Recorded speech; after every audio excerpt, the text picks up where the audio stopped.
TypeScript is a programming language based on JavaScript that is becoming increasingly popular. In this complete course, Hitesh Chowdhury will teach you everything you need to know to get started with TypeScript. Hitesh is a very popular teacher who has created over 1,000 tutorials. Hey there everyone, Hitesh here, back again with another video, and I know you are pretty excited about this new series that we're going to get started.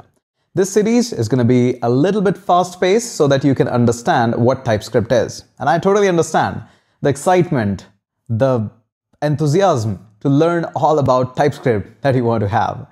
Right now, the entire world is swarmed by JavaScript. A lot of people are loving it, a lot of people are hating it, but regardless the fact, everybody is writing JavaScript. And there are a plethora of tutorials available on JavaScript, including mine, and I am also determined to add more videos in those tutorial series. But there is a new kid in the town known as TypeScript. A lot of people are loving it. Those who start writing the TypeScript just claims that I don't want to go back into writing JavaScript. So what's this all fun about TypeScript? Are we missing anything? Not at all. Today we're starting a brand new series on the TypeScript, and eventually as we go further, you will have the full knowledge and full writable skills so that you can transform from JavaScript to TypeScript. But before going further there, I would like to just give you an introduction what TypeScript is and should you be even writing TypeScript at all on the first place. There is a lot of hurry in the market that I just want to jump into TypeScript. I don't even want to learn JavaScript, but that is not the case. That is not how it should be started. It should be started with JavaScript, and there is a reason behind it. I'll walk you through with that. And I'll also walk you through that why it is important and why even you should be writing JavaScript at the first place or shouldn't be. That is the big question that we are answering. So welcome to the series on the TypeScript, and we will be running this series into a fast-paced mode. I'll be pushing up a lot of videos. So go ahead, buckle up, and let's get started with TypeScript. So TypeScript, obviously you want to learn it. And everybody knows one thing about TypeScript. I'm pretty sure in case you are living unless and until under a rock, you have heard about that if this is a JavaScript, the classic yellow icon, this is a TypeScript. Often called as the TypeScript is a superset of JavaScript. That means everything that you can do in JavaScript that is already available in TypeScript, and a lot more is available to that. But that is a kind of a true statement, but not accurately being contextualized by a lot of people. Yes, you have an accurate statement that TypeScript is a superset of JavaScript, but it's not like it is adding more features to JavaScript. No, it doesn't give you more of callbacks. It doesn't give you more of arrow function. It just allows you to write JavaScript in a much precise manner so that your code faces a lot less error in the runtime. If there is any error, it is already being displayed to you while writing the code at the kind of when you're just typing them out in your favorite editor, maybe VS Code or something. That is where we want to just catch those errors and find that we shouldn't be doing something like that. So that is all your TypeScript. It is not going to give you a new loop. It is not going to give you a classes or new modules. It is not going to give you anything new. In fact, all the code that you write in the TypeScript is finally compiled into JavaScript. Not only that, even though your code editor might be yelling at you with some squiggly line about the TypeScript code, still you are allowed to compile that code in the JavaScript, and it might run with errors, but it might run. So there is a strong thing that you need to understand, that it's not like TypeScript is the ultimate way of writing the pure JavaScript, and it is not going to give you any quirky behavior. It might still throw you around off somewhere, and that is exactly what we are going to learn in this series. So first, yes, I understand that you know this statement, that there is a JavaScript, there is a TypeScript, it encircles the entire JavaScript.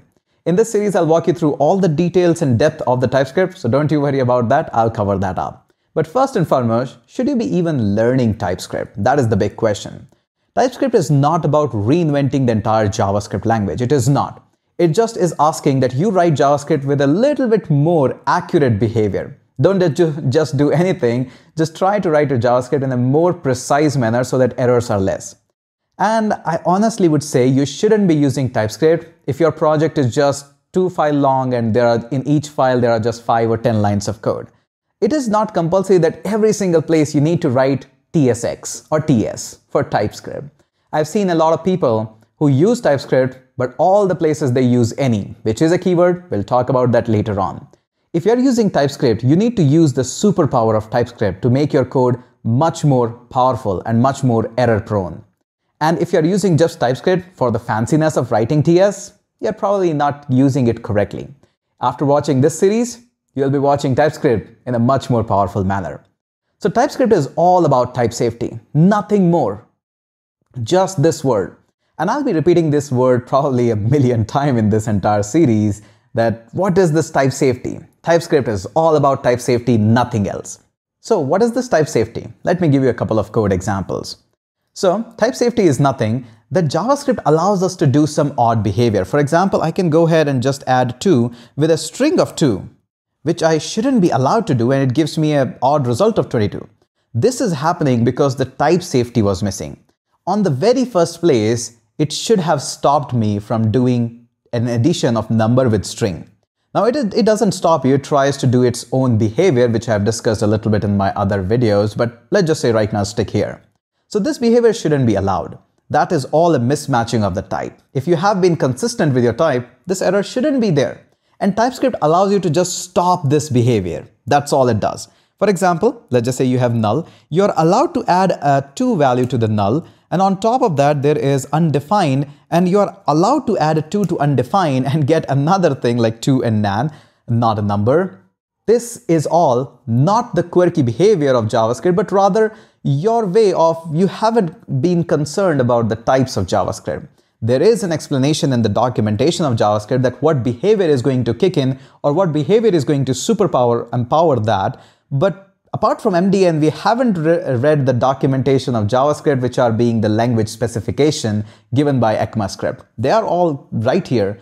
But the idea is I shouldn't be reading that much on the first place. I should be focused on building my application with the type safety. And that is where the TypeScript comes into the picture. So in this series, we're going to be mastering the TypeScript. So subscribe to the channel and we're going to be walking through, in fact, coasting through this ride of type safety with the TypeScript. I hope you're all excited. A lot of videos are coming in.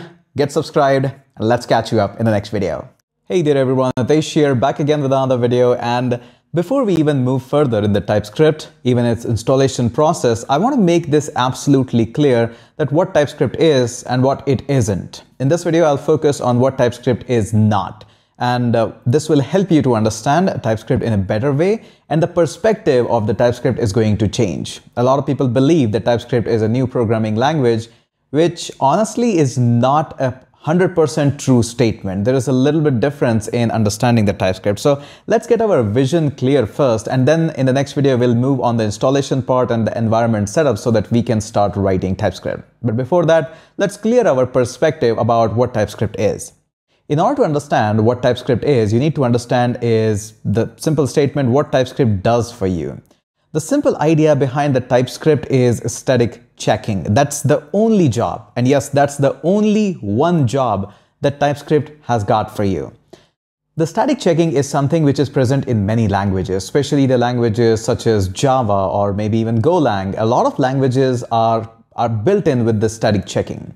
And what does the static checking means? That whenever you're writing the code, the parser of the language or the entire syntax of the language is constantly being analyzed by the IDEs, but not in the case of JavaScript. Whatever you write is just okay for the JavaScript. And when the code executes in the browser or in the engine like Node environment or anything, then only the errors of JavaScript are being thrown at your face. And at that time you just say, that's wrong, and you need to rerun the code itself. But it would be really a great help if there is a static checker which checks my code as I try to write it. For example, I'm trying to access an object which is not yet defined. If something can analyze my code and can give me a hint that that object doesn't exist in the object properties, then obviously it's much more easier for me. For example, when we are trying to add a few numbers and then one of the number is not a number, maybe a string, then if somebody helps me in giving me a squiggly line that hey, that is not going to work. So that is great for me. And again, the level of the detail that which one is going to stop you from doing something and not stop you, that's all about the static checking. So just to repeat, TypeScript is just for static checking. It just analyzes your code and help you to understand that you might be running into a potential error without even running the code and getting the errors at the runtime itself. That's all it does. So I hope you understand that. The whole job of the TypeScript is simply to analyze the code. That's it. That's all it does.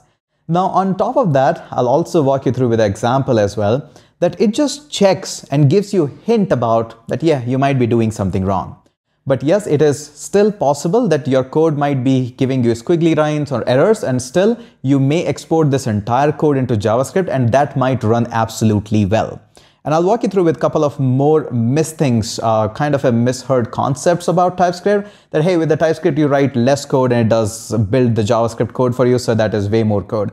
In fact, reverse is the true.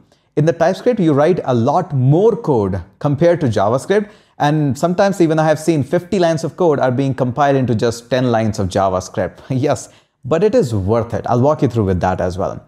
So first, how the development process works. You write all of your code in .ts format, which is a simple TypeScript.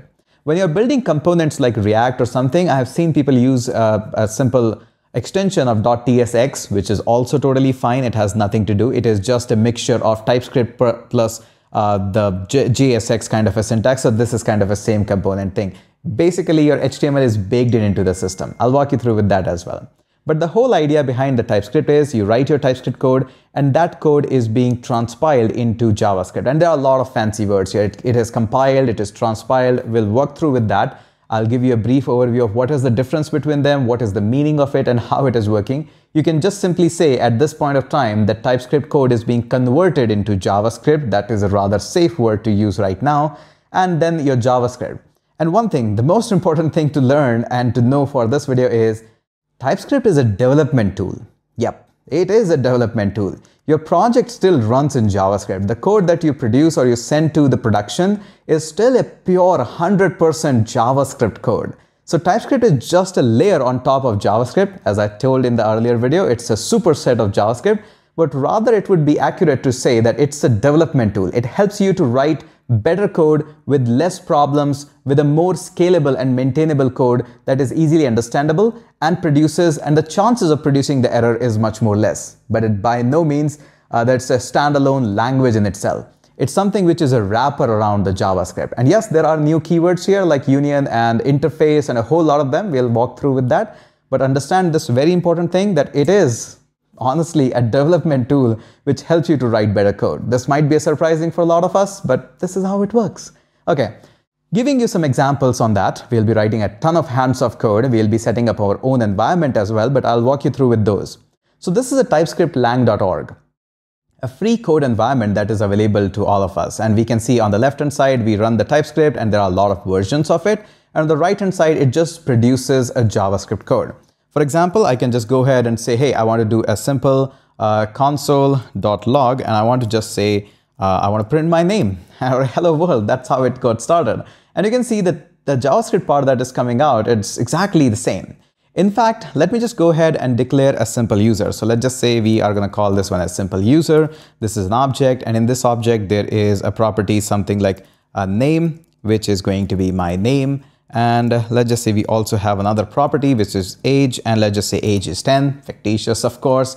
And you can see that this is exactly what is producing. Now, what TypeScript allows you to do if let's just say I want to have a variable email, and that email comes from user.email.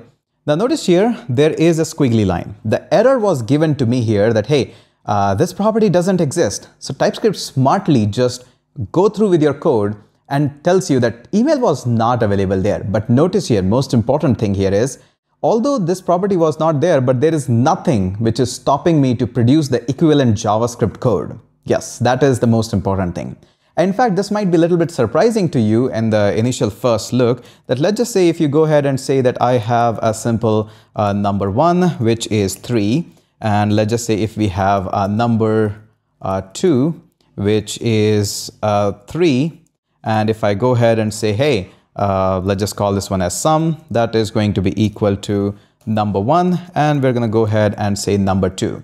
Now notice here, if I go ahead and do a simple console.log, and I go ahead and say, hey, give me a sum, you might be thinking that JavaScript or TypeScript especially is going to just disallow you to do these kinds of things. You can see right now, nothing is doing that. If I run this code, the code is transpiled. We get the same things as 33. Yes, there are ways to avoid this. I'll walk you through with that. But here we can see in the playground, it is working fine. So it is very important to understand in depth about TypeScript, that what is allowed, what is not allowed, how we can enhance more of type safety in our JavaScript code. And that's exactly what we are going to learn in this video. So again, always remember it's a development tool. Yes, there are a lot of keywords and everything that is new in this stuff, but it would be rather much more accurate to call it as a development tool instead of just a standalone language, because this language is too much dependent, in fact, entirely dependent on JavaScript. It's just a wrapper around it. So let's go ahead. In the next video, we'll be setting up an environment so that all of us can write some TypeScript on our own environment, and you can just set this up. Let's go ahead and catch up in next video. Hey there everyone, Hitesh here, back again with another video, and welcome to another video in the TypeScript series. Now, I'm a firm believer that if you show people the code and try to explain the concept within the code and the execution of the code, it's much easier to explain. I've tried it out, tested it out with over 1 million students, and it works nicely. Another consequence is that if you don't try to write the code and instead you just use the pen and pencil, which is a great way of learning, but it takes much more time. It requires, let's just say, 40-minute videos or a 1 hour 40-minute video. But what I've noticed is take people directly on the code. Try to write the code, execute the code, and explain the concept just right there. It brings a more functionality to the teaching pedagogy, as well as it's much more easier to understand. And that's exactly what we'll be following in this entire series. Instead of just putting you all in the theory of pen and pencil, which is a good way again of teaching this stuff, but I'm a firm believer of taking you onto the code editor as quickly as possible. Let's go ahead and work with that. So in this video, I'll walk you through that how you can install TypeScript on your system, and there are a couple of ways how you do it. Now, the way how we are going to start with the TypeScript and the way how we use it in the projects are two different installation of the TypeScript. The first one is a global system install that we are going to use. This will be helpful for you to understand the concepts of TypeScript. But when you're going to use TypeScript in your project, maybe React project or Angular project, there an additional TypeScript config file is required so that you can address what kind of settings you want, what kind of things you don't want. So there will be two different installation. First of all, we're going to focus just on the core system-wide installation so that you can create basic files, understand what is the new thing in the TypeScript, how you can understand it. And then we are going to later on move into the project section where we are going to see how we can config the TypeScript settings so that it can help us to produce a better code. I hope that is all clear.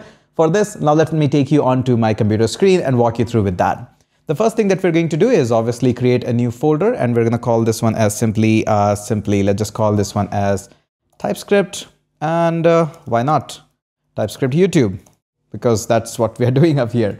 Okay, so TypeScript YouTube is here. Inside this also, I would like to create a new folder, and let's call this one as 01. This is getting intro, so let's call this one as 01 intro. So this is the folder where we're going to do everything up here. Now, before that, we need to install TypeScript. So installation of the TypeScript is pretty super straightforward. Now, let me walk you through with that. All you have to do is first open up your terminal. And by the way, all these instructions are also mentioned on the TypeScript website. We are going to study that in a minute. Let me open that up. Just give me a second. So let me go ahead and open up the TypeScript. So here it is. Okay, so here it is, the TypeScript website officially, and all the things are available here. And we can see that this is online via NPM. There are lots of ways how you can actually go ahead and install that. Let's go on to the download section, and here it says that, hey, you can install the TypeScript by saying npm install TypeScript. This is a way, but we won't be using this one. Rather, we'll be actually installing it globally so that we can use it wherever we like. Once we are done with that global installation, we have understood the basic concept, then in the project, we'll be using the same npm install TypeScript as a dev. I told you this is a development tool. That's why it's usually installed as a dev dependency. So things will make much more sense as we move forward.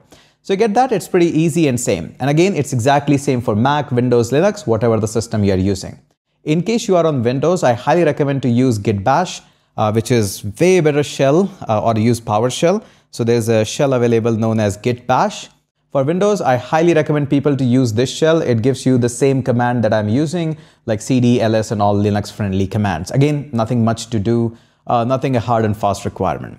Now, the very first thing that we need is Node. So make sure there is a Node installed in your system. If you just say node-v, it should pop up some number. It doesn't really mean that exact same number should come up to you. Any number is fine. If it is giving us an error, then go ahead onto Node website and install Node. Pretty simple. Next, I agree, click OK, all those kind of stuff should be okay. Node also gives us a utility of npm, and we can check out what version of npm, Node Package Manager, is given to us, and we have to install that as well. Once we're done with this, then we have to simply go ahead and install the TypeScript. And for installation, it's pretty simple.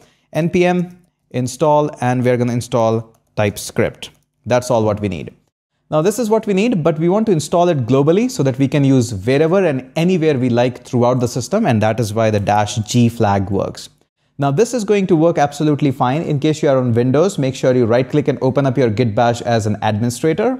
In case you are on Linux or Mac, make sure you append this with sudo. In some cases it is required. As soon as you hit sudo, you need to enter a password, and that's it. Let's go ahead and do this. This is going to ask a password. That's it. And mine is already installed, so it didn't took much time, but this is all what we got. So now TypeScript is available in our system. And if I just open up this one here, this actually gives us a unique command, which is TSC, TypeScript. Now, there are a couple of other ways of installing it with Node Package Executor and a whole bunch of other things. But the focus here is that it gives us an access to the command, which is TSC. This is the whole which is going to allow us to not install, but actually execute the TypeScript file. So I can go ahead and say TSC, and I can hit a -V to find out the version of it. As long as it gives me any number of version, that is totally fine. Throughout this course, we'll be focusing on the core foundation and fundamental of TypeScript. So any version beyond this or even this version is absolutely fine. In case you're using any previous version, that is also absolutely fine. Nothing should be worried. These are core foundation. These are the things which never change in the language itself. All right, pretty basic installation, but I have explained each line by line. I hope you appreciate that. If you appreciate that, make sure you hit that subscribe button. I have noticed that 70% of my audience doesn't do a subscribe button, so go ahead and please hit that out. Okay, now this is all done. So we have a new folder up here. Let's go ahead and fire up VS Code as well. So we're going to go ahead and say VS Code, Visual Studio Code. Should be taking just a minute to get started, and this is what we have. This is a previous iOS dev version that is already installed. So we're going to just remove this, get started with the intro, and there we go. Yes, of course, I trust this. Okay. Now in this intro, all we're going to do is write the very basic hello world, but in TypeScript, we'll be able to compile that into JavaScript so that we can see how that works. So we're going to go ahead and call this one as intro.ts. And again, make sure you write this as TS. You can also write it TSX, but that's for a component level thing when we want to use or install JSX, execute JSX in the same file. If you didn't understand that, that's totally okay. Make sure you write .ts, which is an extension of TypeScript. Now, VS Code will try to give you a .ts automatically as a TypeScript. In case you don't have that, go ahead and install some packages for icons and stuff. There are plethora of icons available. You can go ahead and look for icons, material icon to whatnot. Everything is available. Now, all right. Now let's go ahead and see that how we can actually write some of the code and convert them into JavaScript. So the classic, let's go ahead and do a console log, and let's go ahead and write name. Make sure you write your name. That would be fantastic one. This is a classic code of JavaScript that has nothing to do with the TypeScript at all. Let's go ahead and create a couple of variables. So we're going to go ahead and say, let's call this one as number, or let's go ahead and have a user. So same example that we have talked through previously. And let's go ahead and say that this is going to have a name. Let's say this is my name. And an age that is going to be 10, pretty good. And let's just say what more? We have email. Let's just not put email. Let's just have this much only. And further down the road, we also want to have a console log of something. So let's go ahead and remove this one and say we want to print out user.name. Now this is a classic JavaScript, classic TypeScript, nothing to do with JavaScript. But this whole thing cannot be executed at all in the TypeScript format. If you put this into production or any application, it's not going to work. This is where your installation of TSX or the TypeScript comes into the picture. So what you can do is you can simply say TSC, TypeScript. And once we have this TypeScript, then all we got to do is name the file. In this case, intro.ts. As soon as I hit this enter, notice this has automatically created an intro.js for me, and the code is exactly same. Yes, the spaces were removed and it tries to align it. This is all what TypeScript does. It converts your TypeScript into JavaScript no matter what project you are using. This is the exact implementation of it. Now the only advantage is, as I told you, right now it's giving us a squiggly line that it says cannot redeclare the block scope variable and all of that. So that's the basic. We'll go through with the more detail that it should be a let or it should be a const, whatever it should be, why is it giving us errors, and all those details. We'll study about that in depth. The only advantage that we get is if I go ahead and do an email, it gives me again squiggly line that property email does not exist on type. So the whole idea behind TypeScript is it saves me from some errors, which I will eventually fall into if I'm writing just core JavaScript. And again, I told you one more time, this is just a dev tool. This is a development tool, a wrapper around JavaScript to make your life easier and safer. Now again, there is nothing which is stopping me to execute this code. If I go ahead and run this file again, this command again, notice it gives me an error, but still the code works. It says user.email. So yes, there will be errors, but these errors doesn't stop you from producing your JavaScript as well. Again, there are a lot of settings for that as well. So again, you get the idea how this is being done. One more thing I would like to mention here is onto the playground. So if I go ahead and click on the playground on the TypeScript website, you will notice that there is a tab which says settings. Now in the settings, you can see there is a lot of settings that are available for you. And on top of that, there is a tsconfig. This is the configuration file that we make while creating a React project or another project. In this, there are a lot of options that you want to include JSX, or maybe you want to include the ES Next module. What is your target? Maybe ES 2017, 2019, ES Next, whatever your target. There's a lot of declaration, a lot of output formatting, how you want to make your code prettify. Do you want to have an error, not error, strict checking, and all of that? Yes, we will understand them when we'll be creating our tsconfig file for the project.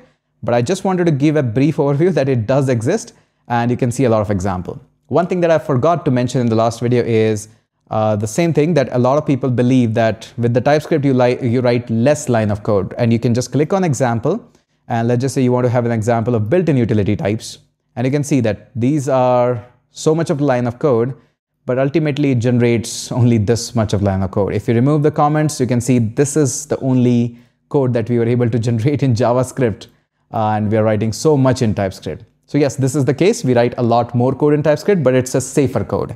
Quite a lot in just one video. So that's it for this video. Let's catch up in the next one and try to get one by one the details and the nitty-gritty of the TypeScript. Let's catch up in the next video. Hit that subscribe. Hey there everyone, Hitesh here, back again with another video, and welcome to the TypeScript series. So in case you are new along from learning from me, or in case you have watched other videos, then you probably know this.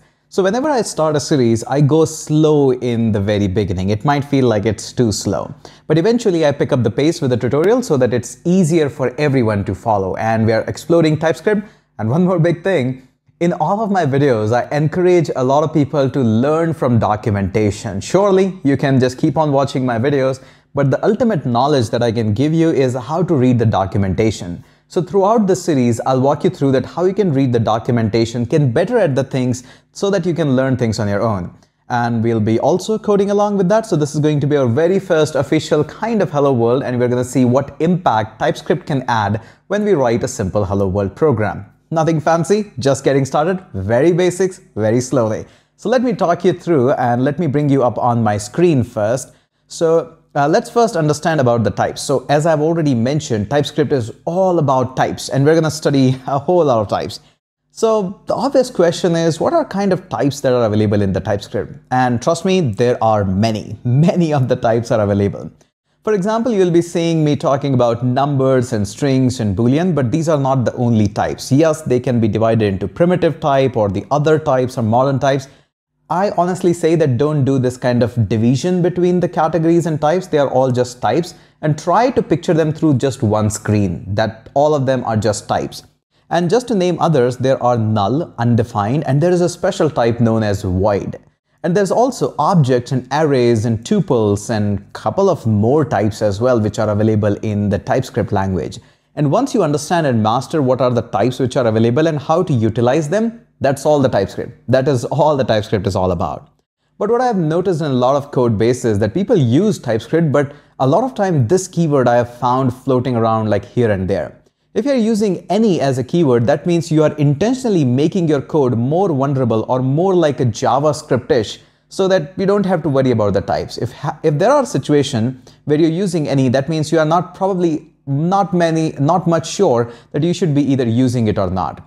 And to surprise a lot of you, there is even a type known as never and unknown. Yes, these are special type given to us by the TypeScript. And I would like to walk you through with this documentation. So this is a documentation which talks about the unknown and the any and the object and void and undefined. There's a lot of them. And if you look at this table summary, this is an abstract row, what is allowed, what is not allowed, and strict checking, all of that. Now we'll come back onto this table and chart. We'll understand the meaning of it, that how any impacts the code that you're writing, or how unknown and object and void define all of this impact. This is your very first look of how to jump into the documentation. So instead of that, let me just click on the Get Started.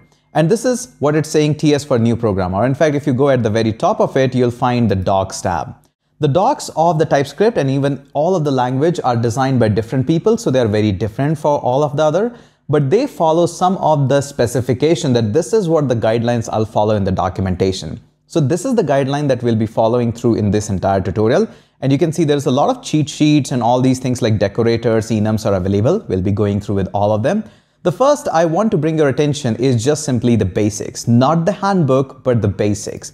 So once you click on the basics, you can notice that there are things available. So if I click on everyday types, you can see there is a primitive type. And a lot of tutorial goes through with that, which is good, that there are strings and numbers and boolean. But not only that, if you look a little bit lower down, there's array, there is any, which is notoriously known for not being used.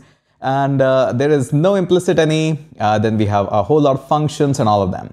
So JavaScript and TypeScript are closely related. We'll come back onto this one. All I want you for this tutorial is just go through this. Don't read the example, just go through how many types actually can you figure out and find out. So on this page, how many types or how many keywords you can find out, just list them in the comment section. That would be really helpful for other people who are coming in.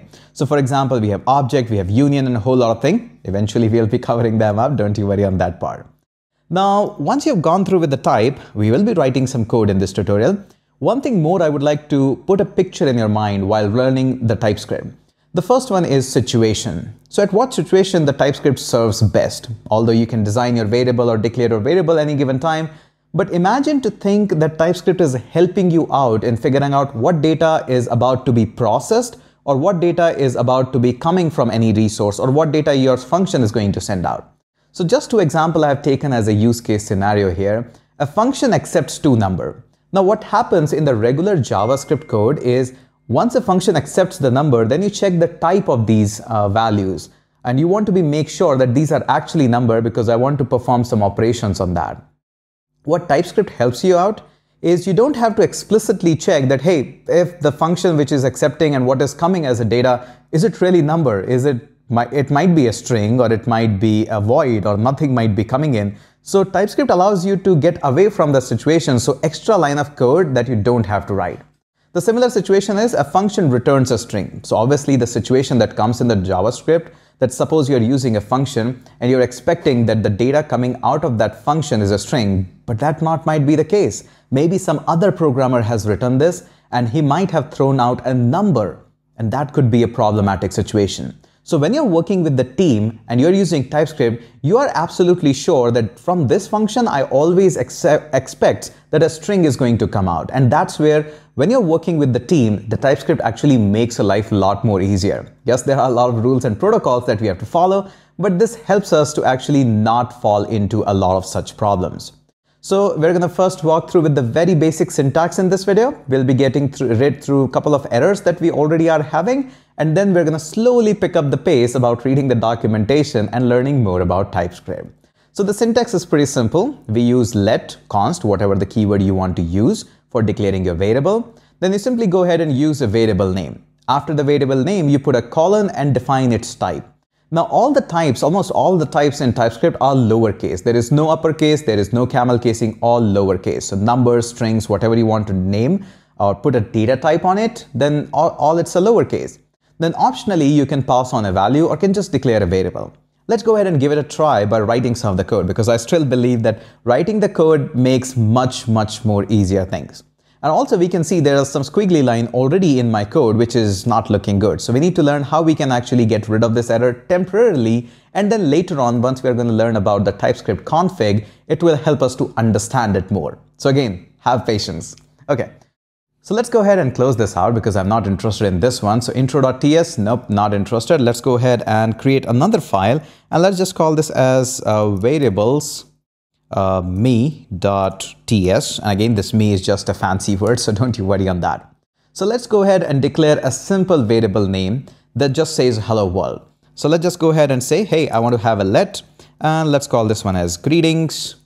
And in the greetings, we're going to put up a colon, and then we're going to write a simple string. And then once I go ahead and do this, I'll optionally pass on a value. Now this alone is a good statement. There is nothing wrong in it. You have created a variable and you have defined that only string type of value can come into it. But optionally, we can also go ahead and put up some value in it. So go ahead and write your name. So I'm going to write mine. You go ahead and write yours. Once I go ahead and do this, I want to do a simple console log. I can go ahead and simply say, hey, I want to have a greeting, just like that, greetings. Save this, and this works absolutely fine in this case. Now, let me walk you through that this is all good, and we can just go ahead and use a TSC syntax for this. So TSC, and this one is variables.tsme. It is obviously going to generate a TSJS code. This is all good. And notice here, it doesn't change anything. Also, it gives us a squiggly line which says cannot redeclare block scope variable greetings. What this all is about. We will have a dedicated video on it. Right now, to just get rid of this error, we're going to go ahead and say exports, then a colon, and that's it. This is going to remove the error temporarily and will give us a peace of mind that, hey, don't worry about these squiggly lines. But I promise you, we'll come back onto this one later on. Right now, this is all good. Now, this alone statement of putting a colon is really fundamental to this one. You click on greeting and notice it says that the greetings is a string. This is a peace of mind that yes, I'm declaring a variable which always, no matter what happens, is always going to accept the string. Later on, some other programmer who is working on the same project gets this variable and try to assign it a number as 6. This automatically stops me and saves me an error that, hey, the type number is not assignable to type string because it's a number. You cannot do this. If anybody tries to declare, let's just say, a true value into it, it says, hey, that's also not allowed. You should not be doing it. That is what the safety that TypeScript actually gives you. Not only that, if I go ahead and remove this, and if I try to put up a dot, you can see all the methods that are being suggested to me, like pad ends and all of that. These are string methods. These are not methods which are meant for number. For example, let's just go ahead and declare another variable up here, which actually gets a number. So let's just call this one as my num. And that number is 4 or 6, whatever that is. And I go back up here and I say, hey, I want to use my num dot, and I want to use 2 uppercase. You cannot do it. Accidentally, this might happen, not from you maybe, but from person who is using your code base and is collaborating with you on the code. It says that, hey, property 2 uppercase does not exist on type number. Not only that, it also allows you to have more safety. For example, there is a greeting and I know that 2 uppercase or 2 lowercase exist in this one, and I can go ahead and run this one. But accidentally, maybe I'm not using suggestion. Maybe I'm using Vim or other code editor, and I might have done this lowercase. And I can tell you, I have done this. I have done this, a lot of typos in the past. But TypeScript actually allows me to give a suggestion that, hey, property 2 lowercase does not exist. Did you mean 2 lowercase? So it also helps me to get my indefined method. And as you train it more, it actually gets suggestions from your own code base as well. So that is really impressive and amazing. So far we have gone through with the very basic. We'll take it slow and steadily. So right now, all you have to learn is colon and a string. That's how you should be declaring the variable. Now, eventually in the later on videos, you'll realize that sometimes we don't even need to use this colon. It automatically infers the value and stops you doing mischiefs like adding later on number to the greetings. We will walk through in that. But right now, this is all. You have gone through with your very first idea of how TypeScript works, a little bit intro to the documentation, some assignment that you have to do in the comment section. And I'll catch you up in the next video where we'll explore a little bit more in depth of TypeScript. Let's catch up in the next one. And one more important thing, very important thing, you guys forgot to hit that subscribe button. Go ahead and do that. I would be really thankful for that. Let's catch up in the next one. Hey there everyone, Hitesh here, back again with another video, and welcome to the TypeScript series. Now through this series, I not only want to talk you through that how to write TypeScript, but I also want to get all the best practices that you should be using while using the TypeScript. So we'll be jumping through the documentation. We'll guide you briefly about what is there in it, and this video is not going to be too much intense. we'll just talk about numbers and booleans. We have already talked briefly about the string, and then I'll talk about the type inference, which is mostly should be used, but it is less being used. So let me walk you through with that. So here we are on to the documentation page, and as we scroll up here a little bit, we see that the primitive types that we're discussing, the string which we have already covered, and the rest two are numbers and booleans. So we need to cover them up. Now these are mostly used as primitive types, and string represent the values like this and then the numbers. Now interesting thing here, which you should get from the documentation directly, not from any YouTuber or from any blog article, but rather from the documentation directly. The JavaScript does not have special runtime value for integers, so there is no equivalent of int and float, and this is usually a lot of time an interview question as well. How do we define especially the integers or float in TypeScript? We don't. We just call them numbers, and that's how it is being defined, and that's how the value is inferred. I'll come back onto the inferred part a little bit. So let's write some code and take some example out of it so that we can understand more part of it. Now we don't need to create a simple new file for this one because this is already very simple and there is nothing much we are doing. Let me just remove this part that we don't need, and we'll just go up here. So the two things that we're going to talk about, the first one being simply number. And remember, there is a little bit more to it. Let me walk you through with the simple example of the TypeScript. Remember, this is being called as that we have this number, not numbers. There is a special question around it in most of the interviews. Remember, this is a number. Now, how do we define number? It's pretty simple. Let's just say we are defining a user ID. So this is going to be a simple user ID. And that ID simply can be, let's just say 334466. So this is what we have. In the case of numbers, we're going to go ahead and put an annotation here, colon, and then space, and then number. This depicts or this annotates that this user ID is number and should always be number. Now, advantage that we get with that is simply when I say user ID and I put up a dot, all the values or all the methods that are available in JavaScript related to numbers, only those values or those methods are being fetched to me. So for example, to exponential, to fixed, locale string, all these things. There's nothing much on the numbers in JavaScript, and that's why only these values or numbers are being used. That's the basic, that's the number. And again, it doesn't really matter if you just add a 0.2 or 0.3 after it, it is still going to be the number. That's all it is. There is not too much of in-depth about the numbers. Yes, we'll go through in that later on. Now, apart from this, there is also a Boolean that we have to use. Now, let's just say, for example, you're using some values. Let's just say is logged in. So that is something you want to track. And let's just say user is not logged in. So that is how it goes on false. And then there is something known as Boolean that we have to infer.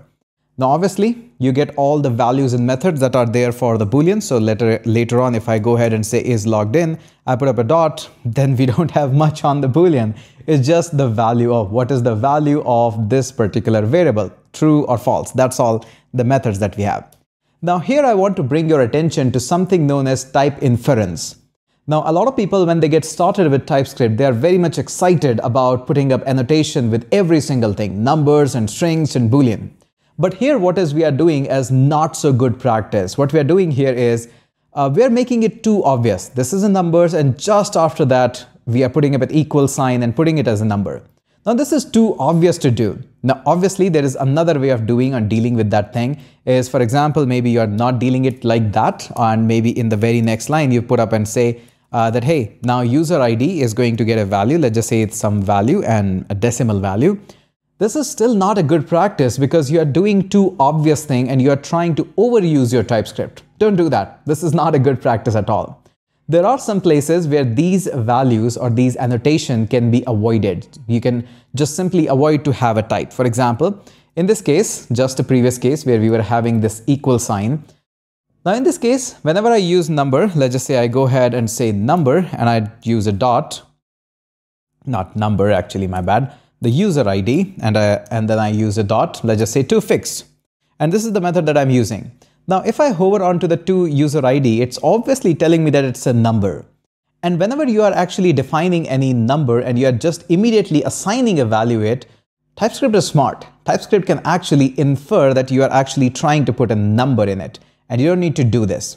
But hey, what's the point? We were obviously doing the same thing in the JavaScript as well. But no, my friend, there is a difference with it. Here, TypeScript is smart enough to automatically detect that you want to place a number in it. So that's why the value automatically is going to be assigned. So it is too redundant to just write a type inference on it.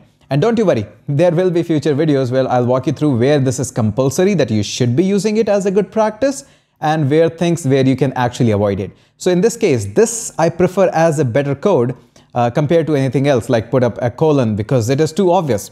Maybe you want to have too much safety, have it, no problem at all.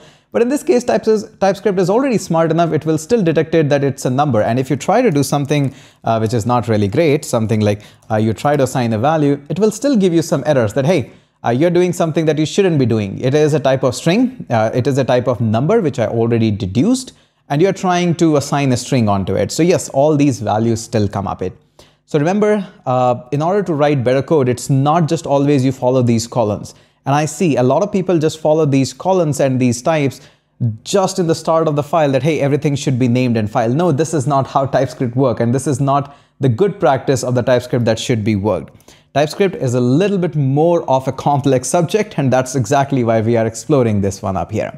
Now again, you understand about the type inference, that TypeScript is smart enough to get all the values. And if you're just assigning immediately, yes, this is still a TypeScript. You don't need to put colon every here and there in the entire TypeScript file. And in order to get output of that, we can simply go ahead up here and simply say tsc variables.tsc, variables.me.ts. And this still will get us all the values. Remember again, the syntax of colon boolean is a TypeScript syntax. So whenever a JavaScript compiled file is going to come in, it's never going to be a colon or the value.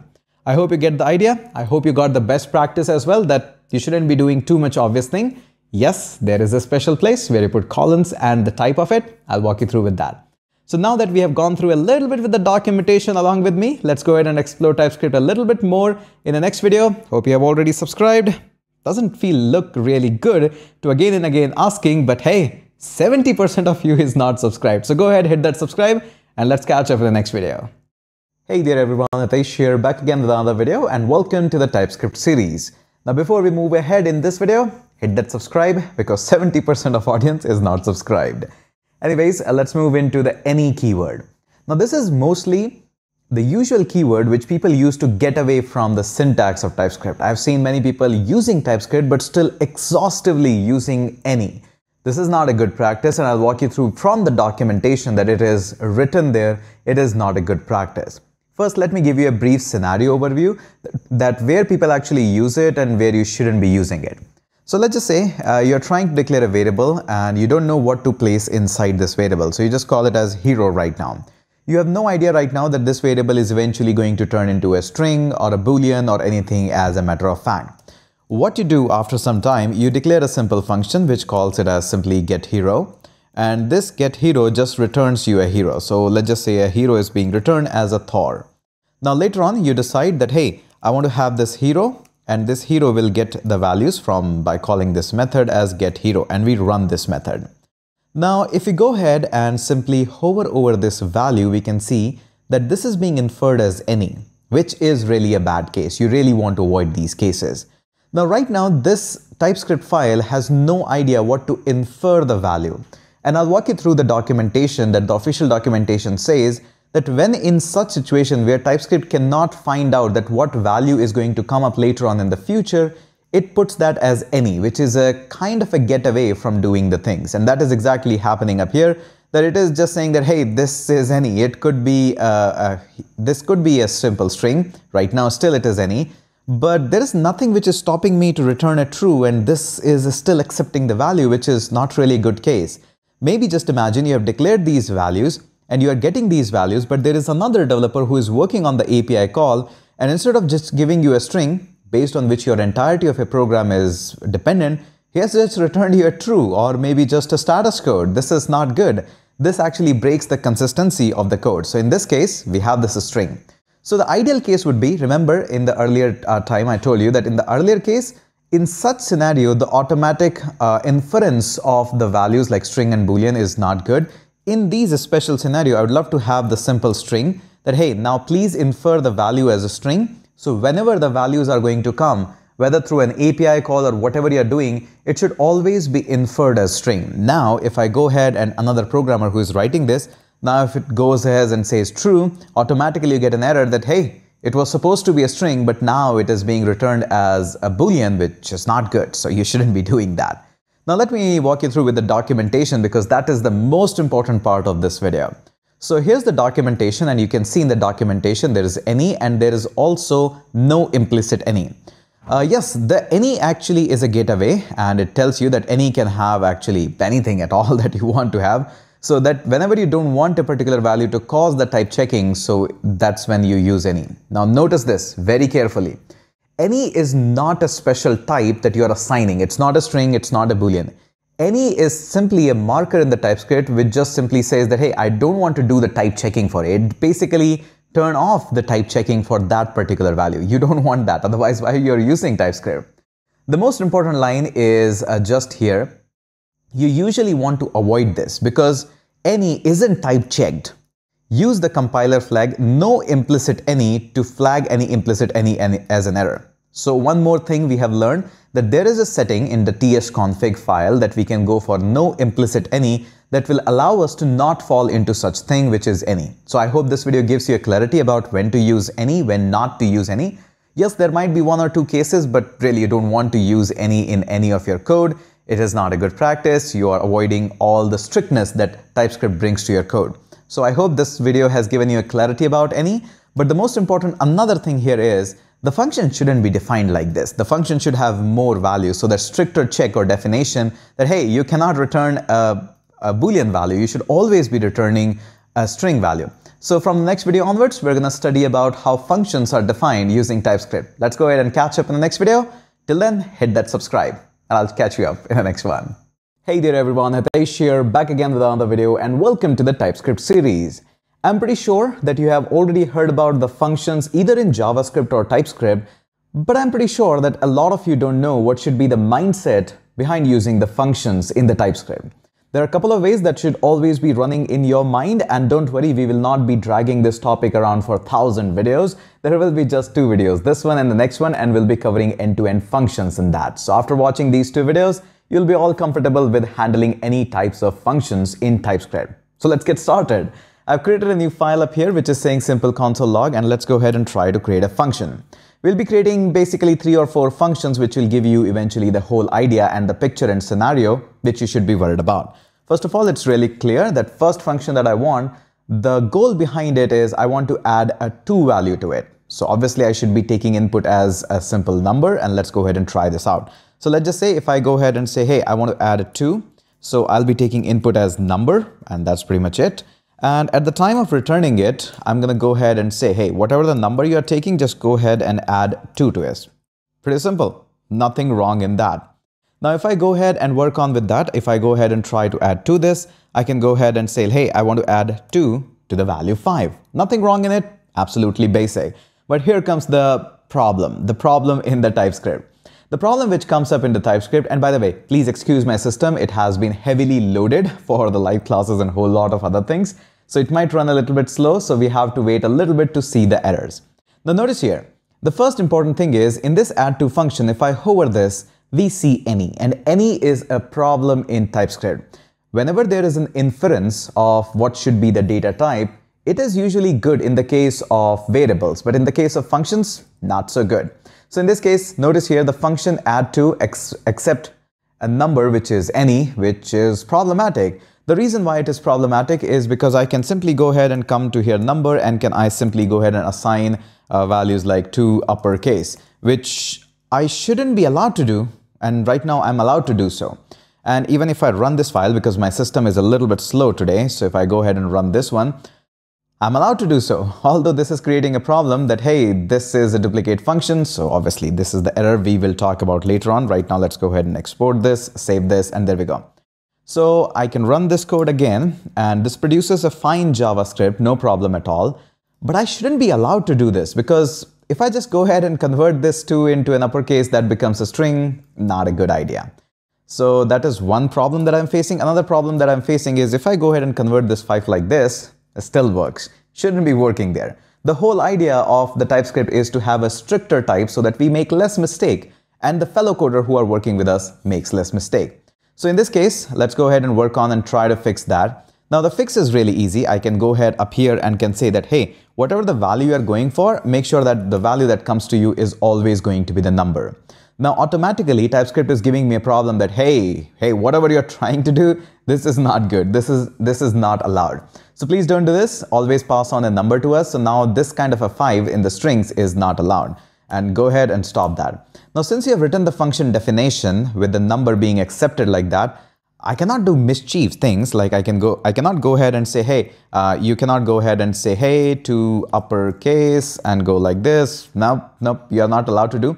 Whoever is the creator of this function or designer of the function in your entire group has said that this function needs to take input as a number. So that is why we're 100% sure that when we add a 2 to it is possible in operation. We don't need to do extra check. We don't need to run the conditional that, hey, if the number is number, then go ahead and do it. Otherwise, return an error message that, hey, please pass on the number. No, you're not supposed to do all of that. So this is all good. Okay.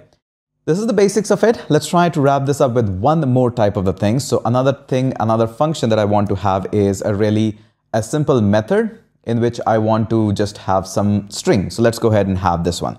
So let's just say you were not aware about the 2 uppercase method. So you want to just go ahead and say, I want to have a function which says get upper. So what it does is convert any string into uppercase values. Similar to that, you go ahead and say, hey, give me a value. I go up here and say, hey, I want to return whatever the value you get. I'm going to go ahead and put a 2 uppercase onto this one, 2 uppercase. Now again, I got no suggestion. First of all, that is bad. Probably my compiler is slow. That could be an acceptable case. But here in this case, since this value, if I go ahead and look onto this one, this is any is again wrong. And if I go ahead and say, hey, let's just say get upper, I go up here and say, hey, this upper is going to get a value, something like this. Obviously, this is problematic here right now. Squiggly lines are there. It is telling me, hey, dude, you're doing wrong. You need to pass on one compulsory argument. So I can go ahead and pass on 4. It's happy. And you know why it is happy? It shouldn't be happy. It should be mad at us, because the value should always be strings. So in this case, the type annotation is really strong. I told you in the earlier videos, in the case of variables, it's optional. It infers the type pretty nicely, so there is no problem. In the case of function, it is really compulsory. Let's go ahead and move on. And now it gives me a problem that, hey, dude, whatever you're doing with 4, nope, you shouldn't be doing that. In case you want to convert this in uppercase, either pass me on 4 like this. That is acceptable, that is doable, or just pass on like this. That is also doable. That is how you're using. I'll convert that. Okay, moving on quickly and fastly. Don't want to drag down the tutorial. Okay, let's just say I create another function which is going to be simply a sign up. So I'm going to go ahead and say sign up user. So let's just sign up the user.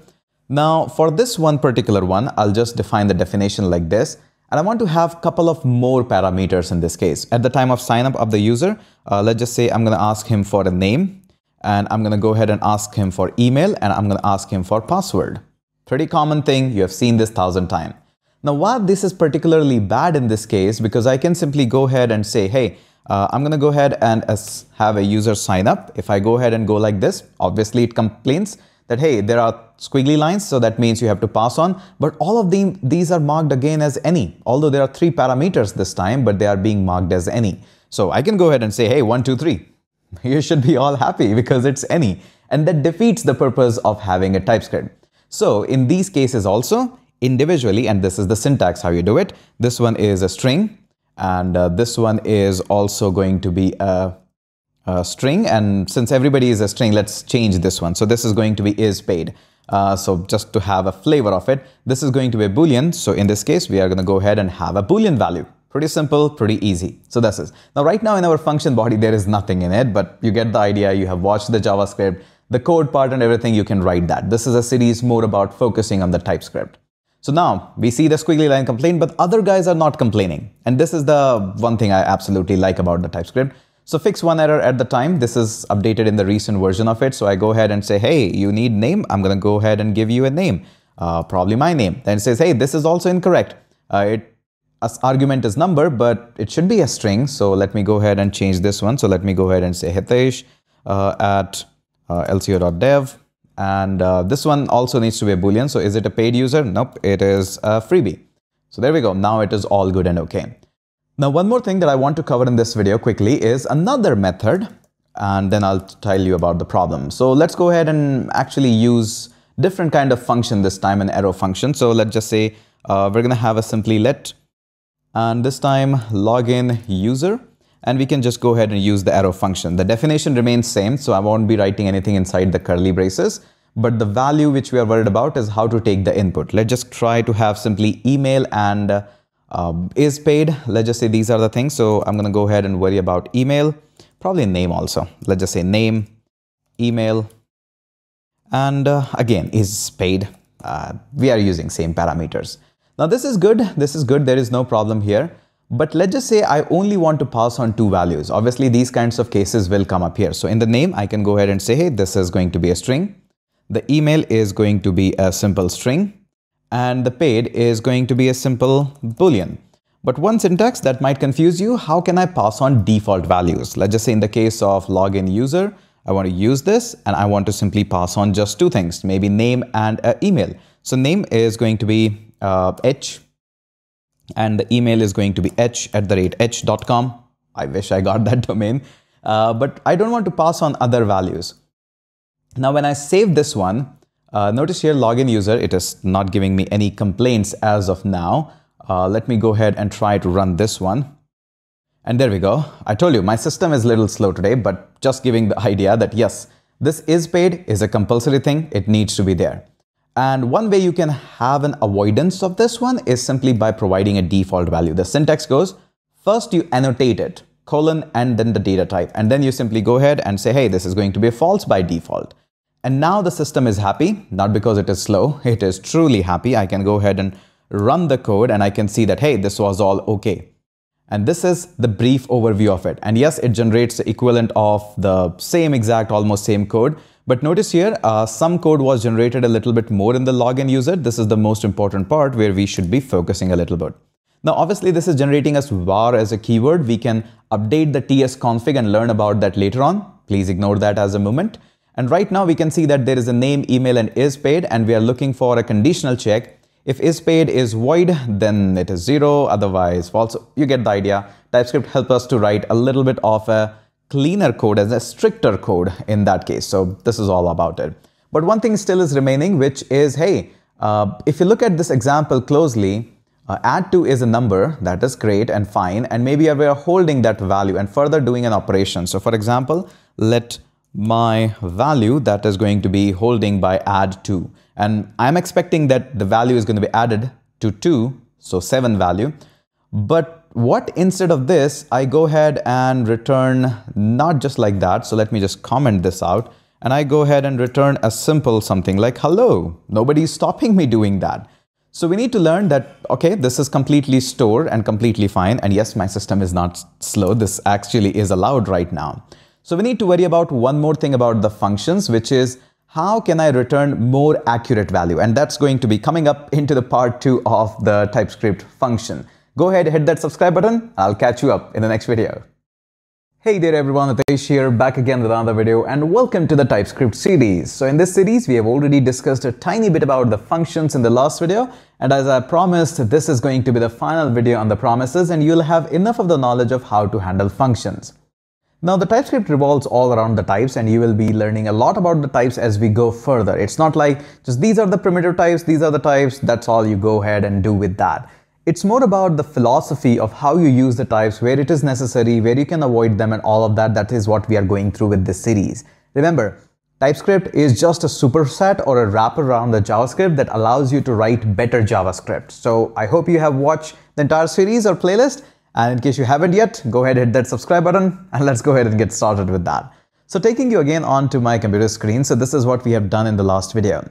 Now, while discussing all of this in the last video, we noticed that we were returning, instead of a number just by adding to it, we were returning hello. And this was not giving me any problem at all. And this is a point of concern for me. Especially try to always imagine, whenever you're learning TypeScript, always imagine that this is not just you who is writing the code.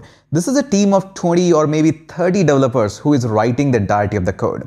You have defined some function, maybe somebody wants to add his own functionality of the function. And now if he's going to do such things like return hello, obviously this will break your entire application, because there are probably 1,000 use cases of this simple method, which are dependent of returning a number to it. But since you change that and you're returning a string, that can crash your entire application. It is a little bit debugged to handle the things in 20 or 30 or maybe 40 developers of a team. So that is why TypeScript is being used in the function. So obviously this is making a problem, but TypeScript is not giving me any error or at all. So that is why we have learned about that at the time of taking the input, we can annotate it with by whatever the type you want to accept. And similarly, you can just put a colon and can say that, hey, this is add2, this is supposed to return me a number. Now, as soon as I do this, this will allow me to not do such things, which is just a mischief activity that, hey, instead of returning a number, why are you returning a simple hello, which is a string? You shouldn't be doing that. So I can comment this out and I can remove this comment and can say that this is happier now, much more happier. This saves me a ton of time and my team's time to write productive code and make better softwares. Okay. Moving on, let me talk and discuss a little bit more about the functions, and then I will redirect you onto the documentation to understand that yes, there can be more with the functions, but this much of the knowledge is enough, good enough. Okay, moving on. So let's just say first and foremost, let's talk about some of the functions which are going to be like this. And again, we'll talk about them a little bit later on. Right now, just want to give you a brief overview of this. So for example, let's just say there is a simple function which says get value. There is nothing wrong in it. And in this one, you simply say, hey, give me a myval, just like this. And this could be anything, number, string, doesn't really matter. Let's take our example with the number itself. Now, you're doing some conditional check, maybe just with the if condition, something like this. If myval is greater than 5, then I would like to simply go ahead and say, hey, I would love to return something like true. Maybe there's a use case scenario for you in this one. Otherwise, if that's not the case, you're going to go ahead and say, hey, return a status code. Maybe you're building a web application which says 200 OK. Now, in this case, obviously, our first theory is not really applicable because if we go ahead, right now you can see if you hover onto this one, this says, hey, this is giving some hint that it can be either a true or can be a string. But we are not explicitly mentioning that it can be a simple, let's just say if I do ahead and string, then this gives me a problem. If I go ahead and say, hey, this is a Boolean, then this gives me a problem. So we haven't yet learned about the type where we can return more than one type. So just want to give you a brief overview that these kinds of scenarios will happen. These are part of functions, but we have to learn a little bit more about TypeScript in order to handle these situations. Not really complex. It's just a union type, and we'll discuss on that in a separate video. So just giving you that, yes, this could happen. This is one of the case. Okay. Moving on, there are a couple of more things that you can do. For example, let me take another example so that you can take these code file as a note one. So let's just say there is simply a hello, and this is a simple method. Or let's just use a arrow function method, because I think you would also love to know that if here we can put up a colon and number, what is the syntax of doing the same thing in the arrow functions as well. So this is how our basic arrow function works. We have written that many times. So inside here, we take all the parameters, like for example, you want to take a string as parameter, you can do that. Just after these parentheses, you can put up these colon and can say, hey, I'll return up a string as well. Now, as soon as I do this, this actually gives me a problem that, hey, functions whose declared type is neither void nor any must return a value. So this is giving me a problem that, hey, you're not returning me a value. So your code is actually wrong. So in this case, if I go ahead and return even an empty string, this is just working out. So this is the basics of how you do it in an arrow function. I hope you're getting this. I hope you're enjoying this. If yes, hit that subscribe and a like would be really awesome. Otherwise, let's continue. There is no problem at all. Okay, one more thing I would like to discuss about this is some values, something like this. So let's just say we have some heroes, and you know what heroes I'm about to use. You know me, I'm a big Marvel fan and a DC fan also. So let's just say we have a Thor, we are going to go with Spider-Man, and we are also going to go with Iron Man. So we have a list or an array in which there could be numbers, there could be string or something like that. Now, one of the great advantage of using the TypeScript is it knows really so much out of the box. For example, this is a common scenario. We do this in like 1,000 times in JavaScript. If there is an array, we go ahead and loop through it by using a map. If I go ahead and use a map, I'm actually looping through each of the hero, and then I go ahead and use a callback, and I can probably say simply, hey, I'm going to return a simple string, something that's going to say hero is, and then let's use a variable, which is going to be something like this, and let's just go ahead and have a hero. So this is a really simple code, nothing magical out of the box. But if I hover over to this heroes and this map function even here, you can notice that this is giving us so much of the definition and advantage. I don't have to call anything. It automatically predicts that hero is going to be a type of string because this array is of type of string. But if I go ahead and duplicate this, and let's call this one as, let's comment out this one. And instead of having a Thor, let's just go ahead and say that this is 1, this is 2, and this one is 3. So TypeScript, all I wanted to show you is TypeScript is smart enough. If I hover over this, it automatically changes this hero to a number. So it is aware of the context that is coming up in here. Right now, if I go ahead and uncomment this one, comment this one, it automatically switches its thing into strings. So the hero is a string in this case. So I can avoid an additional step that, hey, whatever the values that are coming up from this one, I don't have to explicitly annotate that this needs to be always string. Perfect syntax, I can go ahead and work on with that. But as you know, the context switching of the TypeScript is really smart and we can rely on this one. So there is no problem in that. So in this case, yep, it's good. I'm happy with this one.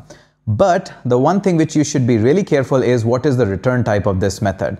So in the map, it is expecting that, hey, you're returning up this string here, but instead of this, there might be a case where you want to return in every case 2. That is also allowed and that is also valid. That's why the map has such a detailed information that is given to the TypeScript that, hey, what is the value you want to return? In this case, it could be 2 or it could be a previous value. In this case, especially, I would love to return that what is the type of the value that we are returning in this one. Again, we could do it like this, and then we can say, hey, the values that I'm returning is going to be simply a string. There we go. This is much more of a readable and reliable code. So when I go ahead and say, hey, in every case, I'm going to go ahead and do 1, it stops me from doing this. So good practice that we should all follow that, hey, don't do such thing. Yes, you can avoid that input. It will automatically deduce what is coming up from the array. But this is a better syntax, especially for when you're writing the code in the team. So this is a better syntax. Okay. This is the basics. Now coming up on to the final part of the function where we actually will move into the documentation. This will actually force us to move into the documentation. So let's just say there is a function we are defining and there are 2 types of function.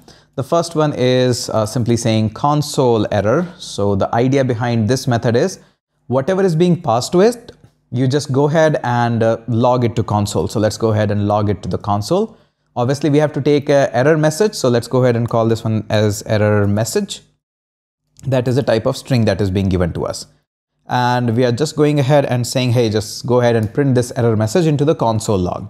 A very common scenario which you do while building the web application in the initial phase. Now, if I hover this one, it says, hey, the console error, the message it's taking is in the string format, but the colon after this is void. That means it's not returning anything. So yes, this could be the thing. But another, this is not a good practice, especially if you're using TypeScript. The good practice is to explicitly mention that, hey, whoever is using this function, he knows more about the definition of function, that this is returning a void. That means it's not going to return anything ever. So accidentally, it just says that, hey, if I go ahead and say, I'm going to return 1 as error message. Now you shouldn't be doing that. And again, this might look like, hey, that's very easy. It's easy because you're just alone coding right now, watching a YouTube video. But imagine when you'll be writing code with along 15 developers or maybe 50 developers alongside with you. Okay, the same thing could be replicated one more type. Another method that you will be handling a lot or writing a lot is handle error. So this handle error, obviously, this is handling the error. This is not going to be returning a void because it handles the error. So let me go ahead and copy some line from the documentation directly because this is something which is coming up from documentation. I'm not making this up. So just like we have all these things in the documentation under the more functions, this is written as never. Some functions never returns a value. Neither it's void because void means return nothing, but there is never as well, which never returns a value. That simply means the function never returns a value. I know this is very close to the void. But this is specially made so that you can handle some kind of error because this is kind of an intentional crash that we are doing to the function for having this. So in these kinds of cases, I can just copy this line and I can go back onto the code, and instead of the console logging the things, I can just go ahead and say throw new error, and whatever the error message I am just passing on, I'm handling this gracefully. So if I go ahead and put this as a void, which is not a good thing. If you want to make your errors more robust and handling part of it, just use never, which is again recommended in the guidelines of the TypeScript. If I hover this again, it says the return type is never and error handle is declared, but its value is never read. That's fine. But you get the idea. From where this is coming up, again, I'm not pulling this out from the thin air or out of a hat like a magic. This is mentioned in the documentation. The never type represent value which are never observed. In the return type, it means that the function throws an exception or terminates execution of the program. So forceful termination of the program. Never also appears when TypeScript determines there is nothing left in a union. Union, we'll talk about that later on. That's a subject later on. But you get the idea how to read the documentation and how to find out the actual source from where this is coming up. I hope you are enjoying this, the valuable series up here. And again, I'll wrap this all the source code from now onwards. I'll put them into the dashboard as a community session, which is a free segment here at iNeuron. You can go ahead and download them. So you can have that. And again, the most important part is not just the source code that I'm giving you. The most important part is the mindset that I'm trying to give you with these videos so you can write better piece of softwares. That's it for this one. Let's catch up in the next video. If you really think that just by adding TypeScript, you have removed all the bad behavior of JavaScript, that is not the case, my friend. There are some still odd behaviors even in TypeScript. Maybe in the future version they will go away, but still we have a lot of misbehaves of JavaScript still existing in TypeScript. I'll show you one here. Hey there everyone, Hitesh here, back again with another video, and let's go ahead and get started with the TypeScript series. Before that, hit that subscribe button and the bell icon as well. I would be really happy with that. Now that, assuming that you have hit that subscribe icon, come on guys, 70% of you haven't hit that. Okay, I assume that you have hit that. Now let's go ahead and walk through with the objects. Now again, I won't be consuming too much of the videos, like I won't be releasing 14 or 15 videos on just objects on TypeScript. We'll walk through with the most important part of it, enough that you can get started with that. So there will be a couple of videos on object. Let's go ahead and get started with this one, and I'll walk you through how objects are there and what are the places where it can misbehave just a little bit, and your code might actually get compromised with that. So let's go ahead and walk you through with that. So how does the object works? Now objects are really simple. We use them all the time in JavaScript as well. So maybe you want to make an entry in the database, you collect all the values in the object format, then you pass on this object to maybe a backend controller. It modifies all the things and adds an entry in the database. That is the most common use case scenario. For example, let's just say I want to create a simple user. So this is how go ahead and create an object of a user, and I'll just add more values to it. So for example, if I go ahead and say, hey, this is the name. So whenever I'm adding a value or a user to my database, I'll say, hey, this is a name. Then we got an email. So let's just say hitesh@lco.dev, another email. And I'll also say that if this is active or not. So I'll say if this is an active account or not, means people are regularly using it. So this is a basic object, and yes, TypeScript syntax is exactly same, and that is where you'll be using it most. But this is not the use case of the object. Designing an object like this doesn't really make sense, and you won't be using it too much. The use case of the object is through the functions. You have to actually pass on these objects into a function, or you have to return some objects through the function. That is the most common use case that we use while developing any application. So let me walk you through with how these are done. So for example, let's just say we are creating a method which says create user, and this is a simple method. Now since this is a forgot the keyword, so function. So this is a very basic method that we have. Now this method expects that you will be passing me some of the user. So the very first syntax is you pass me an object, and I'll define that at least give me a name, and that name is going to be a type of string, and give me another one which is, let's just say, is active or is Google auth, or what should I do? Is paid. Okay, let's go with that. And that will be a Boolean. So this is the very basics of it that we have got. Let me just go ahead and move this up. There we go. So this is the most basics of that we have. Now, well, whatever we return the value, we'll discuss on that. You can return an object, obviously. That is the most basic part and the obvious part of it. Now, what it allows us, when you have a definition like this, then the method becomes a tiny bit more secure. So for example, when I say, hey, I want to create a user, I want to use that. TypeScript actually stops me for doing that, and looks like it is not stopping me. Probably my system is a little slow. So let's just go ahead and say TSC, and I'll say my objects. Let's go ahead and run that. And there we go. We saw an error that create user cannot be used like this. So let me just go ahead and try that. Hey, why are you not Let's try go back up here and come here. No error threads, but you get the idea that this is actually stopping me from doing all these things. And how can I actually get rid of this? By passing on an object. By the way, why this is stopping me to doing so? Because probably I forgot to export. So actually we always have to do, we'll come back onto this part that why we are actually doing this, because this exporting of the objects is really helpful in this case as well. I will definitely have those values, so please cancel that. And we'll be exporting that. Probably this will start giving me the errors. There we go, we got the errors. I'll definitely discuss this part as well as we move into the React part or maybe Angular part of it, that how this actually works. We'll surely take care of that. Now, right now, the important part is that when we say create user, it stops me from doing this. So there we go. We can go ahead and use an object. Now it's complaining me that, hey, the object that you have defined, that is exactly the same, which is I'm expecting from this method to give me, but the syntax or the following must have variables are missing or properties. So in this case, I have to say name, and the name is going to be, let's just say I'm creating a user with the name Hitesh. That is fine, but still I'm missing one, which is paid. So I'm going to go ahead and say is paid, and we'll be saying this is a free user on the platform. So this is a pretty obvious behavior that we have. And this is now probably trying to have my code in a much better way. So this is the most basic of it, and you can actually add a lot more things on top of this. Maybe you also want to define, and one of the syntax which actually makes people a lot confusing is what happens when a function actually returns an object. So that is the most confusing of all. So let's just say you are not creating a user, you are creating a course in this time. So let's just call this as create course. Now this is obviously a function, so let's go ahead and say function, and this is an object. Now this is a return type, and there we go, and this is actually a definition. There we go. Now this is a bit of a weird syntax, we forgot a colon there. Now what this is saying is that, hey, this is a function name, this is a function parameter where you pass on, this is a return type, and this is a definition. So yes, there is a lot confusing up here. The reason why it's complaining is simply because you have promised that you will return an object and you are not returning anything. So obviously you have to go ahead and return this one. This one is happy now.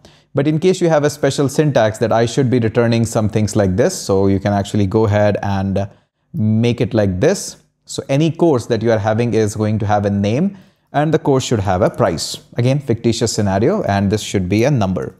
Now, obviously, this will complain. This is a better definition of function in case you are having that, hey, this should return me obviously always and always an object which should have these two properties. So whenever I'm going ahead and returning anything from the function, it promotes a good practice and less error that, hey, you should be returning the name. For example, this course name is React.js, and the price is going to be, let's just say $3.99, something like that, whatever the price is. So this is the basics of it.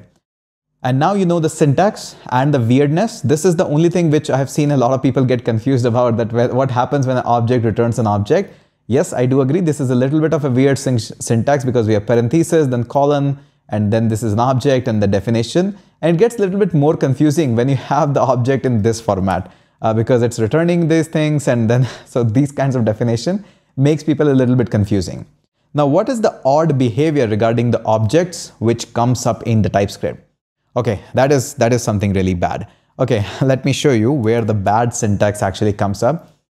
So notice this, that this is a name and this is a it is paid. So my function is saying that, hey, whenever you create a user, you give me a name and is paid. That is obvious. But let's just say while creating a user, I also want that email should also be there. So I can just go ahead and say, hey, let's give it an email, and the email is going to be h@h.com, something like that. Now this is not acceptable, and there's a long big thread on the Stack Overflow, by the way, on this behavior. So obviously this is not allowed because in the definition we have strictly mentioned that this should be there. Yes, there are ways, I'll walk you through in the upcoming videos, that there are ways how we can actually make this email as optional. If you pass them, that's good. If you don't pass it, that's also fine. But what is the odd behavior is that this is an object, so I can just cut this out. Obviously this is complaining. So let's just say I go ahead and say, hey, let new user, we create a variable and we simply assign that as an object. Obviously, we do this a lot of time in the JavaScript as well, that whatever and from wherever we collect the information, like payment information comes from a different model or controller, or maybe Google authentication also gives us some information. So all these information are combined, an object is being created, And whenever we call these kinds of methods, we just pass on this value here. So for example, a new user is being passed on.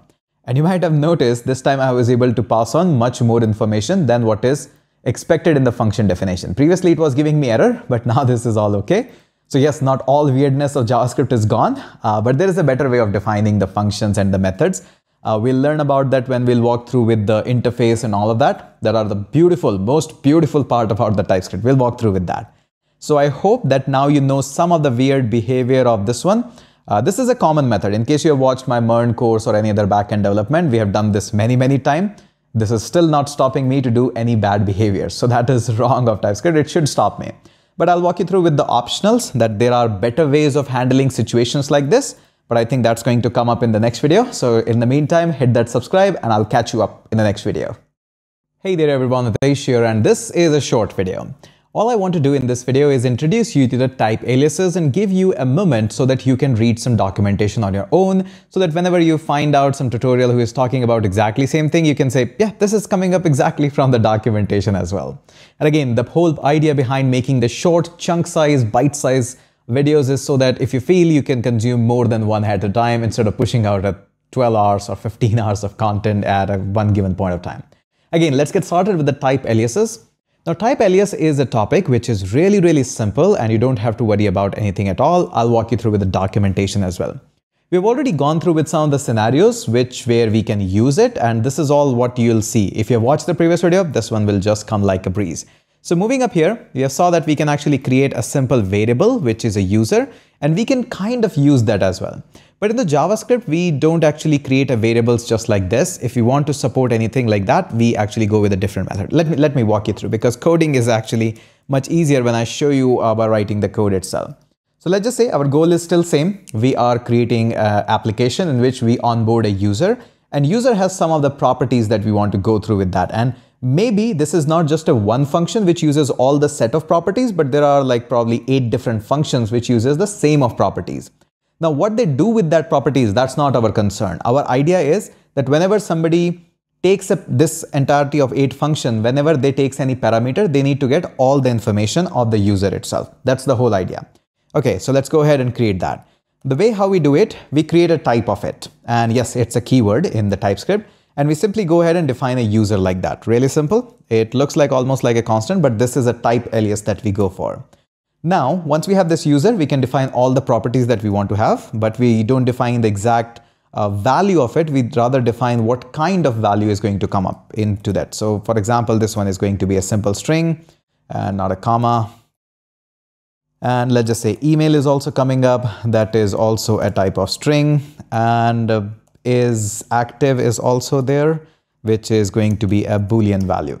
So now just assume there are more properties of it, and we have actually created a type for it. Now the advantage of creating a type like this is, it could be really a long and lengthy one, is whenever there are methods like create user, get user details, modify the user, we want all the information to be passed on. So let's go ahead and create a simple function like this. And once we have this one, this is the definition of it. Now what I want is, if anybody passes me a user, it should adhere to the type of user. So I can go ahead and say, hey, this should be a type of user. So what we are doing internally is kind of creating the data types here, or the types in the TypeScript. So just like we write something like a number, maybe a number, or maybe we can go ahead and write a simple string. Similarly, now we are actually allowed to pass on user. Now, just a side tip, yes, you can do something weird things like this, and you'll see this in some example in tutorials, stuff like that, that, hey, you can call the string, and that string could be, you can type alias a string as, not string actually, my string as a string. So wherever you're using now the string type, you can go ahead and actually say my string. Again, I don't know why there are so many examples about that on internet. I find it weird, but yeah, it is actually technically allowed. So, but I won't see a really use case of that why would you rename the default string or Boolean or something like that. Maybe there is a case where entirety of a team don't use Boolean word and just use the bool. Maybe you want to do that, but again, there are use cases for that. So now we can see that there is a user and there is a user. We are not returning anything. So anytime somebody uses a create user, he just goes ahead and say, I want to use user. he will be complained that, hey, there is something that you need to pass on, one argument that should be of type user. So in this case, I cannot just go ahead and say, hey, this is my object. It will complain it doesn't match the type of user. So you have to give me all the name, email, and is active. So let's just say I give it a name. The name is going to be an empty string. Then it says, hey, it is an email, which is also going to be an empty string. And then it says, hey, give me is active as well, which could be true or false. If I pass on all the values, it is absolutely happy. Now, similar to this, we can also say that, hey, whenever you create this function, you obviously should return something, and that return type of value should also be user. So you get the idea how this is going ahead further, that anybody who uses this function needs to return that. So you have to go ahead and say, hey, return. And then you have to not only return the object, you have to actually return all these values. So whatever that values are and whatever your logic says, you have to return that, otherwise it will complain. So it's a really good use case of how the type can be used. Now, in the real world scenario, whenever let's just say we are creating a user for our LMS, then obviously this is not it. There are a lot of things that you have to pass on. Now, what you do with those things, totally up to you, your logic, but this is a common thing which is being used. Now, let me walk you through with the documentation as well, because documentation obviously always helps to understand this. So into the everyday types, if you look for it here on the left-hand side, there are type aliases in the interface. Yes, they are quite confusing, almost like same to each other. But this is the example that are given in the documentation about type aliases. So it's common that we want to use same types more than once. Just I told you, maybe there are 8 functions which are using the same type of user. Maybe there are 15 values in the object or the user. So in that case, it can be really, really useful. All the internet is filled up with these kinds of examples where somebody is trying to create coordinates. Great example, nothing wrong in that. So he's creating a type of point, and whenever a point is defining, you have to pass on x and y coordinate. Same example, let's just say we are sending print coordinate. You have to provide pt, which is of type point. So it is compulsory whenever somebody is using print coordinate, he has to pass on all these values. And we don't have to again and again make our function definition too lengthy that, hey, you have to pass on this 8 different lines. So imagine if this would be point, instead of the coordinate into 2 values, it could be let's just say 16 values. And in your function, what could definition would be look like here? Really crazy. So it's better that in one file we define all these types, then we import them, and whenever the function definition comes up, we just call them, hey, you need to pass on a value which should be a point type, or maybe a user type, or maybe something else. So there are a lot of values, and yes, we haven't yet studied about these OR types or a union type and all of that. We will do that very soon. I highly recommend you at least go ahead and go through with reading this. This won't be taking more than 2 to 3 minutes to you, but you will develop a habit of reading the documentation. So I think the type alias is all done now. Let's go ahead and move on to next video. Some quirky behaviors and some real small topics are there. I would like to cover them up in the next video. Let's catch up there. Alright, so in this video, we want to study about just 3 simple things. The first one is a keyword which says read only. The second one is just a question mark, yes, literal question mark. And the third one is a use case scenario that you'll be using a lot with the case of type, not with just ordinary object. This is the most use case scenario. So whenever you'll be looking in the project being designed by other person or GitHub repository, you're trying to understand the code, you'll find these kinds of situations a lot. So scenario based. Let's go ahead and get started. It's pretty easy. Hit that subscribe and then we can move forward. Yeah, this video is powered by AI. Unless you hit the subscribe, it doesn't move forward. So yeah, you have to. Just kidding. Let's get started with that. So the same example, we are into the my objects, and let's just go ahead and define a simple user. So we have seen that I've commented out all the code that we can actually go ahead and use an type. And this is a type that can be multi-used into functions or maybe anything else that you're defining. So let's just say there is a name. That is going to come up as a simple string type. So name, string. And you also have email. That is also a string type.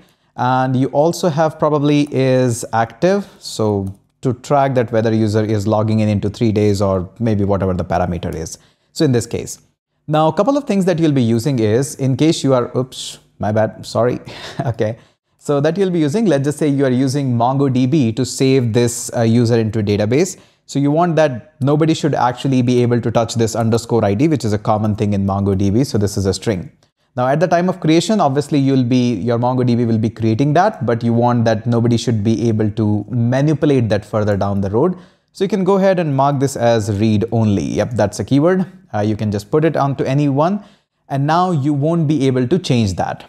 So that's a pretty simple one, a really easy one.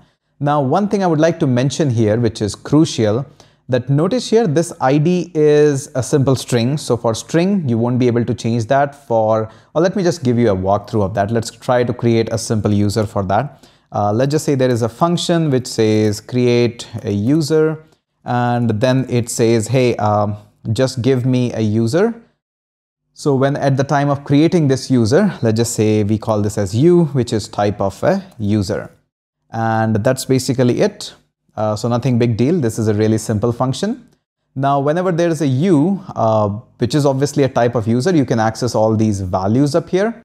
Or, you know what, let's not create a function actually. Let's create a variable because it's easier to show you this example with the variable. So let's try with variable. So let's just say we call it as my user, which is going to be of type user, totally fine. And now in order to make sure that this is a user type, we have to actually assign all these values. This is going to complain because it's not able to fulfill all these values. So I'm going to go ahead and say, hey, let's give it an underscore ID, which should be a type of string. So let's just say this is 1, 2, 3, 4, whatever that is. Also, we have to provide a name. Let's just go ahead and say this is H, Mr. H. And then we have email, which can also be h@h.com. I wish I would have that email. And still complaining because one more parameter or one more property needs to be there, which is active. Let's just say this is not an active user. Okay, false. And what is still your issue? So we have ID, name, email, and a string. Why is it complaining? It says false is not assignable to type. My bad. Should be saying that this is a Boolean. Okay, honest mistake there. All right, so we have gone through with this. Now what we can do is I can just go ahead and say, hey, my user is about to change its email. So we can access the email and I can say, hey, now your new email is something like h@gmail.com. You're totally allowed to do so. But in case you want to access something like my user dot underscore ID, you should not be allowed to change that. So if you just try to assign anything to it, then obviously it will complain that this was marked as read-only. You should not be doing this. So this is one of the use case of whenever there is a read-only keyword that is coming up. But maybe you also want to have some of the things like user has registered by UPI or maybe some credit card details. So obviously we know not every person has credit card. So we are going to say credit card details. This is going to be a simple number. Now obviously not all the user, bad number. There we go. So we obviously know that not all users are going to have credit card details. We also allow some users to come on our website and have free access to the platform. So this could be marked as optional. So all you have to do is come up and put up a question mark here. Now this will not complain. If you pass on that detail, that's great. It will be utilized. Otherwise, you can just put a question mark. Yes, I do agree. When you first time are learning about the TypeScript, this question mark before the colon is a little bit weird syntax, but over the time it will get over. So this is the really easy use case that we have in the card details and all of that. So you get the idea. This will not allow you to complain. And by the way, a little bit more to surprise you, not surprise you, actually give you more in-depth of the detail. Let me comment this out so that we can successfully actually compile this into TypeScript. So that will give you a lot idea. So TSC, this one is my objects. And if I go ahead and run this, this creates an object file, but I hope you can see that now we are exporting so much. So we are exporting ES module, ID is there, and all of these details are there. Notice here, there is nothing which is depicting in the JavaScript that, hey, you are allowed to modify this ID or not. But the moment I uncomment this code, now this is giving me an error. Now notice TypeScript will stop me from doing a lot of things. In my object, notice here, there is nothing still. And we are working just on the properties or the config file of the TypeScript that will allow me, even in the future, it will allow me to stop producing that code. But there is nothing in the JavaScript which actually stops you that. So this is a pure function or a feature of the TypeScript itself. So just make sure you remember that part. Okay. Now, one more thing I would like to mention, since we are talking about the credit cards. So this is a scenario we'll build just based on the credit card. So there is something known as a mix and match of these types. So let's just say we have a type. And first thing that you want to have is a card number. So let's just say you define that, hey, card should have a number. And this is how I'm going to store the number. So you just say, give me a number, or I'll say, yeah, number is number is actually a keyword. So let's call this one as a card number, all lowercase, yeah. And this is going to be a string. It couldn't be anything. And then also you know that if you are storing the card details, the card number alone is not enough. There is card date as well. Let's assume that somebody is storing that date, or I'll call this as card date just to be sure. That is also being stored in a string format. So there are many cases where you want to simply store this card number, card detail, or card date, but you also realize there is a CVV number. So yes, this is a fictitious scenario I'm making up because there's just one detail. It's easier to explain, but in real world use cases, this is too much, a big of a type that you have created. So you save a lot of time. So in that case, you can go ahead and say that, hey, I'm creating a new type. And all you have to do in this type is you can mix and match of the two above. So let's just say we are saying this as card details. So obviously now we have to compile this card details with all the things. So card numbers, expiry date, CVV, all is coming up. I know these two are above defined, so I don't have to redefine the things. I can go ahead and say that, hey, this will be of type being created from the card number. And then I can use an ampersand sign to combine them together. Ampersand is to use all of them together, not just or, like get this one or get that one. And is for combining all the things. So combine card number and also combine card date. And also I want to give one more because we didn't caught up with the CVV. So I'll just put up an end and create an object. Here we'll say that give me a CVV, which will be of type number. So now if I go ahead and create any variable or maybe any object using card details, I have to adhere with all the values up here. So this is really, really easy. And again, right now you're looking at it from the perspective, hey, there's just one value here. There's not a big deal. I could have defined it. But imagine the scenario where project is coming up from a long list of coders. They've already created a couple of types which are doing absolutely great. You just want to utilize them. Yes, I do agree this object is a little bit overkill, not a good practice at all. Nobody would advise you to do such things on the go. It looks very hacky, but just wanted to make a use case. This up till here is definitely a use case where you define a new type based on the combination of previous two types. So remember, both examples are here. The first one is a good example. The first two where you use existing types which defines another third type by using the existing functionality.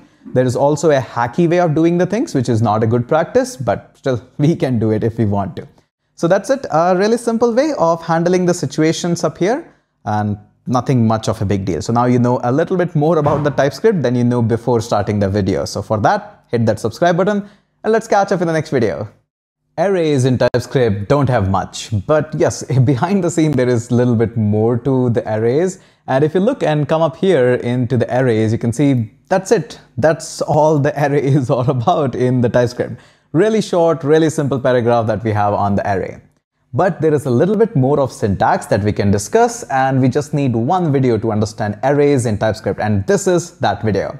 So hit that subscribe button and let's go ahead and move forward to understand arrays in TypeScript. Really simple, just two types of syntax and pretty much basic. Let's go ahead and get started with that. I'm pretty sure you have hit that subscribe. I'm very sure you have promised that, at least I hope so. Anyways, let's go ahead and get started with that.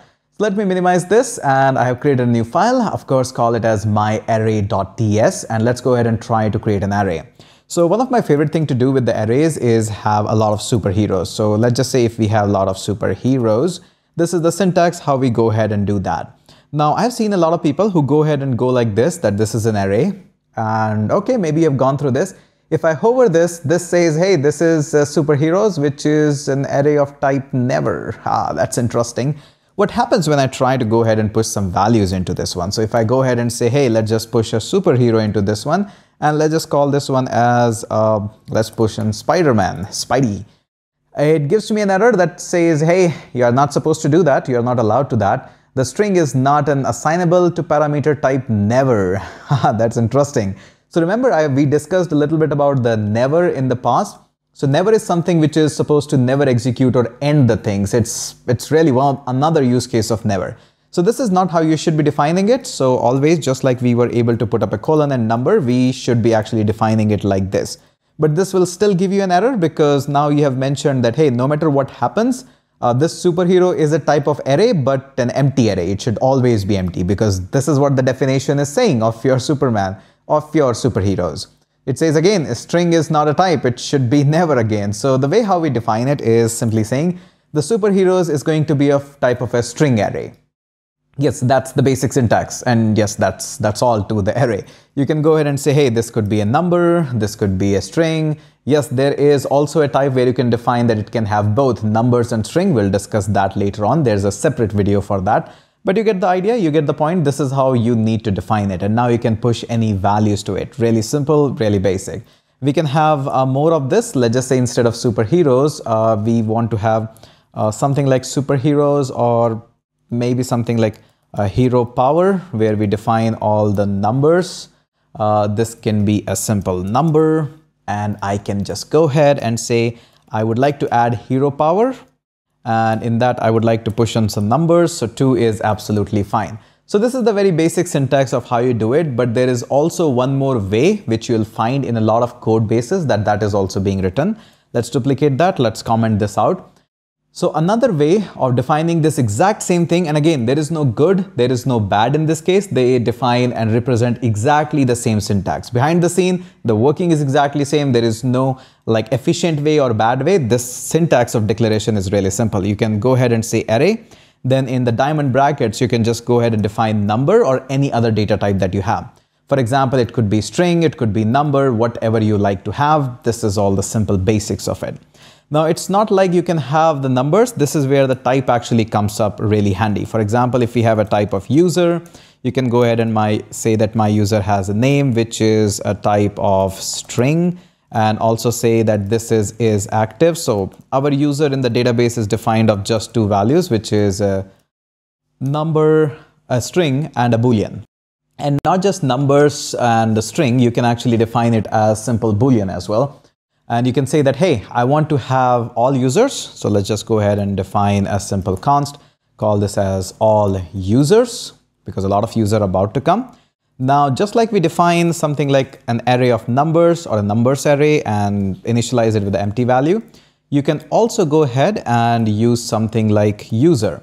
Now, it is very obvious that whoever the value is going to come up, or whatever the value you want to push into this array at line number 10, all you got to do is add the data type which follows this, which is a type. So let's try to push that. So we'll be saying that all users, let's push a value to this one. If I go ahead and push it like the empty one, empty string, if I try to push that, save this.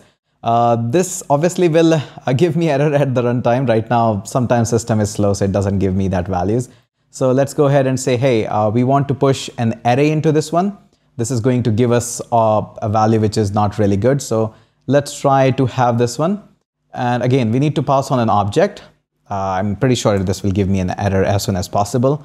So there we go. Now we got the error. So empty objects are not allowed because this needs to kind of follow the protocol. That's a correct word, protocol, but this should be of type user. That's all I'm saying. So user has 2 property, the name, which can be an empty, and is active. That can be simply a true, if I can write that. So there we go. Now we are able to push the values into it. So really simple. There's nothing much too complex about it. Just 2 types how you can define them. Really go ahead and do that. Now also there is one more way that you should know about it, because maybe you are using some ML models to it and there is some complex data type. So in that you are defining numbers of numbers, because when you take a picture, the picture is actually an array of all the rows and values from Python or some stuff that you actually work on with. So in that case, let's just say you have a number of array, and then further down you also want to have an array. Then you can go ahead and just define an array just like this. And further down, I can go ahead and come up some values, something like this. So this is a coordinate, or maybe a simple pixel values, how much RGB values are there. So let's just say 255, 255, 255. So yes, that is string the value, how you can add it. If I try to add a string, it will complain that, hey, that's not the data type. String should not be there. It is supposed to be an array of arrays. So this is the syntax. Just remember that it's really easy. Numbers, and then we can have array inside the array. So really basic and simple. As we will deal up more with the array, just like you are now feeling more comfortable with the with the simple variables and a little bit push values. You'll feel more comfortable with the arrays as we go further. But this is it. This is really the basic. As you can see into the documentation as well, there's nothing too much to define about it. And if I go ahead at the top, if I go ahead and search for array, there is array, there is a generic object type, the array type, and there is a read-only array type as well. So if I go ahead and look for this one, the array type, we can see that this is all the arrays of type string, and we can have the arrays, something like that, pop and push the values and numbers. And there is also a read-only array that you can define. So values, read-only array, type of string. We'll definitely go through with these kinds of things later on. Just wanted to make sure that there is nothing too much in the array, just the basics is here. And I think this video is good enough to get you up and running and started with TypeScript and arrays in TypeScript. Let's catch up in the next video. Hey there everyone, Hitesh here, back again with another video, and welcome to another video of the TypeScript series. We are trying to aggressively move into the TypeScript world, and I'm trying my best to push as many videos as I possibly can. So another video in the TypeScript series. In this video, we'll be talking a bit about the union type, and I really am not looking forward in this series that I just go ahead, give you what is union type, and that's it. I really want you to write better code in the JavaScript, and that's the whole idea of the TypeScript series. So I also try to introduce some of the examples that we use in the production, and that can help you to write better JavaScript code with more contextual understanding. Some people don't like it. Some people just say, hey, give us the syntax and that's it. For that, you could have read any article or documentation, but this is the real knowledge. A lot of people don't like it. Probably they haven't written any production level code. But again, this is the way how you should learn with a contextual understanding. And by the way, I've also got a new mic. After thinking a lot, I ordered it. I'm pretty sure those who are hearing it in headphones or probably in a good speakers can easily notify and understand the difference that we have moved from last video to this one. Great one. So here we go. We have got a new file, which is myunion.ts. Union is really one of the fantastic thing in the TypeScript, which allows you to be into a situation where you are not pretty sure what type of data is going to come in. It might be a number, it might be a string, but you are not sure. It can be either of the two. Now, instead of using any, it is highly recommend that you try to use union type. Union is like a combination of 2 or 3 or more types of data that you can include into a variable or an array and whatever that is. And this is the only video you need to watch about the union. I haven't broken down this video into 5 different videos. It's just one single video. It will help you to understand a lot of context. And yes, it will help you to avoid any into your TypeScript code. So let's go ahead and work on with that's how it actually works. And yes, some of the examples are just score based, assuming that you're building any game or maybe a banking application in JavaScript. So let's just say if we have a simple score, this is how it goes. And you're saying that my score is going to be 33. That's fine, nothing bad, no big deal. But you are not sure that whether this is always going to be a number, or it might be some of the cases that it might be a string as well. I don't know why, but it can be possible. So in that case, so far we have been going through and put up an annotation that, hey, we want it to be a simple number all the time. When you do this, this is all fine. But you can use a pipe sign, which is just above your enter key on the right side, and you can use a string as well. Now, it is recommended that you try to keep it very strict, as much as strict as possible, because there is nothing that is stopping you to put up more data type, or in fact list down all the possible the data type that is available in the TypeScript. But use it wisely, use it carefully. It can allow you to do such things which can be really useful. For example, here if I go ahead and say, hey, this is score is going to be now 44. That is totally allowed, no problem at all. It can also allow you to do some things like score is going to be 55, but this time is a string 55. If I go ahead and do that, no problem at all. If I go ahead and remove this and I save this, yep, there is a problem. There is a squiggly line here that says, hey, whatever you're trying to do, this is not good. So you shouldn't be doing that. But again, this is how the basics of it work. Hi, I noticed that 70% of you haven't subscribed to my channel. It would be really a great motivation for me if you hit that subscribe button. So go ahead, hit that, and now let's carry on with the video.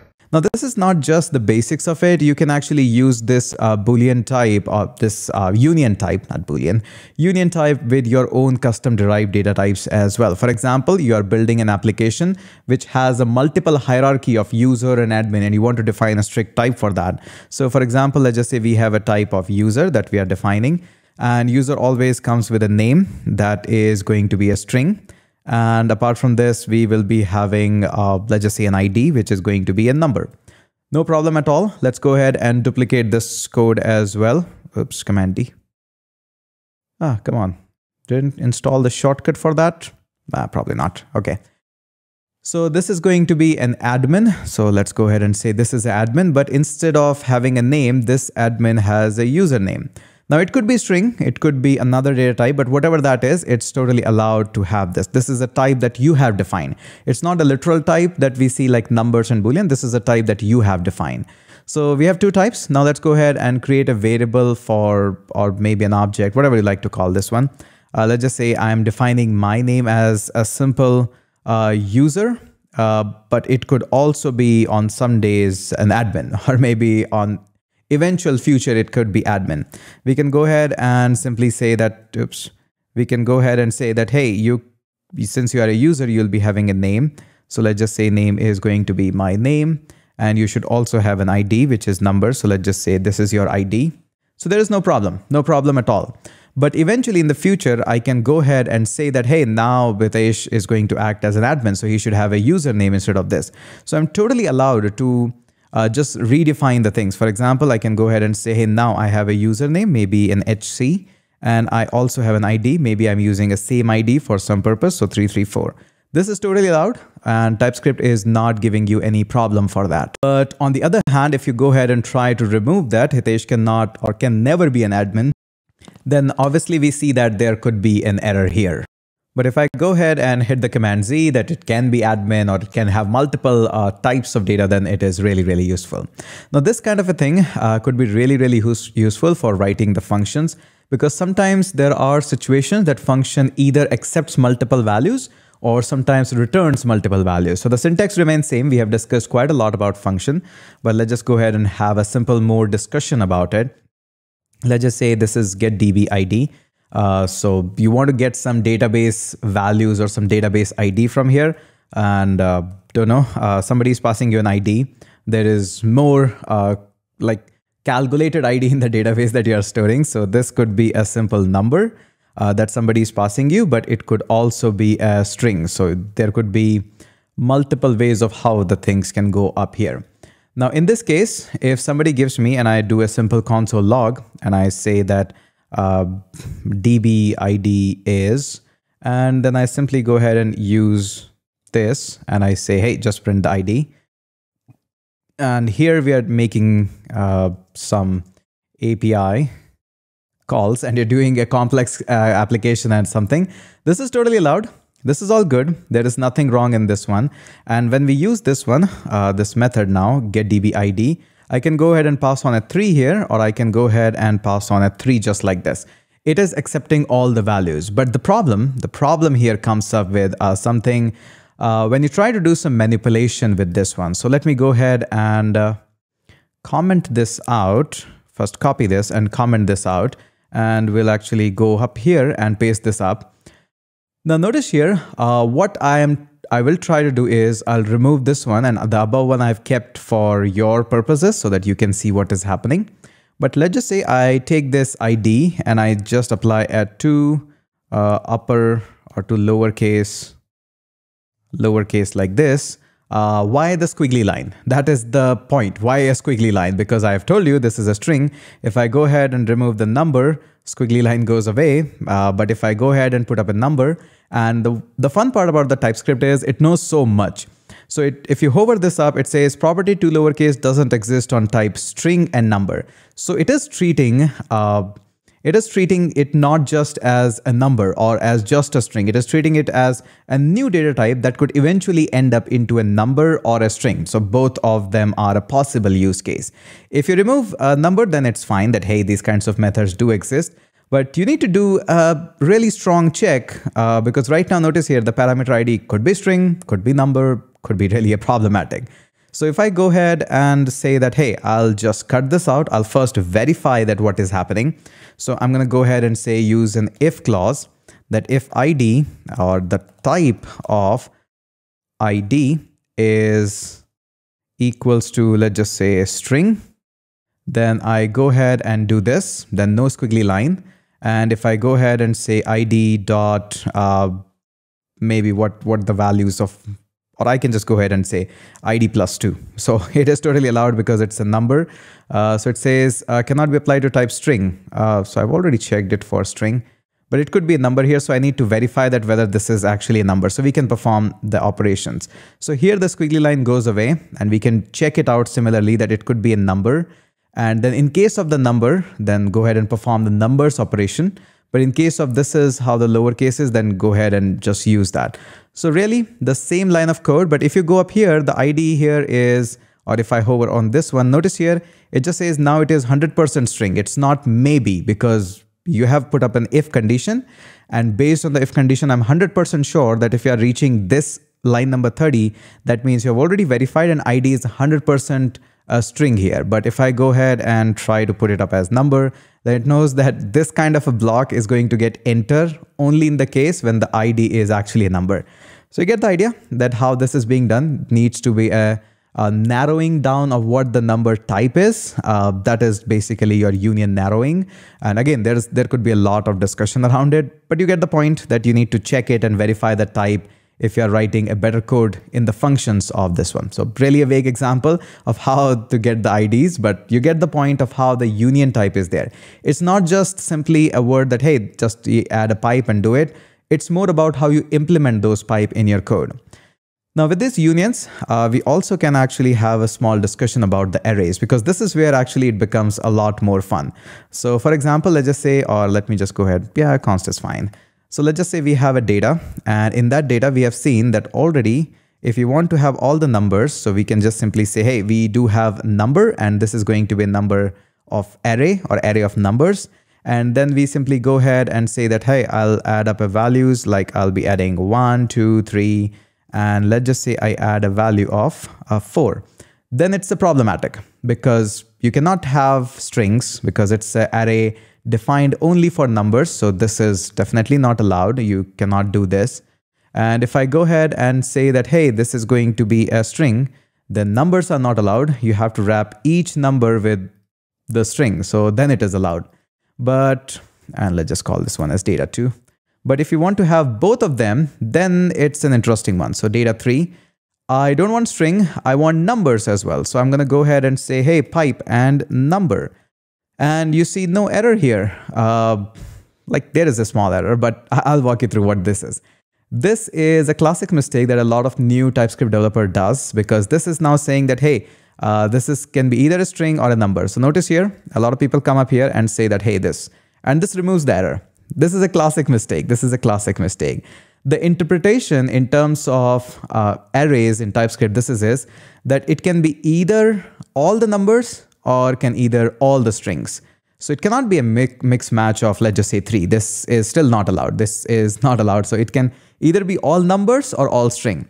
The syntax or the way how you do it is actually you remove this and you wrap this up inside a parenthesis, just like that. And there we go. Now you can have both types in your array. You can have strings and you can have number as well, or probably you can add more as well. Maybe for some crazy reason, you want to have all the values as Boolean as well. Let me just go ahead and word wrap this. There we go. Now you can go ahead and add even a true, whatever you like. Again, this is a very, very not thing to do, but yeah, a lot of people does that. And also I've noticed a lot of people just when these kinds of situations happen, they just go ahead and do any, which is not going to give you any error.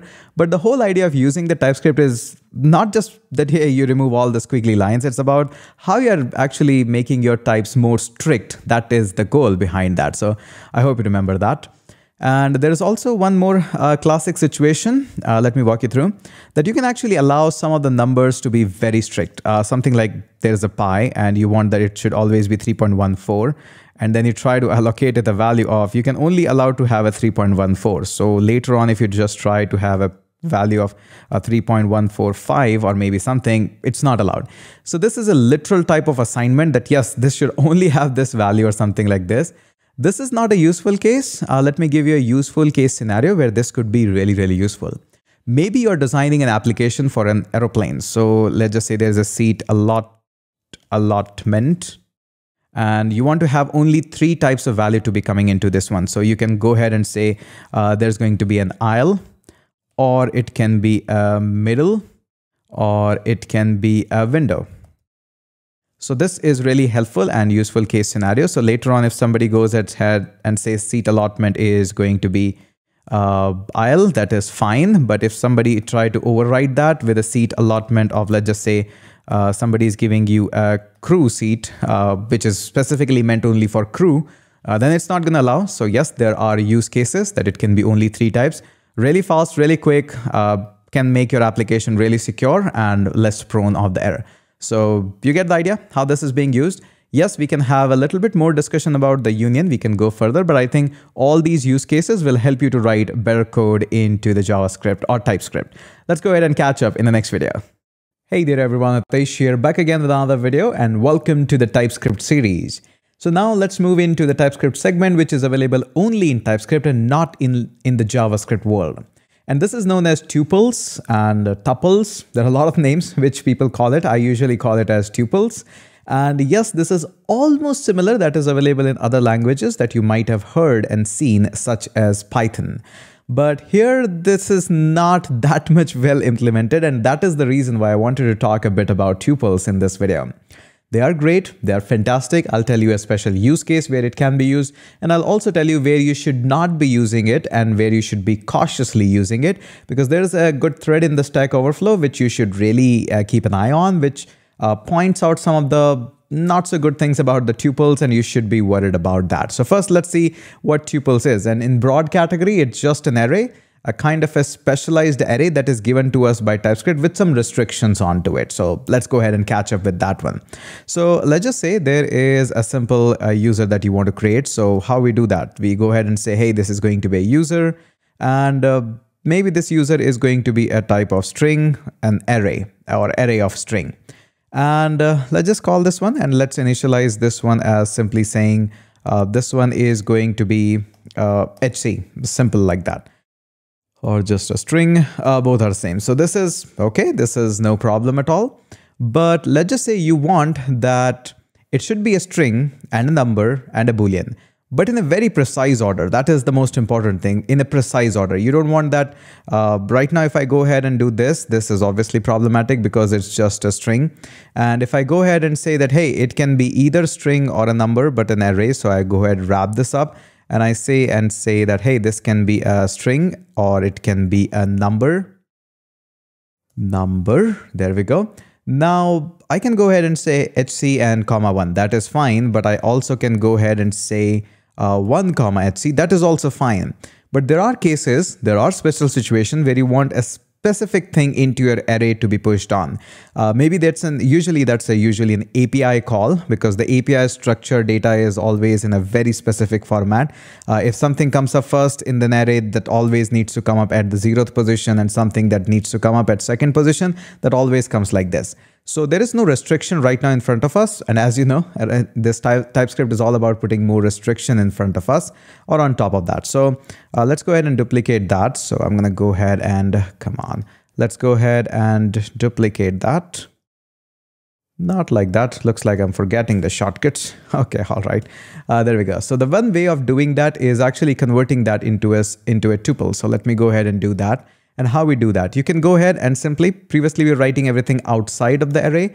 Now if I go ahead and say that, hey, this is going to be a string, and then it's going to be a number, and then probably it's a Boolean.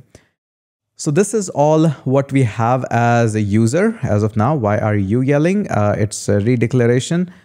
Yeah, probably because in my other files also I'm writing a lot of users. So let's call this one as T user, or small t user for tuple user.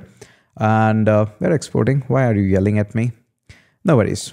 We'll be saying, hey, you are T user. So it's never being read. So that's fine. Now let's go ahead and try to declare that. So we're going to go ahead and say, hey, T user. And how can I add value to it? I can go ahead and say the first element should be strings. Okay, let's just say first user or first value in the array is string. Then we can go ahead and put up a number. Let's try 131, any random number. And then I'm going to go ahead and say true. So these are the 3 values that I've added up here. It still is having an issue. And again, my bad. Come on. Okay, now all good. So now notice here, there is a strong pattern here that says a string, then a number, and then a Boolean. So I cannot reverse this order. I cannot just go ahead and say, hey, true is the first element, then we are going to put up some number, and then I'm going to put up a string here. This is not why the tuple is there. Tuple is to make sure that even not just what is inside the array, even the order of the array really matters in the case of tuples. And especially very helpful in the case of API calls, or maybe there is some database array in which the specific order is there. Maybe some likes are there into your array, and each of these likes are being inserted based on when somebody liked. So in that case, you can go ahead and use that. I know, very vague example, but yes, tuple is all about restricting you so that you have an order of the data. Okay, let me go ahead and walk you through. So let me first fix this. So there we go. This is all happy. And another case where you can use it, a classic example which you'll find everywhere, is RGB. Because that actually makes a lot of sense. In case you want to have an RGB, then this needs to be a number. Obviously, we have something like 255, 255, 255. So all the three values should be number. We don't expect that there should be fourth number. Probably for an alpha or the opacity, you are not bothered about. You want strictly like that. So if you define a type like this, then obviously you have to go ahead and have 255 and let's just say 123 and then 112. So this is a guarantee that always these numbers are going to be there. For example, somebody puts an opacity and say that, hey, we want an opacity of 0.5. Then this is not allowed, because this will say, hey, this is not how it is declared. This shouldn't be like that. And if you remove this, you can see all happy now. So one of the example up here, but it's not like it's all easy and all useful. And as I told you, you don't have to just put up a reference just like this. You can define a type like this as well. For example, we have already studied type quite a lot. So let's just say you're going for a user, and that user, you say that always comes up with certain thing, like there is an ID and there is an email that comes up. So now you have defined anything who is following or is a type of user needs to be exactly like a tuple or tuple, and there it's going to be a simple number and a string, always and always. It is compulsory. So for example, let's just say we go ahead and say this is a new user, which is a type of user. And if we are going to follow this, if the type is being defined, then we cannot just go ahead and add anything into this. There should be an ID and there should be an email. So let's call this one as example@google.com. So this is really important. You cannot just go ahead and say that, hey, this is going to be a true. No, you are following a type here, which is tuple, and this is not allowed. But there is something really wrong about the tuples. So for example, if I go ahead and use this one, this is absolutely fine. I can even go ahead and change this one. So new user, and I can just go ahead and say, hey, at first position, of course, I cannot go ahead and do something like this, that at first position, there can be a number. Not allowed to, but make sure you're cautious about that you can actually override that.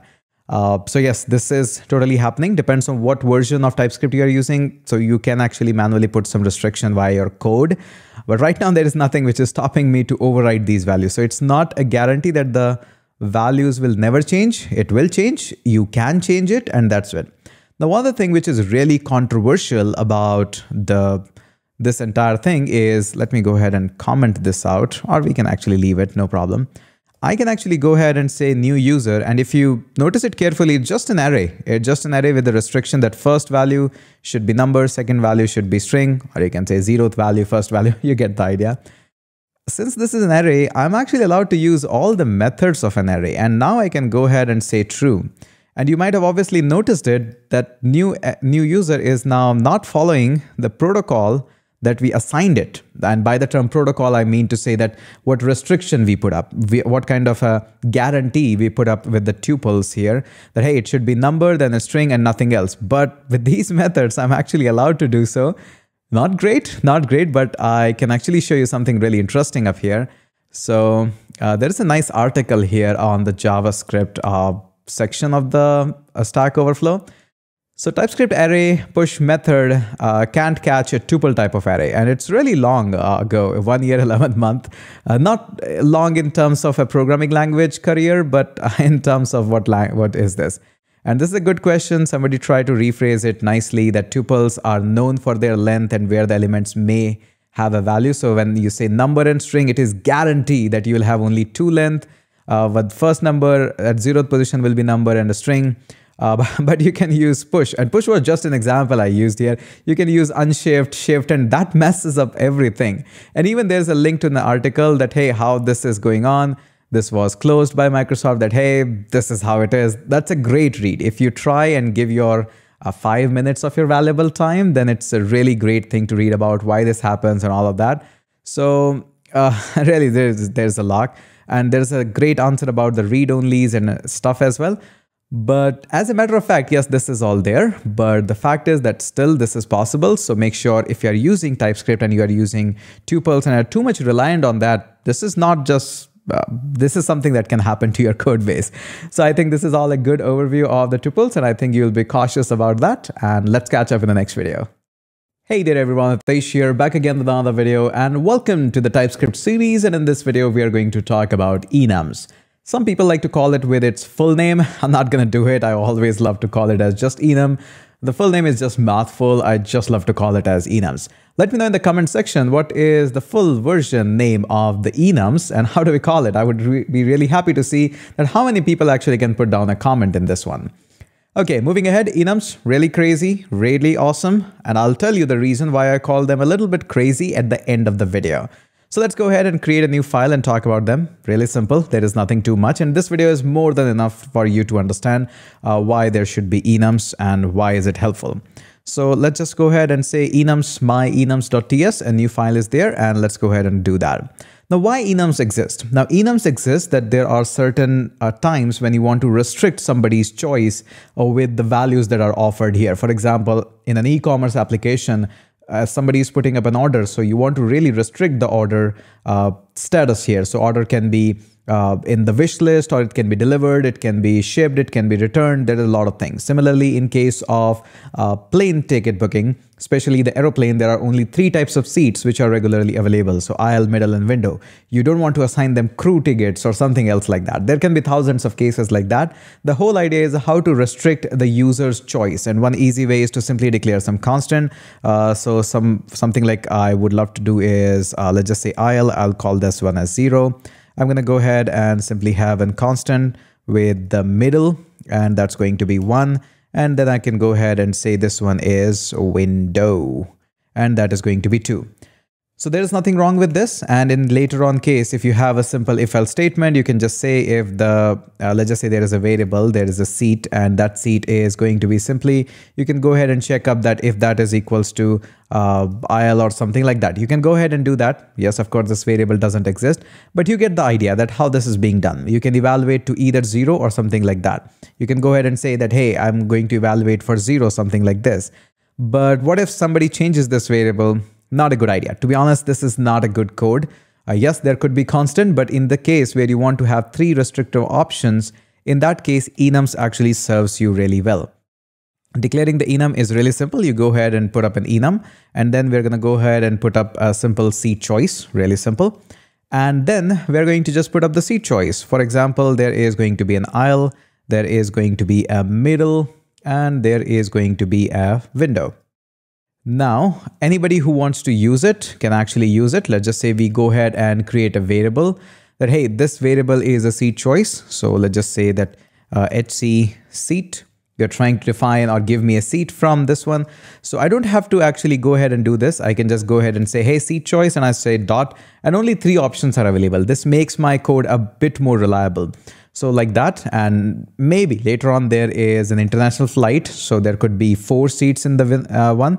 So I don't know what to call the 4th one, but let's just say we call this one as 4th. So I have to do nothing.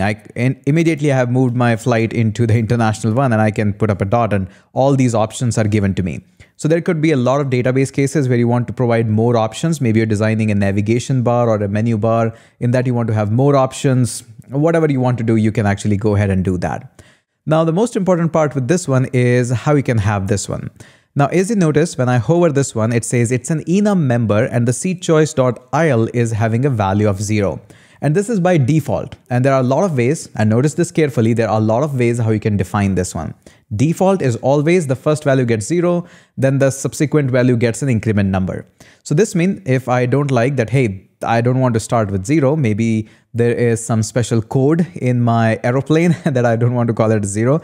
I want to call it as 10. You can go ahead and do that now automatically for whatever reason you are evaluating it. This is 10, and obviously the next value is 11, then 12, and then the 13. So this is totally allowed, and you can go ahead and do that. Maybe you want to get started with any number like that. So for some reason, the middle is now 22. Yes, that is totally allowed. It's not like you always have to go into the increasing order. But notice here, window always get 23 and this get 24. So you get the idea that you can actually put up a strict number and rest of the values will follow up. Or maybe you don't want to call this one as like this, so you want to call this one as 44, maybe whatever the reason is. So you get the idea how this is being done. Let me go ahead and remove this. And another way of how you can do it is you can actually put up some values. So for example, you don't want to call it as IL. You literally want to call this one as IL. So you can go ahead and do that. Now, as soon as I do this, notice here it says that, hey, enum must have an initializer. Why is it having an issue? Shouldn't be having an issue. Oh, no worries. It just is asking for a value. So now we are moving ahead. Since we have actually mentioned that it's not numbered, numbers are automatically being calculated. Now I need to go ahead and put up values for all of this one because I've broken the pattern that it's not there. Again, I should be consistent. And this one also needs to be window and window and this one. And again, it's not really compulsory that you put up all the values as you can put up, hey, this is 0. So again, once you start putting up the numbers, not the numbers, the strings as a value, then you always have to go ahead and provide values for all of them. But surprisingly, let me show you one more interesting stuff. I'm pretty sure that might be bothering you a little bit. Let's just say I just want to say that that is IL, but this one is 3. Notice here, this one says, hey, that is 4. And again, a comma. And this one automatically goes 5. So these are a couple of ways of how you can define that. There is a lot of ways how you can read the documentation and find out that, hey, you can assign numbers and strings and all of that.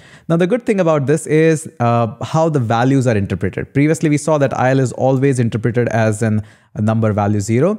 But what would be inside the value of HC seat? That is the most important. In this case, it would be a literal string. So if I hover this one, notice here, or in this one is obviously a type of seat, but if I go up here, this is a literal value of IL and I can match that up with anything that I like. So this is the most important thing about the enum. Really simple. You can define functions around it. You can define constants around it, variables, whatever you want to do it. The most important part is this one, how to define them. Now there is a little bit more to it. This is a little bit crazy thing to have it. So let's go ahead, and this is a great example. So we're going to just copy this one and we'll save it so that you can have a reference around it. And let me open up my Chrome. So let's just go ahead and paste it because it is also equally important that we see that what kind of code is being produced when we write this kind of TypeScript into the JavaScript. Yes, we can actually compile that at any given point of time, but this is rather easier. So you can see as soon as I declare this enum, an IIFE is being designed or being created for me. And if you don't know about IIFE, go ahead and watch my playlist of JavaScript. It's still one of the most valuable series on the internet. And notice here, this is an IIFE, immediately invoked function is executed here, and it gives me a seat choice. Notice here, a lot of code is being generated for me. And then I'm able to allow to get this one. A lot of people don't like it, and that's why you're going to see a lot of discussion around it on the GitHub of TypeScript as well as on the Stack Overflow. And one solution that is being given is just use const. And once you actually do this, this doesn't generate too much of the code because see, a lot of people don't like that TypeScript generates too much insane amount of crazy code for the JavaScript because sometimes maybe you want to directly jump into JavaScript, fix some stuff. TypeScript is great, but sometimes it's not that perfect. It's not matured at some cases. In that cases, having too much of crazy JavaScript code is not good for you. So in that case, you can just put a const before the enum, and this will not generate any crazy code. This will just generate whatever is necessary. For example, in the case of IL, if I go ahead and just say call it as 2, the value is being assigned as 2 here. And if I go ahead and put it IL, that IL is a constant being created. So yes, although you are using this one, and you will be given options of choosing from restricted options, but the final JavaScript code that is being generated for you is still a really clear and simple. So again, The motto behind having a TypeScript is having a restriction while writing the code, but the code that is being produced by the JavaScript should be clean and beautiful. And that is why there's a lot of discussion and a healthy discussion around the community, which is good and which is not. And I think now you're capable enough to take a participation in that whether you like this iffy style of code and what is this, the previous style of code with declaring the constant. So, and again, don't forget to put down in the comment section the question that I asked you in the earlier of the start of the video. And that's it. Now you know a lot about the enums, and let's go ahead and catch up in the next video. Hope you have already hit that subscribe. Let's catch up in the next one. Hey there everyone, Hitesh here, back again with another video. And in this video, we'll talk about interfaces in TypeScript. Now, interfaces are pretty cool in TypeScript, and yes, I would 100% agree. They sound exactly similar to type that we have already studied in the TypeScript. So they almost are identical, and that is why it is required at least 2 or maybe 3 videos to finally understand where the interfaces are and why these are being so much used into the world of TypeScript. Now, before we move forward, make sure you hit that subscribe button as well as forward these playlists entirely into your WhatsApp group, into your college group, so that everybody can take advantage. That would be really, really beneficial for me and you, both of us. Let's move ahead and talk about interfaces. So let me take you on to my screen. We have created a new file, myinterface.ts. And yes, you'll find a lot of similarities between that. So yes, I do understand that part. And we'll take care of what is the differences between them, the versus part and all of that. But right now, let's go ahead and just talk about the interface. So yes, it starts with the keyword interface. And let's try to assume a scenario. You're creating a new user. And this user has some of the properties like maybe email, maybe a user ID, maybe there is a Google login, maybe there is a database ID as well. And you're trying to start a trial for this user for whatever the services you are actually selling. And also you want to give him a discount code as well. So this much of the scenario will help us to get an entire overview of how things are going to be there. So I think that's a good scenario to understand the interfaces bit by bit and pieces by pieces. So moving further, let's just say we call this one as simply user. Feel free to call it whatever you like. And we have a user. So let's just say user starts with an email that is going to be a simple string. And we'll be saying that you should also have a user ID, and that will be a number. All right. And yes, I do agree. You might be saying, hey, let's go ahead and create a type of this and then call this like that. And yep, that also exists and that also works. But we're not here for type. We'll go through with the differences between them in the next video. But right now, let's just jump back into interface. Yes. Now, interface is more like a scenario or kind of interface doesn't have those nitty-gritty and details of how it will work. But these are basic overview of that whenever you're creating a user, these are the fields which are compulsory. These are the methods which are compulsory. Now, how you implement them, that is totally up to you. But interface, yes, loosely you can say it's more like a class, but yeah, loose form of class, very broad overview, a very superficial view. It will ask you, it will force you that there should be a method, the name should be the same, but it doesn't say what should you do inside it. It just has a basic protocol things that, hey, this is, I expect this is what it's supposed to do. But it helps a lot in the code, and especially in the long and really bulky code, that this helps a lot. So let's try to create a user. So let's just say we create a user Hitesh, and let's just define that this is going to be a type of user. As soon as I do this, this creates a problem that, hey, Hitesh should be a type of user.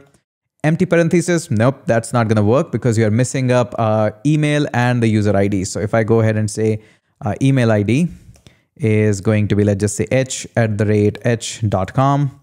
And of course, we need a user ID that will be 2211, whatever that is. Okay, this is great. This is really valid. Maybe let's just say user is also trying to log in from the Google, and he does have a Google ID. So we'll be saying Google ID, Google token, whatever that is. But I'm not sure. It might be not as compulsory. There is a email and password login as well. So you can obviously use these fields, which we have used in the past as well. So this is now optional. You pass it, great. You don't pass it, nobody's going to stop you. And there are also read-only fields, which we have already seen in the past. So read-only can be something like DB ID. So there is a database ID. You don't want to change it. It should be number. It's not optional. So obviously you have to fill it. So we're going to say that DB ID, and that one will be a number. So I'll be saying 22. Yeah, that's the database ID. Now, the advantage of the read-only is same as what we have studied in the past. Hope you have watched that video.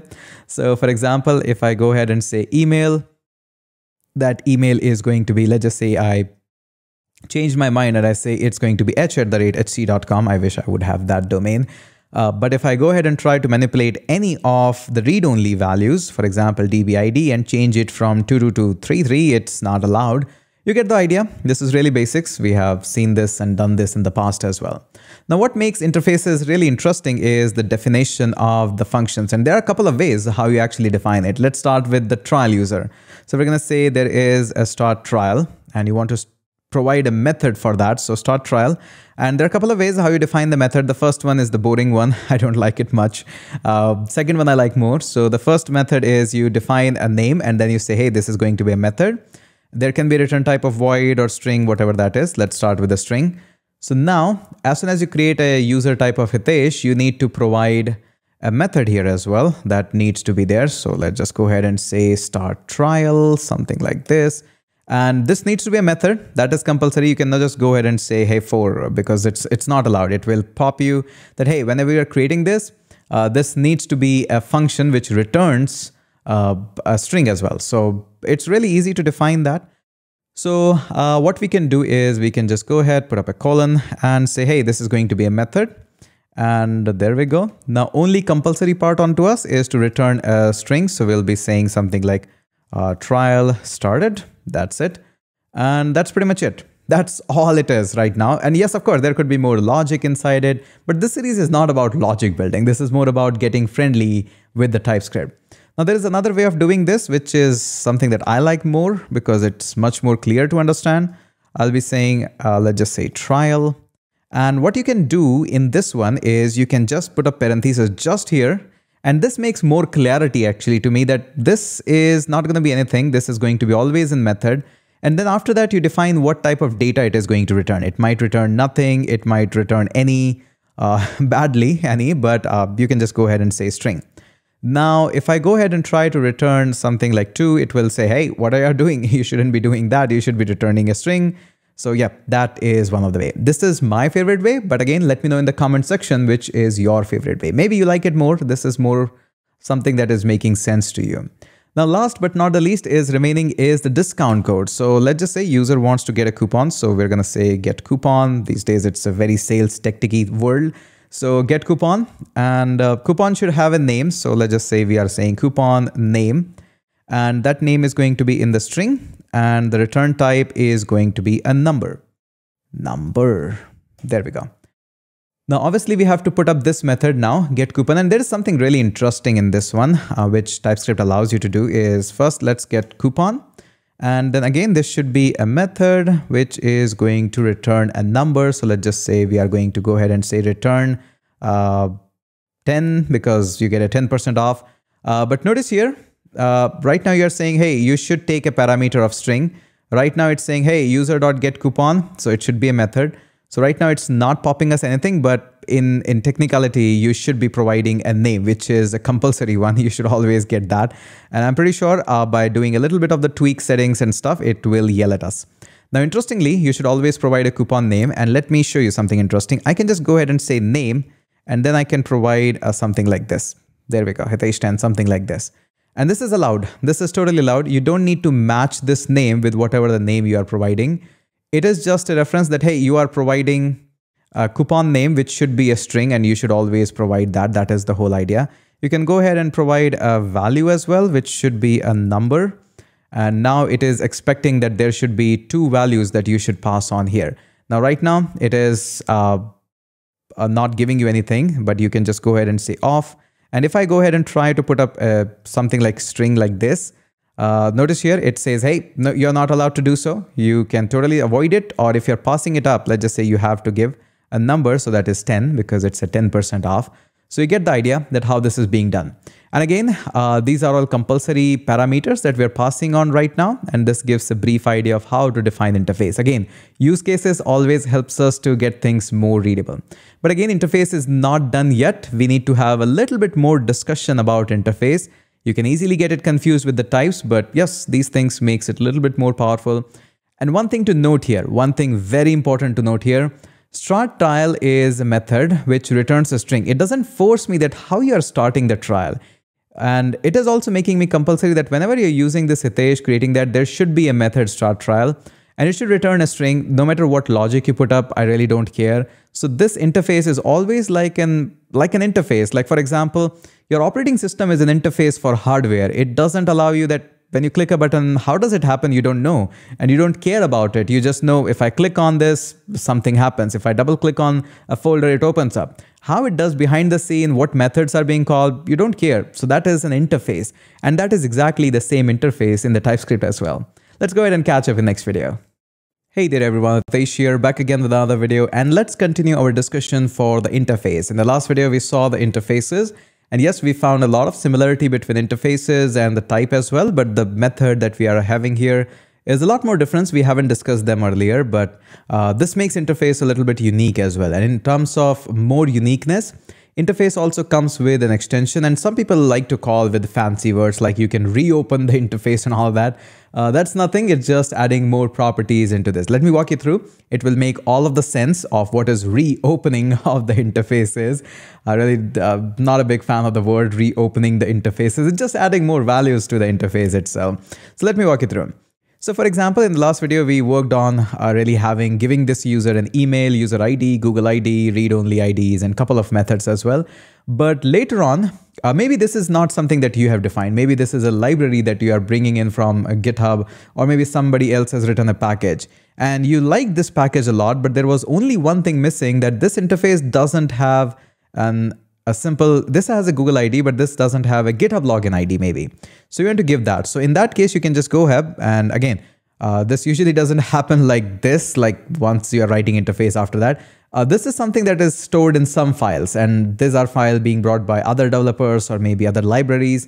So you can go ahead and just find out where that interface is, and you can actually go ahead and write this user again. It is totally allowed. And now here we can say that I want a GitHub ID or a GitHub token as well. So I'm going to go ahead and say, give me a GitHub token, and that will be a string. Now with this, you can also make this optional in case you want to, but let's just say this is compulsory for us. We are taking an input from the GitHub. Now all I have to do is make sure I add one more property. So I can go ahead and say, hey, I want to have a GitHub token, and that token is going to be a string. So I'm going to say, let's just say GitHub, and of course with a comma. So this is all good, and you realize that, yeah, you don't have to touch this entire thing, but you also get the entire functionality in your variable or a constant that you have declared up here. So this is why a lot of people love it. And during the interviews, if there is a TypeScript specific interview, people like to call it as reopening of the interface. Yeah, I found it a bit mouthful as well, but I think that's great. Now, one advantage also that you get with the interface is inheritance. That is something really great. So for example, you want to create an interface, and you know that you want to call it as admin. Now, obviously you can go ahead and define the admin, whatever you like. Maybe you like a role or something. But one great thing about the admin is you can just go ahead and say extends and extends. Extends is a keyword, and then you can use, and you can say that, hey, I'm going to go ahead and extend it with the user. So immediately you get all the properties that are there for admin, but you also have that. So you can now go ahead and call this one as admin. And yes, that will also work. But since it's an admin, there should be some role as well. And it can be simply a string, then you have to add it. But maybe you are defining a role and there are some literal values. You have a literal value of admin. Maybe you have a TA. Maybe you have something, what else? Maybe a learner. Learner. Come on. If I can type that, that would be great.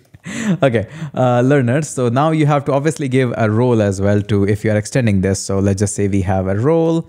And in this case, since this is a literal value, I can just go ahead and say admin. This will not be correct. This needs to be exact value, then it will be correct.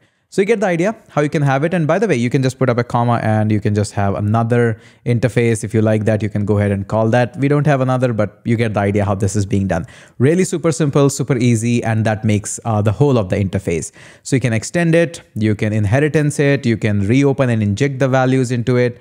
But also word of caution, if your interface is, you're naming it, make sure any package or library that you have installed don't have that interface, otherwise you'll be messing it up entirely. So make sure you don't do that. And again, I would like to bring in the documentation of the TypeScript as well. So this is the small documentation. And yes, they also bring down this question that what is the difference between type aliases and interface? There's nothing too much. I highly recommend you to read this paragraph up here. So here they make interface and here they make type. It says extending the interface goes like this. You can simply say extends and then provide the name here. That's fine. In the case of type, we have already studied it, that there's an ampersand and then you go with this weird way, which I'm not a big fan. That's how you do it. And if you want to add a new field, you can open this up anytime and do it. And a type cannot be changed after being created. This will obviously give an error. So these are coming up directly from official documentation. And this is where you should be trusting the most, official documentation. So I hope you get the brief idea of how these things are being done. And I think now you have an entire knowledge about interface. And again, read a little bit more of the documentation. They will give you more idea. But throughout the documentation, you'll find this point, X and Y.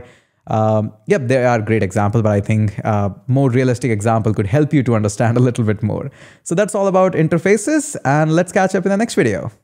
Hey there everyone, Hitesh here, back again with another video, and welcome to another video in the TypeScript series. In this video, so far we have already gone through with the basics of TypeScript, how it works, the basics idea, how to generate a JavaScript file with it. But now it's time that we move a little bit one step closer towards how it is being written in the production. And there's not too much of drastic difference. It's just a setup, and setup depends on, are you using React, Angular, Vue, whatever you're using. Anywhere you're using writing TypeScript, JavaScript, that's the same place where you can use TypeScript as well. Now again, if you have been into so far of the video series and you are still asking me that, hey Hitesh, is it going to be a series about TypeScript for React or TypeScript for Vue? My friend, you need to watch this series again. TypeScript is not for React or Vue or Angular. It's just a whole ecosystem. Similarly, like if you ask me that, hey, JavaScript, is it meant for React only or is it meant for jQuery only? I would say you don't understand JavaScript if you're asking that the JavaScript is only used in React. Similarly, if you ask TypeScript is only being used in Angular or React, that means you don't understand TypeScript still. So go ahead, watch the video again. And I have already cleared the mindset of it. In this video, we'll be creating a similar TypeScript scenario where we'll see that how probably in the production you can write TypeScript. And maybe you're creating a basic application which just includes JavaScript itself, but you don't want to write core JavaScript. You want to write more of a polished and protected JavaScript. That's where the TypeScript comes in. So we'll watch through with that scenario. And maybe later on, we'll see that how this can be introduced with React and other types that you can introduce. So let's go ahead and try to shrink this up. And we'll be going with TypeScript YouTube. Let's go into 03 and we'll be calling it as Pure TS. Yeah, that not a great name, but Pure TS, that would be great. Okay, let's go ahead and open this up. Now the way how you do it is actually we have already installed TypeScript, so TSC is already there. So we need to actually initialize it. And this is the first time that you are using TypeScript like this. So make sure you actually are following along with me. This is a setup, really super easy, but make sure you go ahead and follow this up. We have already got TSC, which is a TypeScript compiler for us, which is globally installed in this case. So --init, and you can see there are a lot of options available. The one that we are going for is --init. What this does is it creates a simple TypeScript config file. In case you're using TypeScript with React or something, and you're using pre-boiler template for that, it gives you a lot of options like that. If I open up this tsconfig, you can see that there's a lot of options for compiler projects, what to disable, what is the target. Right now it says ES 2016. And there are a lot of ES versions that you can target. A library, there's a whole lot of options. We are going to talk about some of them. What is your root directory? What is your output directory? And JavaScript, what to allow, what to emit. What does the output file or output directory looks like? There's a lot. And as you can see, there's a lot of options, and there could be a dedicated video just for these options. And by the way, these are the same options that you find on the TypeScript website. So if I open up this TypeScript website and I go at the very top of it and I say the playground. So these options actually are just here. So when we say tsconfig, yep, these are exactly all the options that are available to us. So yep, these are the options. We'll probably talk about them in some other video. Right now, just generating a tsconfig is good enough. Really, we have not done anything. It's just a tsc --init. So really simple and really basic. Now, obviously, I want to start a node project here. So I'm going to go ahead and say npm init. And I'm going to put up a -y so that it doesn't ask me too many of the questions. So it generates a node package.json file. Again, remember tsconfig.json is for tsconfig, TypeScript configuration, and package.json is for basically install any node package manager or npm or something like that. We're going to create a couple of files so that we can actually work with that. So we're going to go ahead and say index.html.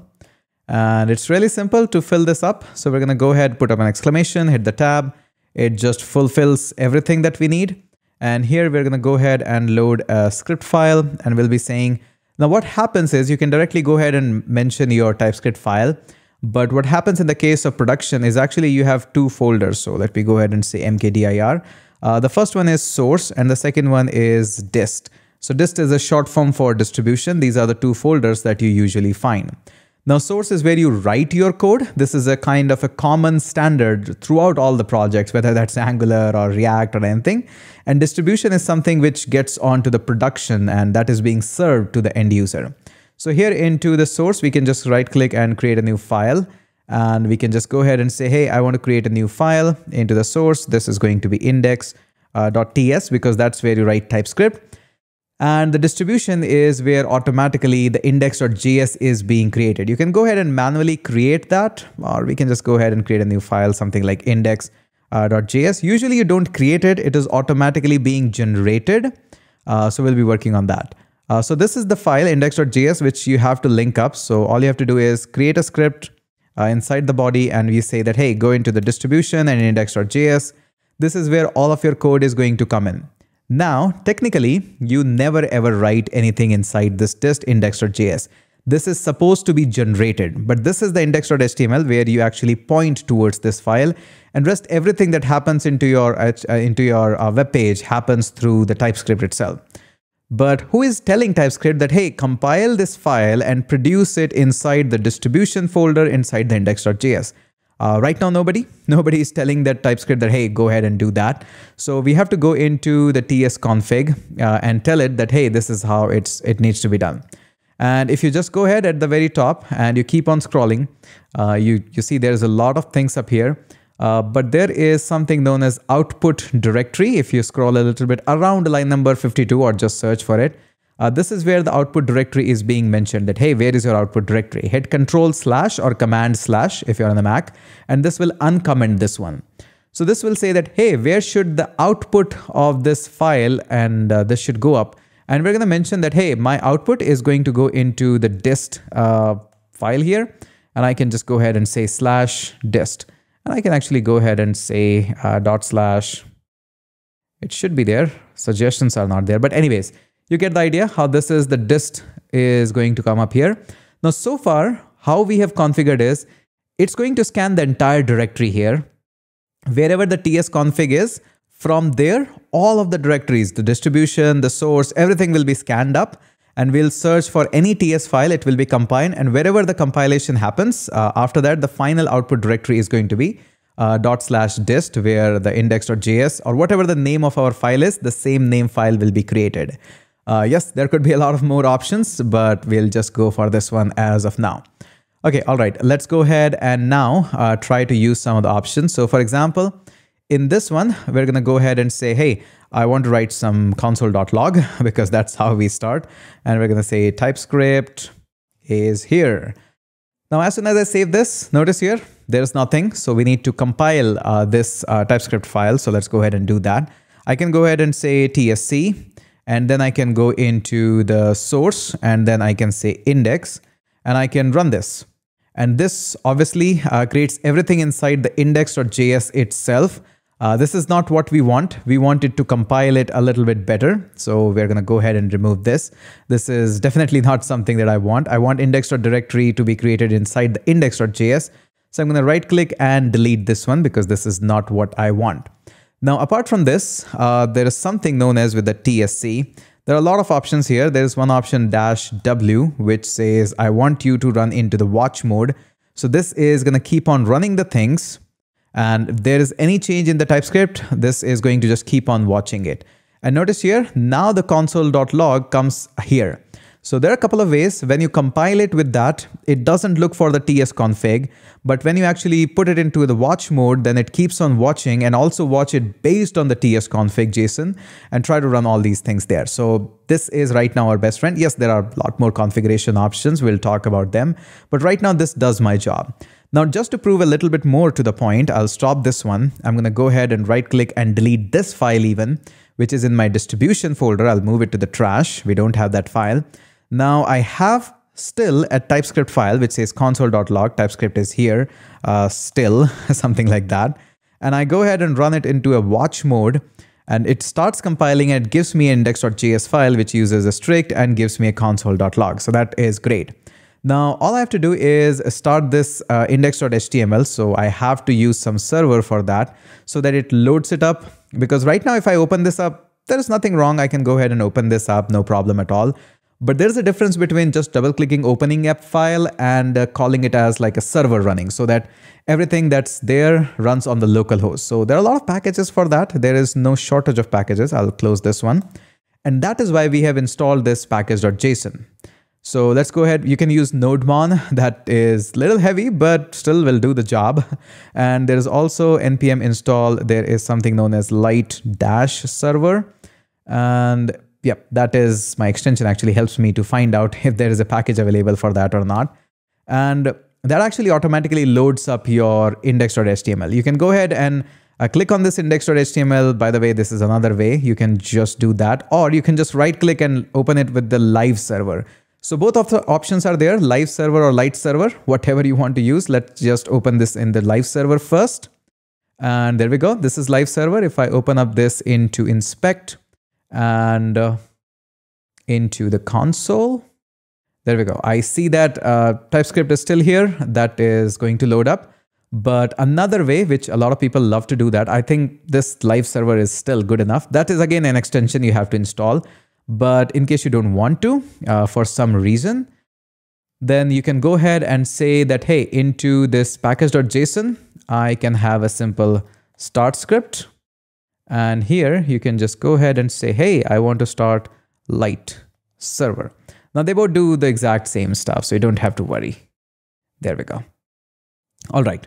So now all we have to do is, in this case, we are not going to be running it through the index.html. So I'm going to right click and say stop live server. And now the live server is stopped so that I can run the light server. Mouthful, confusing as well. I can go ahead and say npm start. And that also does the same thing. It just opens up localhost at 3000. Previous one opened at 5500. But again, the same thing. Whatever suits you, whatever you think is the best one, just go ahead and use that. They both does the same job. They both does the same job. And in case you don't want to install any packages, light server or something like that, go ahead and just install an extension. By the way, this is how I installed it. I just go ahead, come up here, and I say live server by Ritvik Day. Live server. Seems like I am offline. Seems like my network should be working on that. Shouldn't be like that. Okay, when offline, please check. Probably there is something wrong in my network connection. But yeah, this is the one. So live server, this is the one by Ritvik Day that I used. Again, repeating this again, if you're using the live server, just come up onto index.page, link up your JS file, right click and open with live server. In case you don't like, for some reason, a live server, you can use light server. In that case, you have to move into package.json and I have to say npm install light server, create a start script, and there we go. And apart from this, we will be opening up a new terminal and we'll be saying, hey, TSC, just go ahead and keep on running into the watch mode so that whenever I make any changes in TypeScript, you first come and consult to tsconfig.json. And then whatever I write here, you just go ahead and just follow that. So if I go ahead and put up a duplicate, how am I going to duplicate that? Oh, come on, looks like I forgot. Copy that, paste that. So TypeScript is here and we're going to say TypeScript is amazing. Save that. I prefer not to use light server. I don't think that's necessary. I think I'll just go ahead and say right click and open with live server. I think that is much more awesome.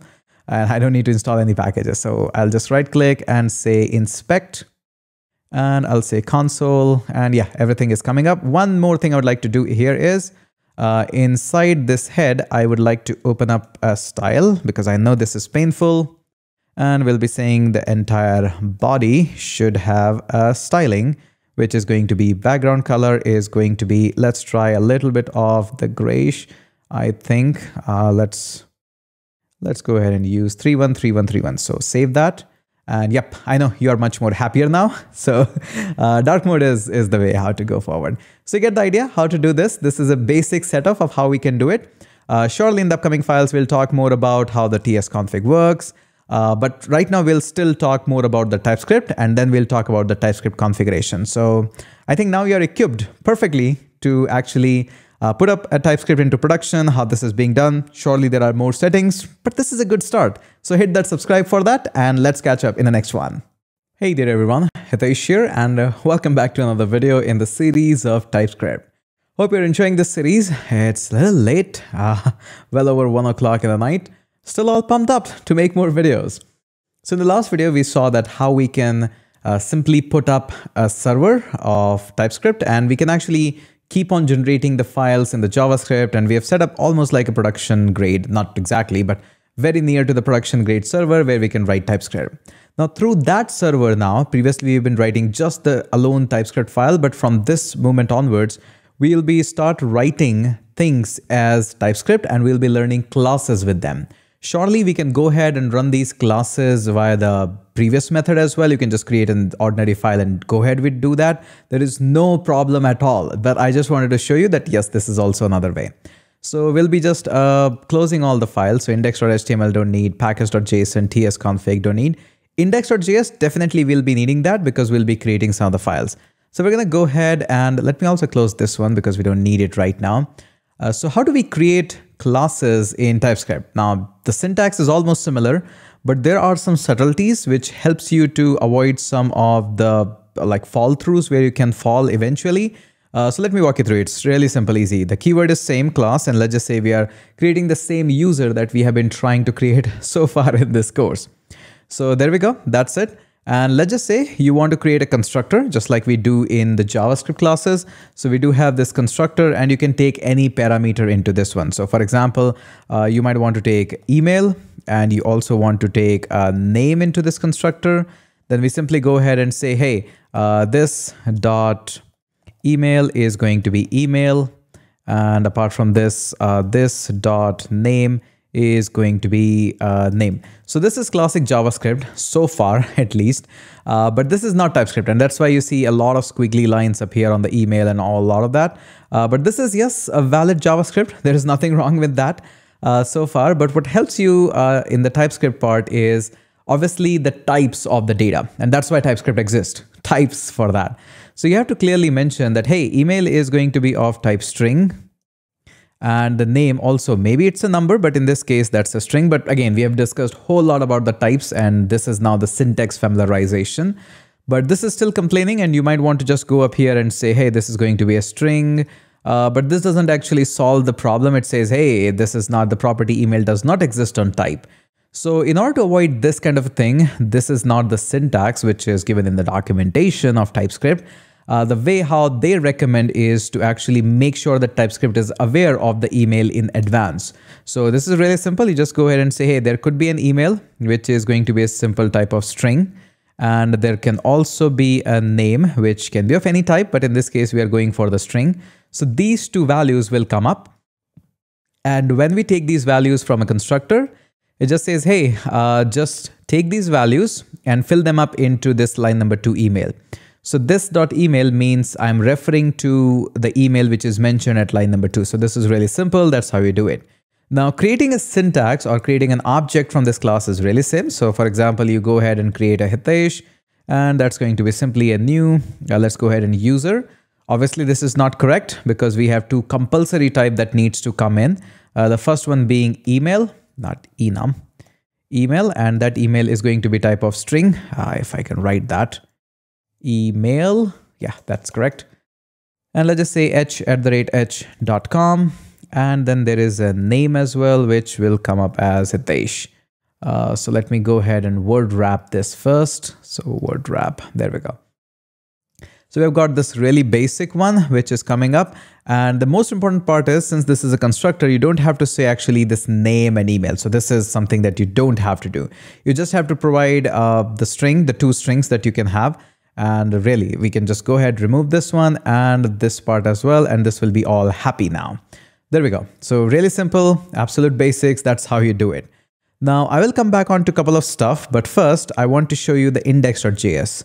So this is how the index.js, this produces almost the same code, and we can see in the TypeScript, right now it's not reloading the browser, but yeah, TypeScript is watching the file save, and if I save this one again, not here, if I save this one, it watches that and just produce the code.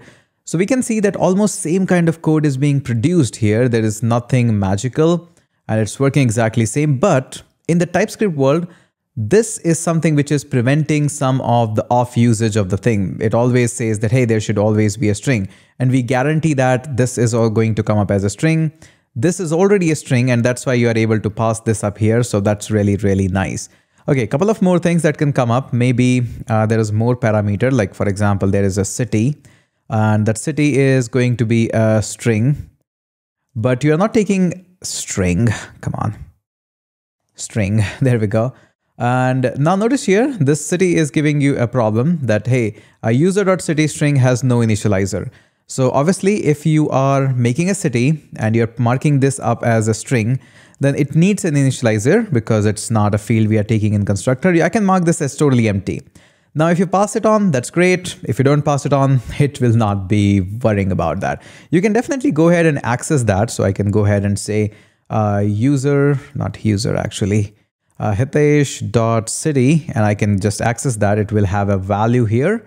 But again, I don't have to worry. And also, it also prevents me to add something like 2 into this one, that, hey, you cannot actually add a 2 into the city because it's a string. So that's a little bit of the avoidance, which actually doesn't happen at the case of JavaScript. So if I go ahead and add that as my city, so let's just say I add Jaipur as my city, then obviously you can go ahead and work on with that, but there is nothing which is stopping me to come on here. And if I go ahead and reload that, there is nothing right now, but I can go ahead and say, not user, actually, Hitesh dot city, and I can go ahead and point it as 3. So yes, that's really bad. Shouldn't be doing that. But in the TypeScript, in the JavaScript, there is no control. I can even come up here and can change it to something like Hitesh.city, and I can make it 4. There is nothing which is stopping me, but as soon as I save this, this will be overwritten as soon as I save my TypeScript. So that's a safety concern. I come up here, save this, and probably I need to write some lines. So maybe I'll just change it to Delhi because the entire file is being produced. So if I save this, yep, as you can see, this is gone now. So whatever overwritten things that I've done in the TypeScript, they actually produce and render a new JavaScript. This TypeScript helps me to avoid any things like that. Okay, apart from this, maybe you want to get a city as probably read only. Then obviously it will not allow you to change the city, always and always going to be blank. Or maybe you want it to be always as Jaipur, great city, but obviously some people might want to change it. So in this case, it says, nope, you are not allowed to do so because it's a read only. And that is a property we have already studied it in the past. So again, if I save this, notice here, nothing's stopping me because the configuration is there. That's why I'm allowed to so, but TypeScript is stopping me. And you can configure it using tsconfig that if there is something wrong or there is something error, don't even produce the JavaScript code. So that is what the powerful thing is. But again, you get the idea. I'll comment this out. You get the idea how it is really easy to write TypeScript classes. Pretty easy, nothing too much of a heavy centric load here. And let's discuss a little bit more about the classes, but in the next video. Let's catch up there. Hit that subscribe. Hey there everyone, Hitesh here, back again with another video, and welcome to the Classic Studio again. And we're going to continue our TypeScript series in this video. So the traveling is going to be less, so expect more videos, and we're going to continue the TypeScript series. Already we have covered a great in-depth of the TypeScript. Now only a few topics are left which are mostly used, and that is something which is likely a little bit common in the JavaScript world, as well as we have some shortcuts and some tricks with the TypeScript with some type safety as well. So we have already gone through till the classes. We have gone through with the basic overview of it. In this video, I'll show you some of the modifier keywords. Especially, we're going to be focusing 2 out of the 3, which is public and private. Yes, there is one more. We're going to discuss about that later on. And we're going to discuss some of the shortcuts that you're going to find in other people's code. One of the best way to learn programming is to look at the source code, what other people has written in the same language, and to understand how is it happening. It's not about understanding the logic behind it. It's more about understanding the syntax and the shortcuts and the file structure that they have followed. So that is a good practice. So anyways, let's get started and let's talk something about the classes and the type modifiers in the TypeScript. So let me walk you through. So this is the example in case you have followed along with the series. This is the example that we have been taking around, and we have the TypeScript in our watch mode. So that is also we have discussed quite in depth. So this is a user class. We have email and the name, and we also learned about some of the modifiers like read only, which can only be read, and you cannot actually set them up. This actually gave us a bit of an error. So if I go ahead and uncomment this, this gives us a squiggly line. It says you cannot assign that. We've already gone through with these modifiers really easy. Now, one of the strange syntax that we have studied is the constructor. In the constructor, we have these emails and name, and we have to say this.email so that we can have already some of the emails being marked and these values can go up there. Now, there are a couple of more things that we can actually go ahead. Now, for example, some reason you want this city to be not accessible here at all. Like right now, if I want to access, I can go ahead and remove this, and I'm totally allowed to access it. I'm not allowed to set it because it's read only, but I'm allowed to access it. For some reason, you don't want it to be accessible to anyone. So there we can go ahead and say we can have it as private. And once you have this private, it is marked as, hey, you cannot use because it's a private marked, and it's only accessible within the class. So for example, if I want to access it somewhat like here, I can go ahead and do it. So I can go ahead and say this dot city. I'm totally allowed to use that here because it's in the class, and this class could be into a separate file itself. That is totally allowed for you. Now, this also makes a conclusion that we also have another keyword lying around, which is public. So all these things which you haven't marked, including name, are automatically marked in the TypeScript world as public. There is one more modifier. We're going to talk about them in later on video. Right now, we want to focus on this only. Now, this is the basic. You should always remember everything that you don't mark is public. And if you really want to mark this, this is a private. Now, one of the strange thing that comes around with the private is, let me just go ahead and remove this private from here and mark it up here. You can mark it on anyone. That's no problem at all. But the problem is that this public and private thing is actually available in JavaScript as well. So let me go ahead and say name. It's not accessible. But you could have also done that by simply saying something like this. And this is a classic JavaScript. And say this is declared but never being read. So this is something we already have as a private. And there is a great debate in the TypeScript world that should we use this syntax or we should use private, something like that. I found that the keyword private makes much more sense because it's much more clear, much more easier to understand. I prefer this way. And in fact, all the code that I have written is personally also has this modifier keyword instead of that hash. The only difference is the hash is actually a JavaScript world and the private is a TypeScript world. There is no such thing as private in the JavaScript world. So that is one thing you should always remember and should be aware of it. Now, one more shortcut I would like to mention here because you should know about it. Now, this whole thing is really clumsy and really big. And the production grade code, you will find less of these classes being declared like that. I'll show you a shortcut way. I'll duplicate this one. And I'm going to go ahead and comment this out. So what you're going to see that most of the professional people who write this code don't go like that. Maybe let's just go ahead and remove this. They actually go ahead and use these modifiers and actually use them up here. So what you can do is you can mark them as public. You can make them public, private, whatever you like. I want to make all of them public. So I'm going to go ahead and say public. And this actually produces the same code. So that is why you'll see a lot of professional people actually write it this way. And sometimes they actually write it like this and this. So it means it's same, just a syntactic highlighting, syntactic sugar is there. So yes, a lot of people does that. And you can see that this actually produces the same code. This dot email and this dot. A lot of people who write JavaScript hate actually to write these things, this dot that, this dot that. So they love TypeScript because of the simple reason like this. And you can actually, if you have to make something read only, then this is the syntax, but maybe there's something more in the private. You can go ahead and do that as private as well. So we're going to say private, and what else is maybe user ID that is going to be of type string. So you can go ahead and do that. As soon as I save this, you'll notice that this user ID is there. But since there is nothing which we are marking it as private or something, we are totally allowed to use that. So that's the basics. And again, there is a syntax. It says constructor. You need to pass on user ID as well. If I go ahead and comment this out, this is all happy now. So you get the idea. There's one more keyword. There are a couple of more things we have to learn about this private method.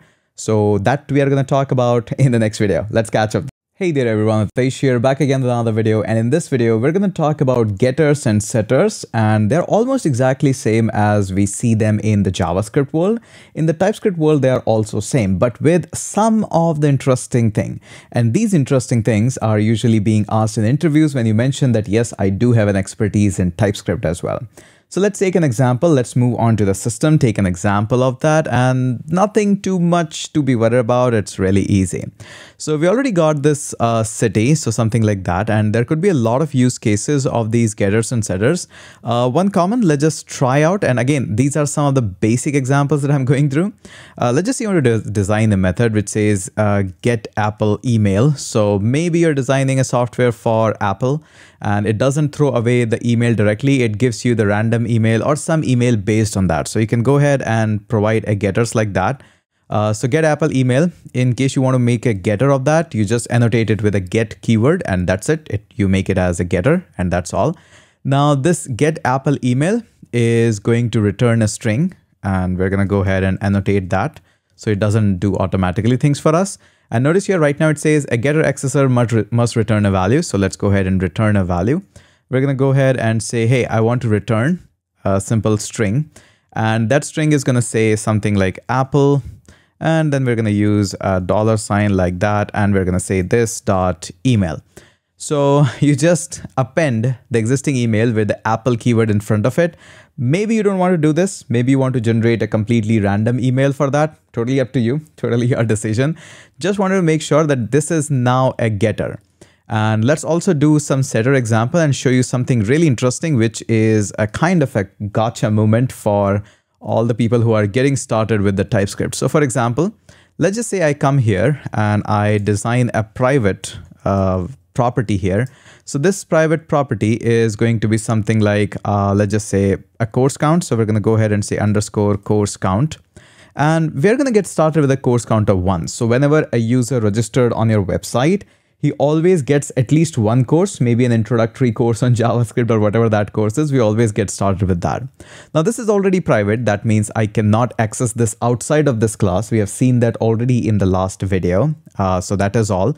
But you also want to design some getters and setters for this property so that if anybody wants to access this, they are allowed to access it, but not directly via that method, which is a getter.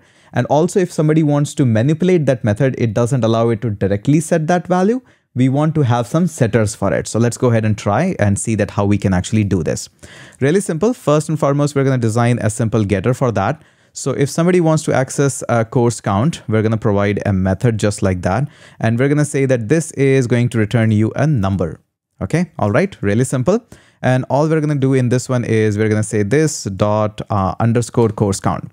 Now this is a really basic getter that we have designed, but there could be a more complex logic involved at. For example, you might want to check whether there's a unique ID or token is there in the user session, and then only we are going to return him back the course count. There could be a lot more complex logic. We are not worried about that. We are focusing on the syntax in the series and all the hidden details. Similarly, just like we have a getter, we could have a setter as well. And something interesting about the setter, obviously it starts with the set keyword. And then we're going to go ahead and say that this is going to a course count. But this time, obviously, you want to update it with some value. So somebody is going to give you a course number. And here comes the interesting part. Now, this is not going to return anything. So I'll say that, hey, this is a void, and just like that. And notice here, this says pop-up that a setter accessor cannot have a return type of annotation. So this is something which is an interview question, that whenever you're making a setters, you cannot actually make it a void. You cannot make it other data type as well, like number or anything. No, this is not allowed. TypeScript simply wants you to have nothing here. So this is a perfect setter. Okay, because setter is accessing this property or whatever the property you're mentioning it and setting some values on that. So for example, somebody is giving you, so you might want to have a simple if and else check statement so that if the course num is less than or equal to 1, we don't want to do anything because that's a default value. So in that case, maybe you want to throw a new error, something like that. And you want to say something like this, give him an error that course count should be more than 1. So that's a basic error. Otherwise, if that's not the case, you might want to do mode check or something, but all we're going to do is, in this case, is simply this dot underscore course count is going to get updated with whatever the course number you're designing. So this could be any logic as complex as you want. Maybe you also want to check whether the user who is updating the course count has purchased or not, whatever that use case is. What we are worried about is simply to have a getters and setter. Important part is in the setters, there should be nothing that is the return type. That is the basic. Now, also one more thing which we didn't discuss in the last video, we saw that there could be private properties. Similar to that, there could be private methods as well. It is very obvious, but still wanted to cover this topic. So let's just say you want to have a private method. Let's just call this as delete token. So let's just say we have a delete token. Right now it does nothing, but maybe for some reason we'll have a console log and it says token deleted. So for some reason you want to only access this method via the class only. So now if you go at here and try to access this method, which is very obvious that if I want to say delete token, this is not allowed because this is a private property and only accessible within the class. Very obvious. We already know this one. So this was just basic. Now this is a really basic. Let me summarize this. Getters and setters are pretty common, just like you use them in JavaScript. Get is used to get any property. It doesn't mean that you always have to get a private property. Maybe you want to get a public property via some method by adding some additional logic. That is also totally valid and you can actually use that. But in most use cases, these properties are being accessed, or these getters and setters are designed so that any private method can be exposed outside, but with some additional logic or additional, you can say some restrictions that you want to put up. So that is why it is being used. And it doesn't really mean that always there should be a getter. There needs to be a setter as well. Sometimes maybe you want to just have an expose property, don't want anybody to set it up. That is also the case. So there could be one, there could be both. And in the setters, the most important part is that there is no return type. Even if you try to put up something like void, JavaScript or TypeScript will yell at you, and you should not be doing that. In case somebody asks you in the interview, yep, that is the case. That is how TypeScript is designed. So that is all your getters and setters in the TypeScript. Really easy, very accessible. And let's go ahead and catch up in the next video. Hey there everyone, Hitesh here, back again with another video, and in the last video we saw about the public and private, which are access modifiers. Yes, there could be a lot of fancy names about keywords and stuff, but the real reason why we call them as public, private, and there is another one which we are going to discuss in this video, these are access modifier. They limit your ability that can you access those properties or how you can access them. Maybe yes, maybe no, or maybe via restricted ways. And that's why we call them as access modifier. So we have already seen that there is an access modifier. So we have gone through with this one. So there is a private one, had a lot of discussion around it. And when there is nothing written it, that means by default, it will be public. You can explicitly mention that to get more clarity on the code, but there is one more use case. So what we're going to do is we're going to shrink down all these methods. We are not worried about them. So let's just say we can actually shrink the constructor as well. Okay, now we can see that this is all good. Now there is a lot of time use cases about inheritance. You have declared a class, but you also want to use these classes as a parent for another class because a lot of functionality is already written and you want to just add a tiny bit of functionality into those classes. In such cases, inheritance is used. So how do we do that in the TypeScript? It's really simple. Let's just say we have a class of user and we want to create a sub-user from that. Maybe there is a family member in the user who also use your course access, so something like that. So we can go ahead and say this is going to be a sub user. And since you have already defined all the functionality, all you can do is use the keyword which is extends. And this is going to inherit the parent class. So you just mentioned the parent class. So in this case, that's a user. So by default, whenever you're going to create an object or instantiate the object with the sub-user, it actually acquires all the properties here. But there is a problem. It cannot acquire the property which is mentioned as private. Because remember, in the last video, we discussed that private, when you mention the keyword private, it can only be accessed within the class, not outside the class. So public is accessible in this class as well as outside or creating an object. It is also accessible. So what we can do here is we can go ahead and create something like is family. So let's just say a family is also using this. So this is going to be a simple Boolean.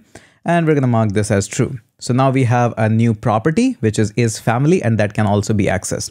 Let's just say you define a method which is going to manipulate this underscore course count. So we're going to go ahead and work on with that. So let's go ahead and try this out. We're going to go ahead and say, what should we name this one as? Change course count. There we go. And this is going to be a really simple method. All it does is anybody calls that, it just changes the course count. So we can go ahead and say this dot underscore course count, and we change it to 4. For some reason, I don't know what's the reason, we are able to change that. Now notice here it says property underscore course count is private and only accessible within the class. I am a big fan of how these errors actually comes on the VS Code, especially with the TypeScript. No match for that. And the moment we change it up from private to another keyword, we can actually go ahead and we have the public, we have a private, and we have a protected. So we're going to go ahead and say protected.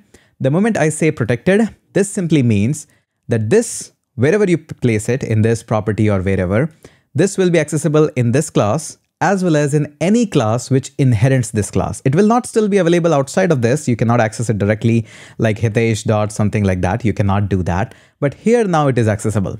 And yes, that is your protected. Another type of access modifier. There is no need to go and dive it further. Just remember, wherever there is marked as protected, it can be used in the same class as well as any class which inherits that. That's all. That's all you need to know. Let's go ahead and catch up in next video. Hey there everyone, Hitesh here, back again with another video, and in this video I want to bring your attention towards interface again. Now that we have classes, we can actually talk about interfaces. Now especially for the web developers, it is a little bit tricky to understand interfaces, and they seem like why they do even exist. There is no implementation of that, there is no advantage of that, but let me tell you something from my experience into working of iOS development. Now this is exactly the same concept. They kind of borrowed it from the Swift or probably Objective-C as well. This is similar concept.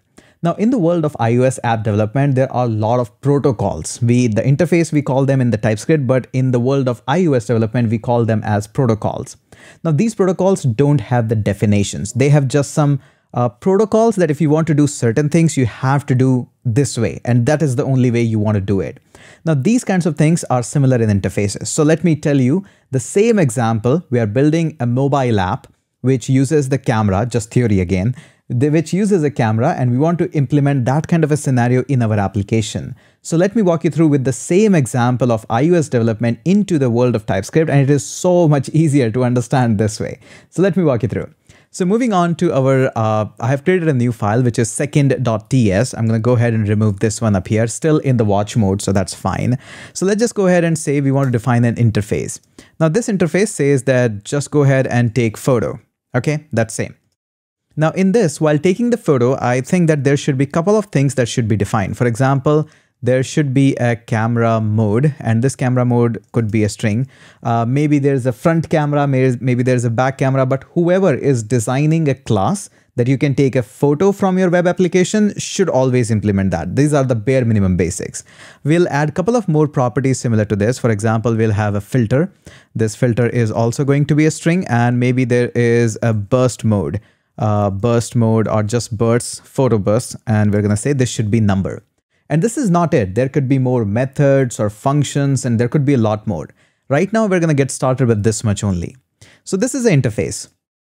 Now in your entire application, no matter how or who is building it, if anybody wants to create a feature of taking photos, should always and always follow this interface. How about that? So let's just say an application comes up and it's an open source project that you're building up. You have designed and everything is being worked out. And let's just say somebody is building a fictitious Instagram. So we're going to go ahead and say Instagram. Now, as soon as Instagram says that I want to implement a protocol or an interface of take photo, now notice here what happens. This is the reason why interface exists. It gives me an error. And the errors are also precise that it is incorrectly implementing the interface. That means, hey, if you want to take photo, there are certain number of things that should always be there. So if you are not inheriting me, it's basically implementing my protocol or my interfaces. That means, hey, this is missing all these properties. This should be there to take photos. So let's go ahead and do that. So how we can do that? We can simply design a constructor and we can take all these properties just like that. So there we go. Constructor is there. Now here, I'm going to go ahead and say, I'll take all of them in public. You can take them in private as well. No such big deal, but I'll say that, hey, I want to have a camera mode, and that camera mode is going to be a string. And we'll also take one more, which is again going to be public. The next one is filter. That is also going to be a string.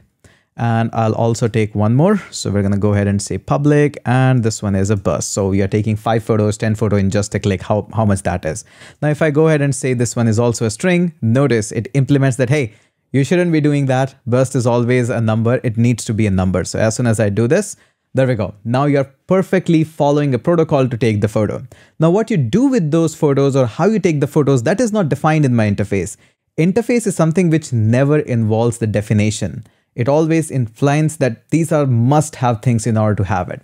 Let me go ahead and show you one more thing. Another class comes up, and that class is YouTube. It also wants to take photos.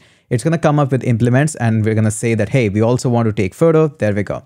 Now again, same error, same problem. I'm going to go ahead and copy this constructor here as well.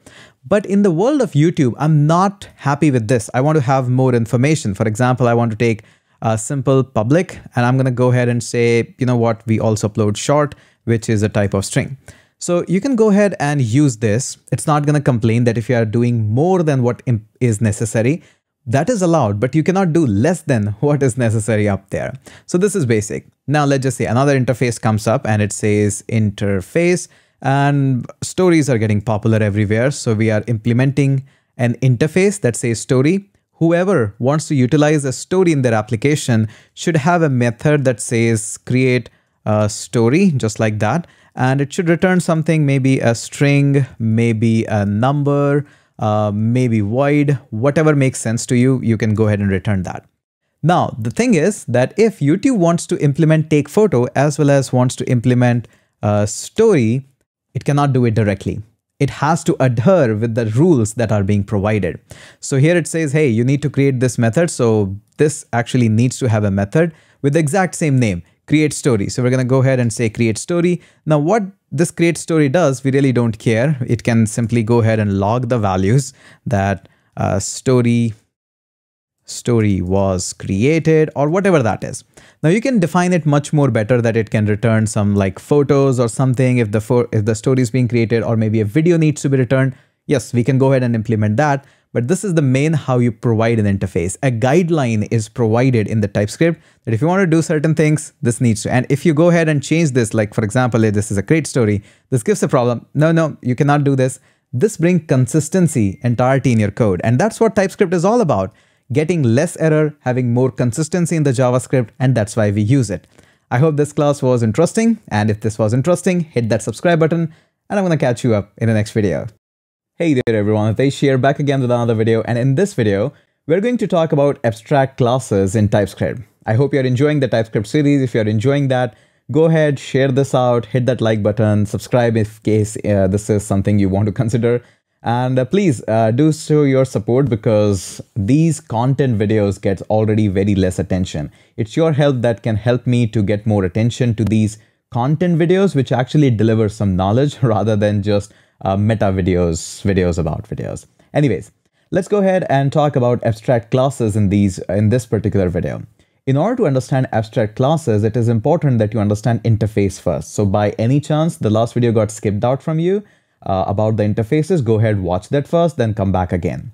Now we will have a small comparison, because in the TypeScript world and in the interviews as well, interviews love to ask you about, hey, what's the use of these abstract classes if the interface is available? And they are very, very similar.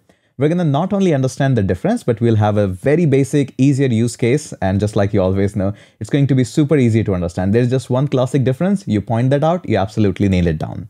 Also, we're going to understand the use case. So let's go ahead and move on to the computer. I'm going to go ahead and comment out the second.ts, because we actually worked on this already. I've created a new file, abstractclass.ts. It's absolutely empty. Just created it so that we can save some time about it. And let's go ahead and try this out. So what we're going to do is, in the last one, we actually worked on the interface, and then the interface was implemented by any class. Remember the word implements. This is only used for interface, and the easier way to remember is interface, implement. So both start with I. So yeah, that's the easy way to remember. Now let's go ahead and try to create an abstract class and see how does it work. So we're going to go ahead and create a class, and we're going to call this one as take photo. Just like the same class that we created earlier. So this is really simple. I cannot go ahead and create something like this. I cannot go ahead and copy this piece of code and just place it up here. This is not a valid code. So you notice it already in the very first, this is not really an interface. So this is not allowed. I cannot have just the mention of these properties. In order to mention them, obviously you know that I need to have a constructor. We're going to go ahead and have a constructor just like this. This time we'll use only the two of the properties. That's the easier one. And we'll be using the shortcut for that. So we'll be saying, hey, public, give me a camera mode. That is going to be a string. And apart from this also, hey, public, give me a, what should I have? Filter? Yeah, filter is fine. That is also a string. So this is okay, completely okay as a class. Now, let's just say if I want to use this class into my another class. So what I'll be doing, I'll be saying something like this class, and let's just say Instagram is, now it cannot implement it, but it can extend it. So this is the first difference between the keywords. This is like having an inheritance here. All right. Let's go ahead and use this take photo, and we can go ahead and do this. No problem at all. Now for a moment, I would like to comment this out. And first, since we have created a class, let's create an object from it. So I can go ahead and say const. I can go ahead and name it as Hitesh. That is going to be having a new, and we can go ahead and say take photo. This is completely valid. And let's go ahead. Why is it having an issue? Cannot redeclare blocks Hitesh. Okay, all right. I need to change my name. I'll call myself as HC. That would be great. And it says take photo. Let me go ahead and save this. Why is it having an issue with the take photo? Okay, all right. Camera mode was not provided. I get that. So I'll be saying providing two strings into this one. So the first one is going to be, let's just say test. Second one is also going to be test. And now it is all happy. So this is completely allowed, completely valid. The problem actually starts the moment you declare this class as abstract. The moment you declare it abstract, now no new object can be created from this class. And obviously it makes sense. It makes no sense that, hey, we are creating a class. We are not able to create any object from it. So what's the point of having a class? And that's exactly what the abstract classes is known for. In the world of abstract classes, these are almost like blueprint. Yes, we have a blueprint like interface, but in the abstract classes, they are exactly the blueprint. You cannot create an object from it. It's the responsibility of the class who is extending it. It's the responsibility that, hey, create object from this class. So if I go ahead and move this code here to make easier, we can go ahead and use Instagram here, and that is totally valid. You can create object from the class who is inheriting it, but that's the whole idea. Okay, that's the first difference. I think you got this one, but this is not all. There is a little bit more to it.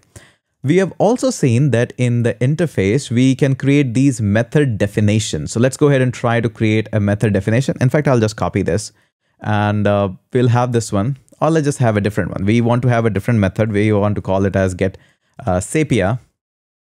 Sepia. Did I wrote it correct? Nope. There, yeah, this one is correct. So we want to have a simple get sepia, and I'll just say that, hey, this doesn't return anything. This is just a void. Now notice here, I say that, hey, this is get sepia. It says function implementation is missing or not immediately followed. This can be done if you just go ahead and call this one as abstract. You can go ahead and say that, hey, this is an abstract method. That means I'm not going to provide you definition.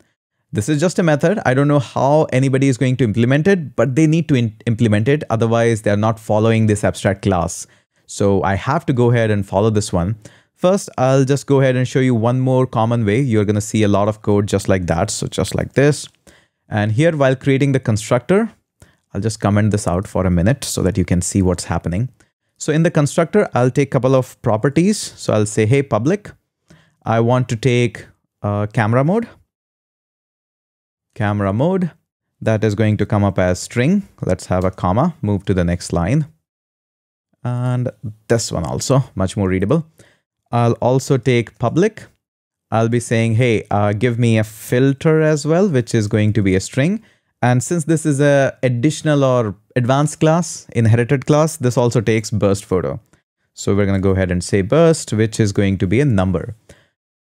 This is going to create a problem in your case, because if you want to take a constructor like this, you have to actually use a keyword super, in which you have to pass on all the required values. So required values are camera mode. So let's go ahead and pass on this camera mode directly here. And I'll also pass on filter. So this is a common syntax you're going to see. That's why I have introduced this to you. All right, so this is all good. Now let's come back on to the part where we were discussing about these abstract. So Sapia, obviously not implemented, so you have to implement it. So all I have to come up here and say, hey, I'm implementing a get Sapia. I don't know what this is doing. This don't have to return anything. So we're going to just do a console log. And I'll say Sapia. Okay, Sapia. There we go.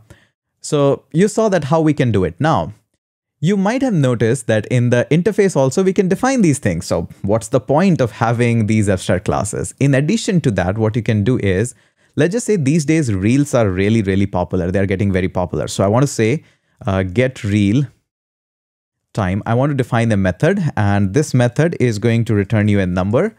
And then further down, we will do some complex calculation. And after doing a lot of calculation, we're going to go ahead and say, hey, we are returning 8 or whatever the number is. You get the idea how we are doing it. So notice here, this doesn't give me any problem here. This is the power of abstract classes. And this is something that makes them still in the realm of TypeScript. Otherwise, everything else is being done by the implements and this interfaces. So this is what it makes something new. I can go ahead and create an object just like this, and that is fine. It needs another value. The value is, let's just say 3. And now I can go ahead and say, hey, Etsy wants to get real time. I can go ahead and use this. And that's totally allowed and valid. And in fact, I can go ahead and override this method as well if I want to. So that is totally allowed as well, because it's just a class and it has that feature. So this is what something that makes abstract classes. So again, going through with the summary of it, you can make abstract classes. Abstract classes cannot create their object on their own, but they help to define the class who are inheriting them, get a better structure of their classes and some compulsory thing that you have to put. If you want to put up some methods that are compulsory need to there, you can make those methods as abstract as well. In case you want to give them some feature by default, by giving them the methods, you can go ahead and do that. These classes can actually override these methods as well. But if you want them that, hey, this should be like this only always, then use the abstract method. So I hope you got this one. Pretty interesting discussion about the abstract classes. I hope you have enjoyed this. If you have enjoyed this, hit the subscribe button, and I'm going to catch you up in the next video. Hey there everyone, Hitesh here, back again with another video. And in this video, we're continuing our TypeScript series, and we are moving ahead on to another really important topic, which is known as generics. I personally love generics when I'm writing a lot of production level code, because generics is one such thing which makes your components reusable. And by the term component, I mean to say all of your functions, even your arrays are generics behind the scene. So it is really important that you understand. Also, it is also important that you don't pick up the word whenever I say component. It doesn't mean it always has to be a React component or Tailwind component. Component is a broader term. It simply means there is a chunk of something. It can be a Tailwind chunk, it can be a React chunk, it can be just a function. So understand that point. Now let's go ahead and move forward into understanding the generics. I'll first walk you through with the documentation part, because it's important that we all learn how to read the documentation and find out some of the example which floats around all the web, but these examples actually come from the documentation. And after that, we'll understand a bit of the array, and we'll design a couple of these generic methods, and we'll understand what kind of problem they're trying to solve. So without a further ado, let's go ahead and move on to the documentation part. So here I'm onto the web page of the TypeScript where official documentation happens. And on the left, you can easily find the generics, really easy to find. There is nothing much. You can see just the type manipulation, generics just there. So as we can see up here, generics are a major part, and also notice the vocabulary that they also use is building components that not only have well-defined and consistent APIs, but are reusable. And again, APIs is something that you can ignore right now, which is just an example they're trying to give here. So component is something which is capable of doing something more than it was original design, and almost all languages have them: C#, Java, Swift. There is a lot of languages which actually support these generics, a pretty common thing these days, but it was such a groundbreaking at the earlier days. Now, there is a nice example. We'll recreate these examples, but notice here what they're trying to show you in these examples. So it says without generics, we would either have to give identity function a specific type. So what they're doing here is they have created an identity function, and they're providing an argument which is a type of number and which also returns a number. When you do a return of arg, which is whatever you're passing into that method, it returns you the number. So this is obvious. We have been doing this. But if we want to design this function such a way that if it takes string, it also returns a string. So we have to say that arg string, then the return type is a string. And when you return the string, so we have to define a function for each data type: Boolean, string, number. And if you want to bypass that, you want to design a function such a way that whatever the data type you actually send it, it also returns that data type. So one way, or one common thing which comes to mind is always, hey, let's use any, which is not a good idea always. It's such a breakthrough that you always want to get away from the things using any.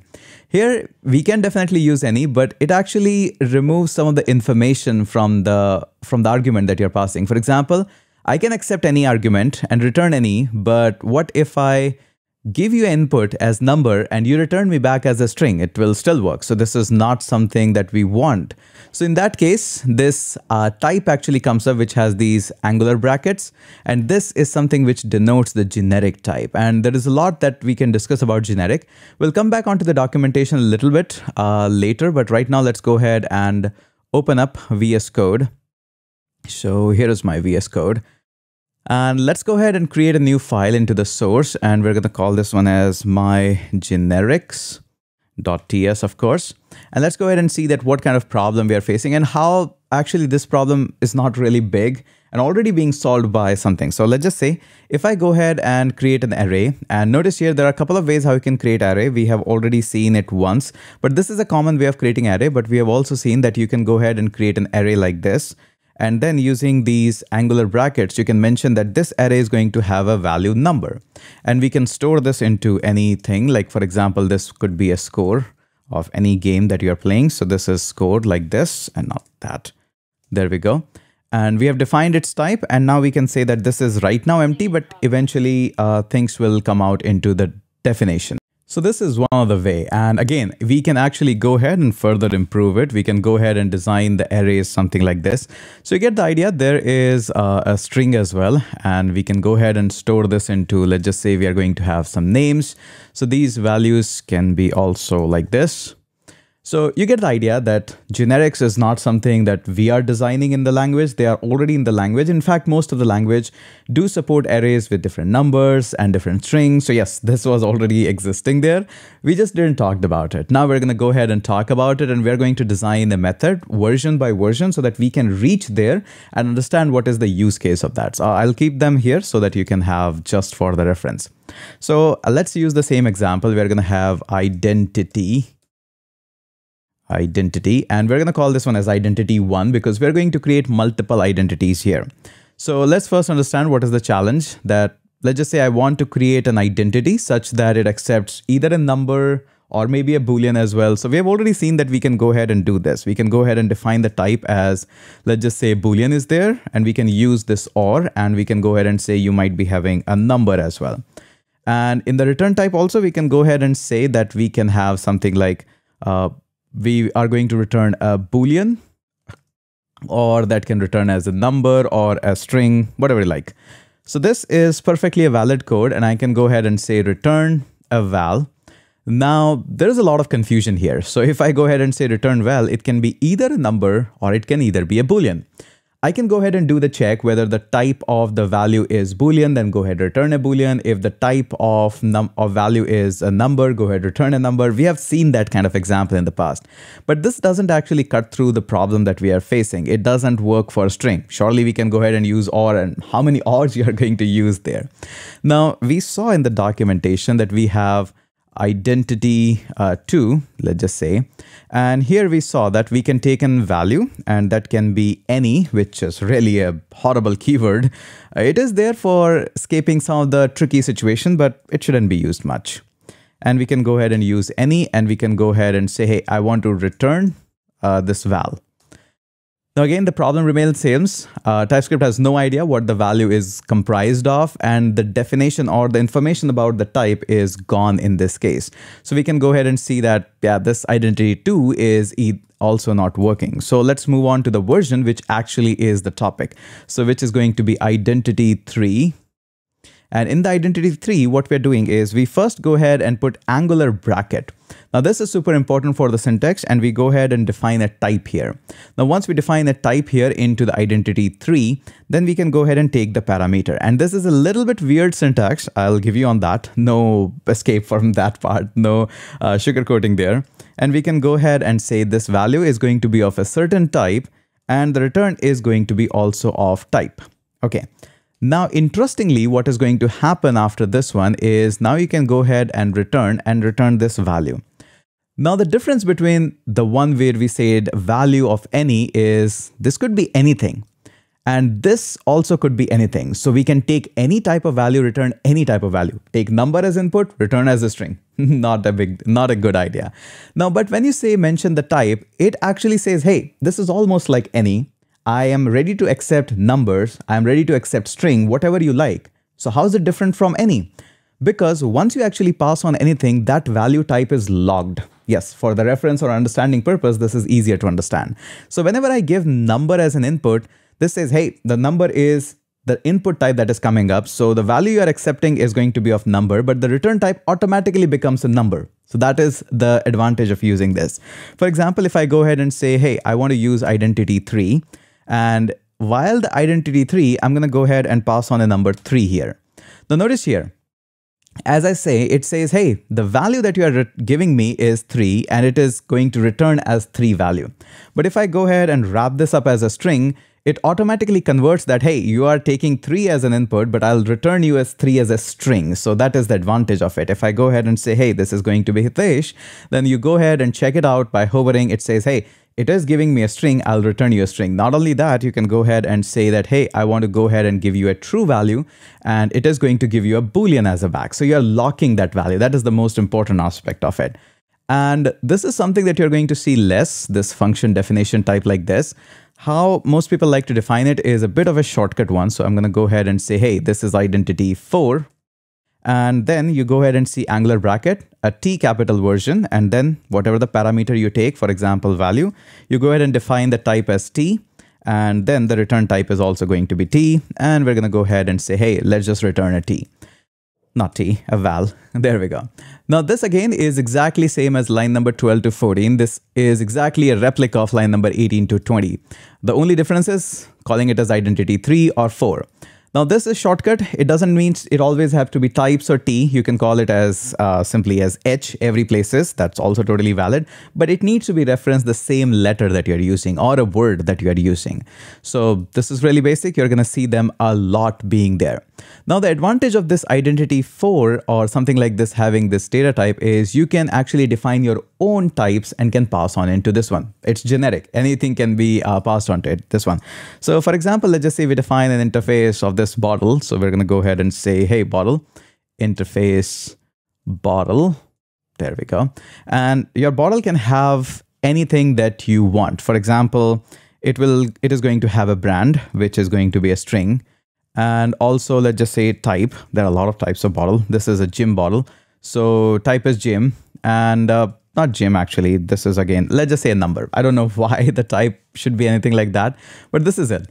Now you can go ahead and use this function exactly like this. So we can say, hey, I want to use identity 4, and I'm going to go ahead and pass you a type of bottle. So I can go ahead and say that, hey, just like I was able to use and pass on this 3, I can go ahead and say, hey, I'll be using a bottle, and then I'll pass on you an object like that.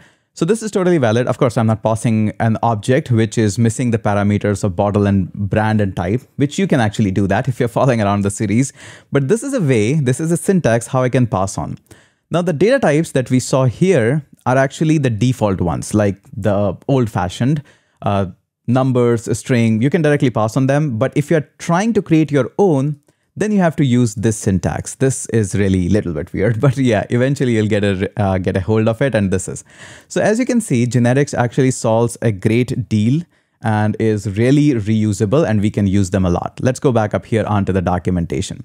So this is exactly what they have mentioned in the documentation, that you can have the identity and can pass on my string up here.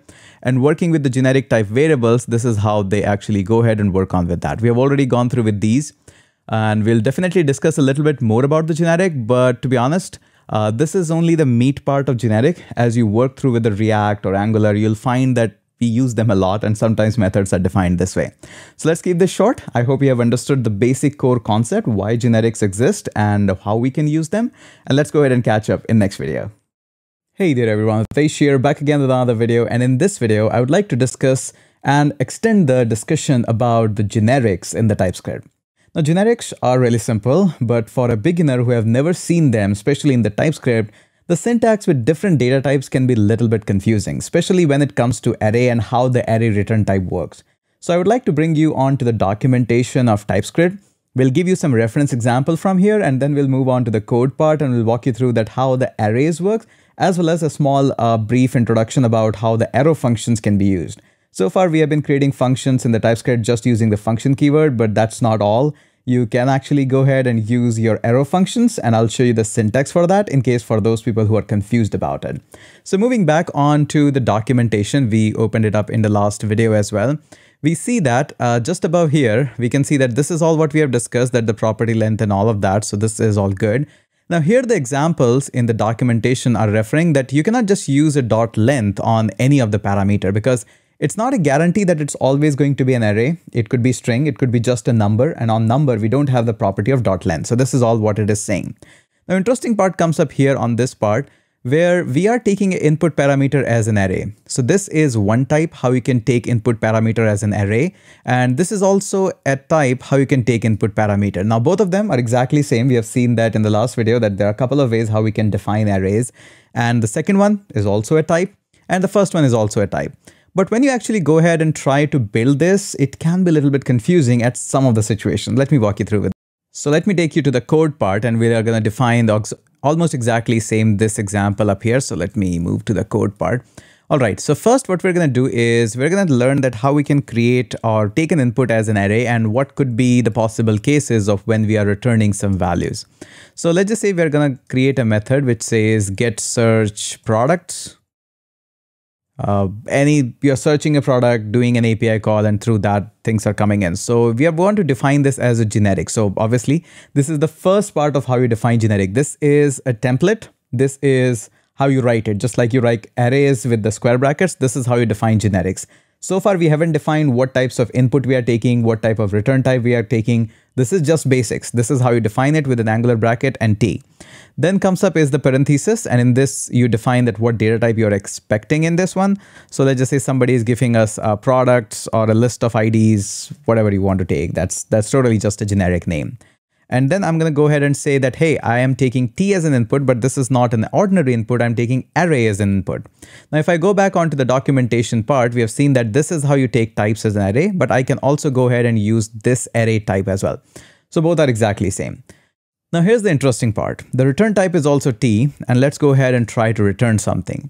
Now, there could be many cases that what you want to return. Maybe this is a search result. You want to return the search index. So in that case, I would love to return a 3. Which is not correct in this case, because remember, I told you this actually locks the value, whatever the value you are taking as an input. So if I return that same type of value as an output, this is not correct. If you want to do something like this, you obviously should have done something like the return value is going to be number, which is an index. But in the case where you want to have the T, then you have to return the product itself. And again, remember, this is an array. So I have to say that, hey, whatever the products are coming up, into that, one value should be there. There could be now 3 values. So you're returning the third index, which is 4th value.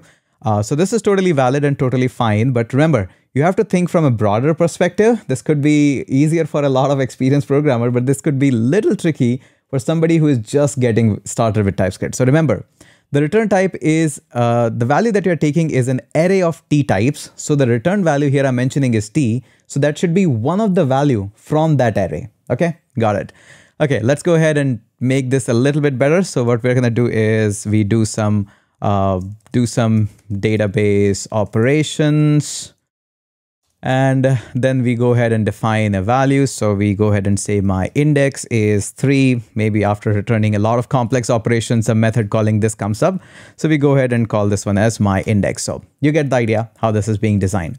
So this part is all clear. Now how we can convert this exact same function into an arrow function? Because this is where the syntax comes up, and this is where when you see or read other people's code on the GitHub, you might find some things confusing. So let's go ahead and clear that up. So what we're going to do is we're going to call this one as simply const, and we're going to call this one as get more search products. Yes, you can pick up any name that you like. Now here we go ahead and define this. So what is the syntax for defining a generics in an arrow function method? It's really simple. You first go ahead and define your t just like this. Remember, this is an indication that this is going to come up as a generic. So just like here we did the generic, this is exactly what we do here. After that, we put a parenthesis, any arguments are there or not, then we provide a return type, and then we go ahead and write our definition. So before the definition, this goes like this. There we go. So this is the basic syntax of how we define the arrow function. This is a little bit new. Otherwise, if I go ahead and remove this, this is a classic arrow function. We have seen this many, many times. So in this case, we are going to go ahead and say that, hey, this is a generic arrow method. This is where we take the reference, and after the colon, we define the data type. And then we go ahead and put an arrow function and the definition. Really simple, nothing much.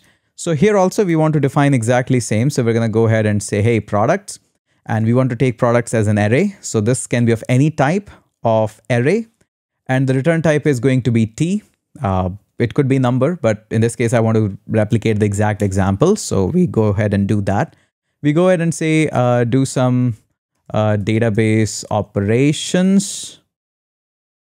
And then we go ahead and say my index, and this time the index is going to be, let's just say 4. We are feeling very creative there.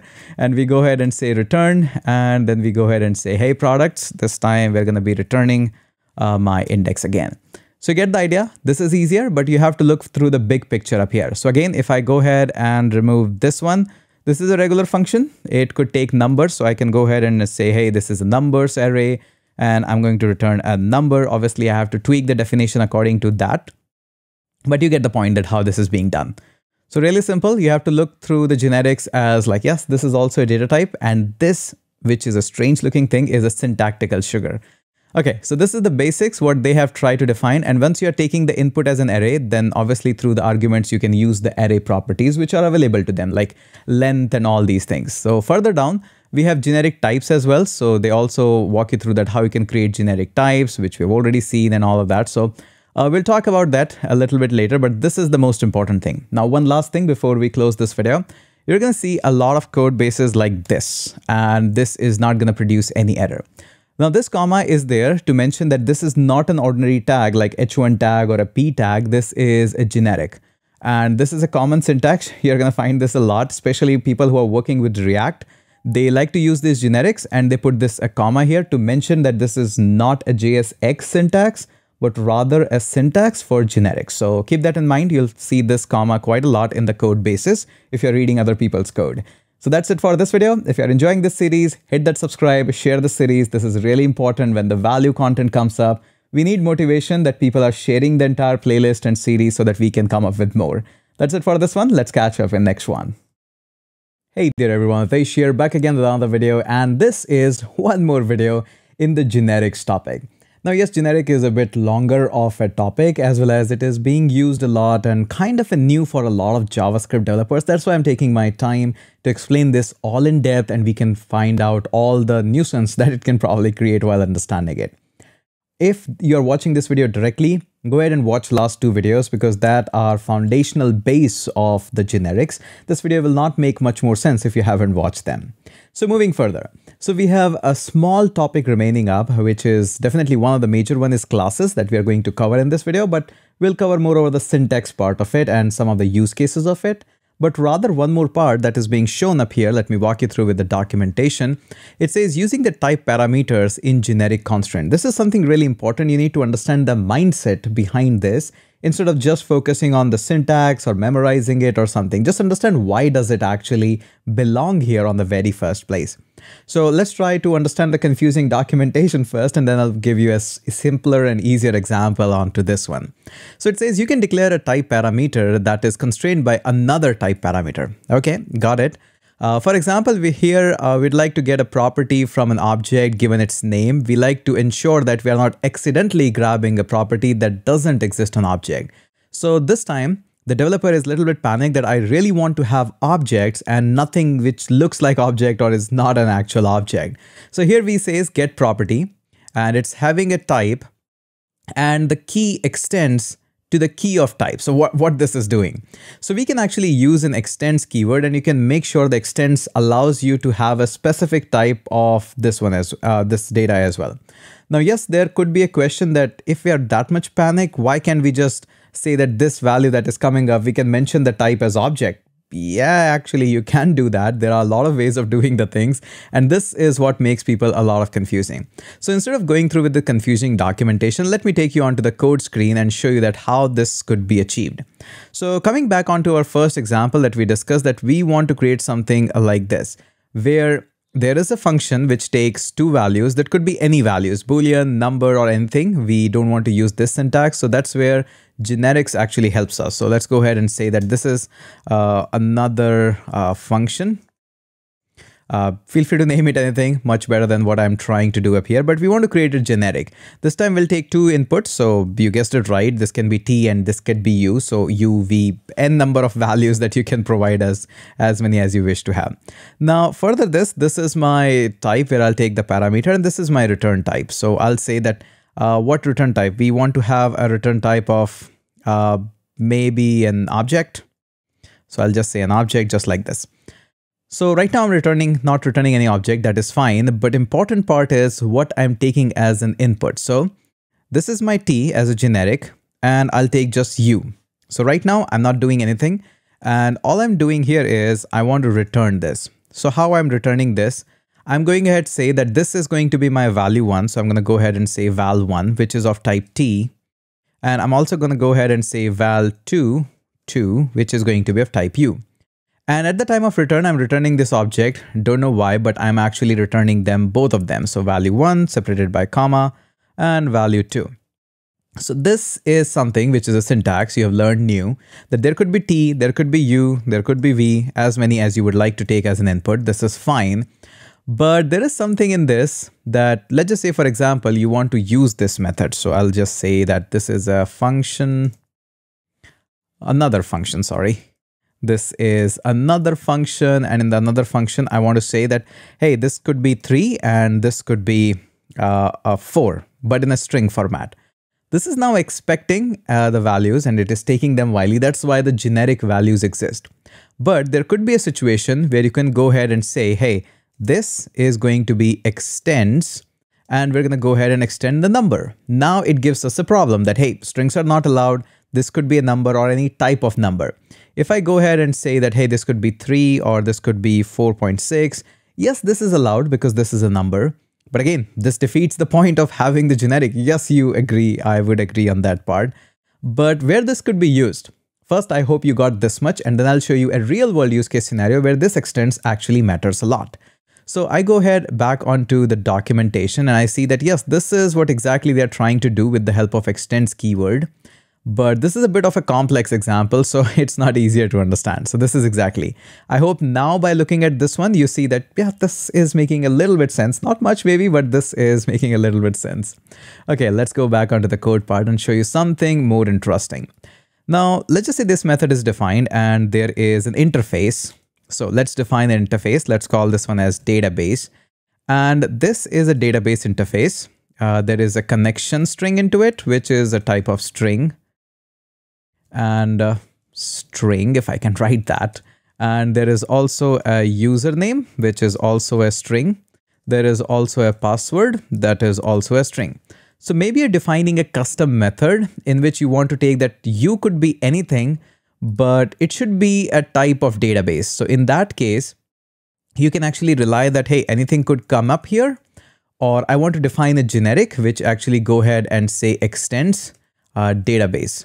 So in that ways, you are although defining very generic, but you are still restricting it that it should be a type of database. Yes, there could be another way of handling this exact same situation, but since TypeScript offers us a lot of options, I want to show you all the options. And now obviously I have to go up here, provide an object. This object needs to have all the values like connection, username, and password. You get the idea. And yes, you get also the idea that we could have directly said that this value should be of type database. Yep, that also exists. That can be there. Just wanted to show you a couple of use cases. Maybe this might be useful in the complex thing that you are designing. So wanted to introduce you with all the situations. Okay. Now there is one more thing up here, which I wanted to first discuss in the documentation, which is the last topic we'll be discussing about generic. Surely there could be more, but you can also define class types in generic. So notice here, they are creating a couple of functions here, just like that. It's fine. But there is a class here which says beekeeper. Then there is a zookeeper. Then there is the animal, which bee extends the animal. There's a lot of going on in this example. And what they're trying to do is create an instance and all of that. So yeah, a lot of stuff. Not a really great example what they could have given in the classes. And I'm pretty sure somebody might have written a better blog onto this one. Let me take you onto this one. So here what we're going to do is we're going to take an example of selling a courses and quizzes. So these are two sellable items that you can sell. And you want to create a class in which there could be a quiz, there could be a course, and you want to create some methods which work for both of them because both of them are sellable. So let's go ahead and try this out. So let's just say there is an interface and let's call this one as quiz. Now quiz is not that much complex. It has a name, which is a type of string. And maybe there is a type as well. There are a lot of types of quiz, quizzes for IIT, quizzes for coding. There could be a lot. So this is one sellable. There could be another interface where we could have the course. And course is a little bit more complex. Maybe there is a name, obviously. There is also an author involved in the course, just like books these days. Courses are authored. And there is also a subject. Don't know why, but there is a subject in the course, not in the quiz. And now you want to create a class, which is not going to be one shot all. It's not going to be a class which will solve all of your problems, but there could be a case where I can create a class which can handle some of these common cases. Let me show you by an example. So I go ahead and say, call this one as a class, which is going to be sellable. Yeah, if that is correct as a spelling. I want to take that in this class, I'm creating a generic class. The moment you see generic function or anything like that, these angular brackets and the T or any keyword there is a sign that this is a generic class. This is a generic function. And in that class, you can take any type of values up here. For example, I just go ahead and say, hey, I want to create a public cart, which is available to everyone. This is going to take the same type, but an array of that, and will initialize it with an empty one. You see where I'm going with this one. So now I have this cart, which is a type of T, whatever the T I'm taking, and it's an array of that. So I'm not saying that this is going to be a class which handles all the courses array or all the quizzes array, or maybe later on you decide to have bundles as well. So whatever you're thinking, it can actually go ahead and work on with that. Now it's not a one shot all, but you can define some method like add to cart. And this method may take a lot of products. So we are going to call this one as products. Come on, if I can write that. And these products are going to be of type T. You get the point. And now I'm going to add these products. So I'll just say this dot cart dot push. And inside that, we are pushing up this product. So let's go ahead and say products, or product would be better. Product. You get the idea. So this is a generic class which can handle any type of object that you can pass it on and can do operations on that. Remember, in this class, we are taking T as generic here. So it's not limited to just quiz and courses. There could be more, or you can design more. And I'm not, with this, you should take this statement that I'm not saying that this class is going to be one rocket for all. This is not a bullet. This is not a silver bullet which will handle all the cases. But maybe you can define certain classes which handles quizzes nicely, certain classes which handles courses nicely, but there could be could be one of the generic class which might handle the common use cases in both of them, and maybe also a future proof where you add more products which are sellable can handle those things as well. So yes, it actually helps you to write bigger code for a bigger projects in a much smoother way and much organized way. So yes, there's a lot of things we have learned about generics. I hope you have enjoyed this one. If you've enjoyed this, hit that subscribe button, and I'm going to surely catch you up in the next video. Hey there everyone, Hitesh here, back again with another video, and in this video, we're going to take a little bit of a different approach. Now, whenever we are learning about programming or maybe building any stuff, we usually think about the topics as these are the problem, this is how we are going to get solution. For example, in the arrays, we cannot store multiple values in variables, so we use arrays. In order to loop through the values, we use loops. But there are some examples which are business case logics, and there is no problem or solution kind of approach in them. These are general cautionary stuff that you should know about it, and I'll walk you through with some of the documentation and some of the use case example. We'll be referencing directly from the documentation so that in case you need further information, you can refer to these documentations. So without a further ado, let's go ahead and get started with that. So we'll start with the TypeScript documentation directly from here. And here, if you closely look at this, we have almost covered a lot here. In fact, almost all chunk has been covered, the basics every day, but there is also one thing known as narrowing. This is marked here because there's a key important difference, and this is something which is useful quite a lot. If you click on this, now this is where you try to narrow down what kind of type or data type you are having in your variable. For example, it could be number, it could be string, there could be a lot more. The problem actually comes up is finding out the type of the variable. So let me just go ahead and show you by clicking on the inspect. And it's not a problem for TypeScript. It's actually a classic JavaScript issues. And yes, even on their website also, sometimes these stuffs happen. So no worries. So if I go ahead and use this type of, and I just go ahead and say I want a type of 1, I know that this is a number. If I go ahead and use a string, I go ahead and it simply shows me that this is a string. The problem actually comes up when you try to give it an array. So if I go ahead and give it an array of numbers, it gives me an object, which can be a little bit troublesome and problematic in that matter of case. Now, also, you'll notice that this type of is actually challenging in programming. If you go ahead and use the empty string, then also it gives you a string. But again, the literal null values are also objects. So yes, there is a little bit trick involved in the JavaScript. And this is not something which is problem. This is something that is the behavior of JavaScript, and you should be aware of it. And why we are talking about this so much up here? Let me show you with a code example that will actually make much more sense. So in the detection.ts, we are going to be learning about some of the cases where you might want to be extra cautious, and that's the whole video is all about. So let's just go ahead and say, hey, this is my function. I'm going to go ahead and say detect types, and type would be great. And I'm saying that the value comes up.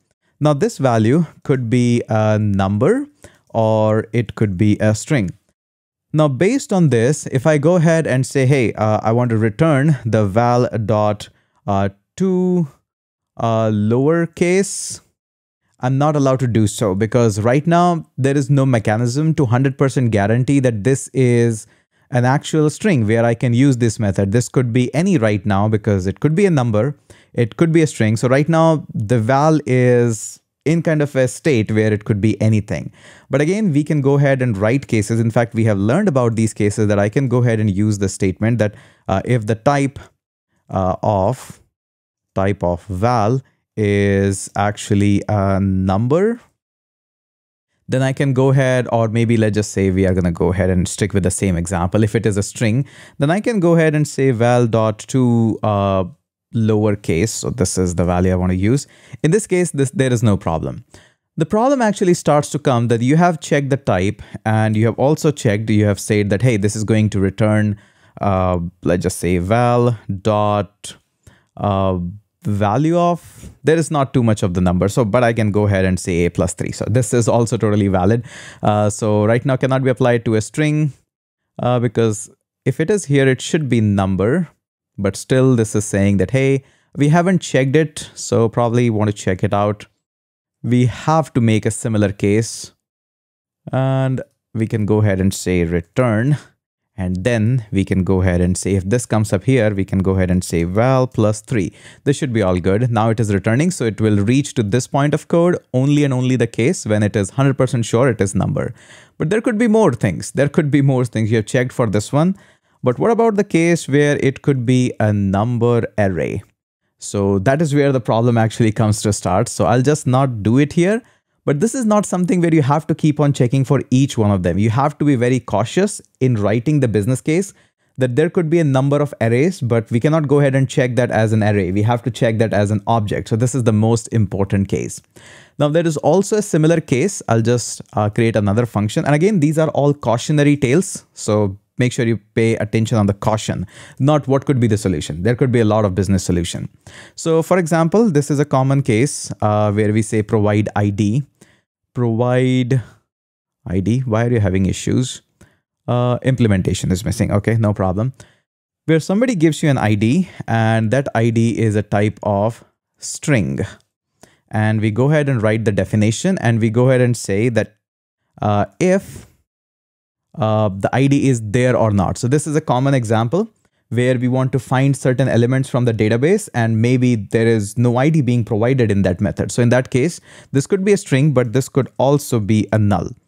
And again, this is a cautionary tale. So this is something that you might be doing quite a lot of time in your regular code. So you can go ahead and say if there is no ID, that means it is null. So in that case, we can go ahead and say something like a console log that says, please provide ID, and we can go ahead and return the method here. And if this is all good, then we can go ahead and say that, hey, we did some classic database operation. And after that, we are returning ID with 2 lowercase or something like that. You get the idea that how this is being done. Now, this is something not magical, and this is not something which is related to TypeScript. This is a simple code that you have been writing quite a lot in JavaScript, but this is a code which is appreciated and even being highly considered that you should be writing, because here this could be null and this could be string. The reason for showing this is just like you're considering this as a null and you get extra cautious, similar to here, you should be extra cautious about the data type that is multiple in the format. So make sure you treat null as anything like as a string or a number and you provide extra cautious here. Now there is one great example in the documentation. Let me show you that. So where is that example? And let me go ahead. Yeah, here it is. So notice here, they give you a lot of similar example that it could be string and numbers and whatnot. And you could also use the type of and all these things. The thing which will catch your attention is, notice they call this typef as a type guard. So yes, another fancy name for interviews, but it is nothing more than that. If you'll read the entire documentation, which I have gone through line by line, this is all they are saying. Just use the type of for making an extra guard about what type of variable is coming up. Instead of calling it as type of, they call it as type guard. Another fancy name, nothing more than that. So this is all what they have. Now they also provide this one example here, which you should also attention. And this is all same JavaScript. In case you have watched my videos, these are truthy values and falsy values. They are not literal false, but they produce the result. Now there is this example here. I would like to actually borrow this example and we'll show you that. So we'll copy this and we'll study this example. This is something really interesting. Everybody should pay attention to this one. So don't do this. Yes, we are aware of that. Now notice here, let's understand this example. So it says print all, where strings could be a string array, and could be null also. So 3 cases are there, and we are checking that if the strings are there, that means it is not null. That means, yeah, obviously. So this case is being taken care of. And if the type of the string is an object, when we just saw that array also results into as a type of object. So, okay, that part is also covered and we're looping through it. So no big deal. Else, if the type is just as a general string, then we just console log it. And you might be saying, yeah, that's okay. We have covered for the string. We have covered for the string as an array, and we have covered for the null. That's great. But what is the case that we haven't covered is an empty string. An empty string is a little bit cautionary thing. Notice here, this is the empty string, and these are truthy and falsy values. So this is exactly what they're mentioning here, that the strings is truthy. This at least prevents us from the dread errors like this. But we haven't covered all the cases. We haven't covered where the cases are that when the value is nothing. And this is not gonna break our code, but this is kind of a business case where you should be covering the case if the string value is totally empty. So this is all they want to show you in the documentation. Again, reading and understanding from the documentation could be a little bit boring, but this is what is going to make your foundation absolutely amazing in the world of TypeScript. There's a little bit more to this narrowing, and there's nothing much like too much you haven't seen anything. This is just a general discussion in which I think you should take part in it, but in case this sounds boring to you, welcome to the programming and reading from the documentation. So that's it for this video. Let's catch up in the next one. Hey there everyone, Hitesh here, back again with another video, and in this video we're still continuing the topic of type narrowing, still in our TypeScript series. And as we saw in the last video, there are a couple of ways how we can specifically find the types, but there are a couple of use cases mentioned in the documentation which are specifically meant for the flow that you actually follow in the TypeScript. Let me walk you through, because the documentation has one such great example. So we are still in the narrowing, which we studied in the last video. So you can see there is an equality of narrowing, there is an in operator narrowing, and quite a bunch of them. Now this in operator is not something which is exclusive to TypeScript only. It's easily available in TypeScript as well. In fact, we use this quite a lot. Now they mentioned this quite a number of times, that the in operator TypeScript take this into account as a way to narrow down the potential type. And we can use this not just with the basics of objects, because in the all JavaScript example, you're going to see that this is being used to find out whether that property or key value pair in the key is available in that object or not. So this is usually the use case. We go ahead and check this out. If swim in animal, so we can see that this, if it is available in animal or not. But I'll give you a more better example that is actually makes sense in the TypeScript, for example. So let me show you as a really simple interface. If you're working in TypeScript, you'll be using like hundreds of interface left and right. Let's just say we have an interface of user, and the user obviously is going to have a name. And then you are also going to have an email, which is also going to be a string. All right, this is a really basic interface. Then we go ahead and create another interface, and this is admin interface. Now we also know that admin interface is almost same as the user. It has a name, it has an email, which is also going to be a string, but it has another Boolean property, which is admin, which is a simple Boolean. Now this is really basic, and somehow you're creating a function. So let's just say there is a function and you check out whether is admin or not. Now in this case, let's just say a value is being passed on, or an account is being passed on. And you know that this account can be of type user or can be of type admin. So there could be both of them.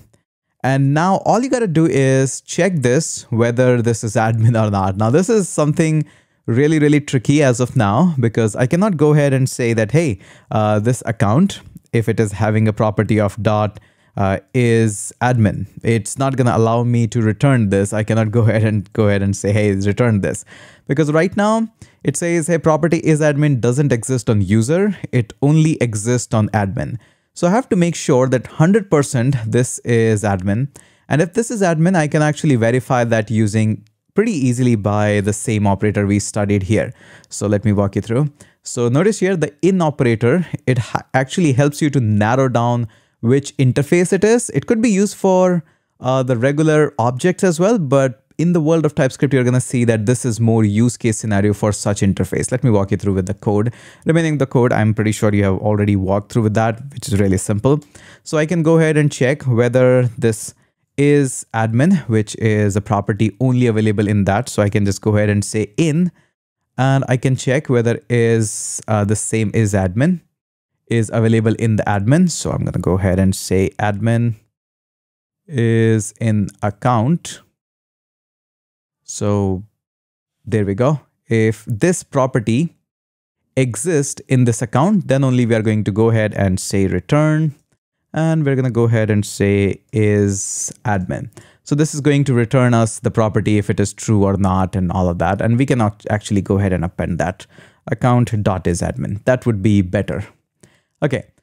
And otherwise we can return just a false. So this is a much better code. And if it has reached here, notice here the account automatically changes that it is 100% admin, because we're going to only follow or fall through into this if statement only because of this in statement, which actually verifies whether this property, and remember, I should actually change this name here, is admin or is admin account, something would be better because otherwise it would be really confusing.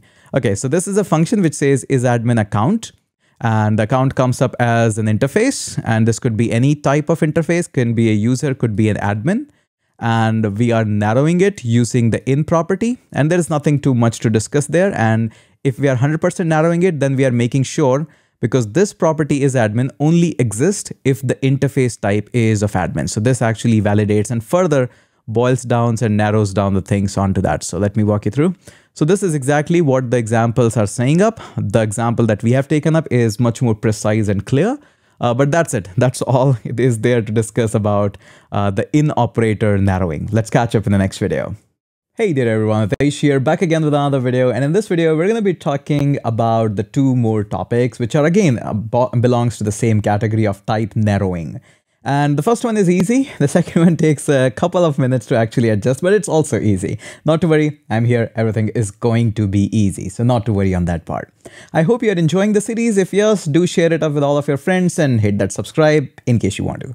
Okay, let's go ahead and talk about the two more type of how we can narrow down the type. This entire portion of the series is about how we can go into the more preciseness of the type so that we can take better action. And that's what the TypeScript is all about, getting the types all narrowed down.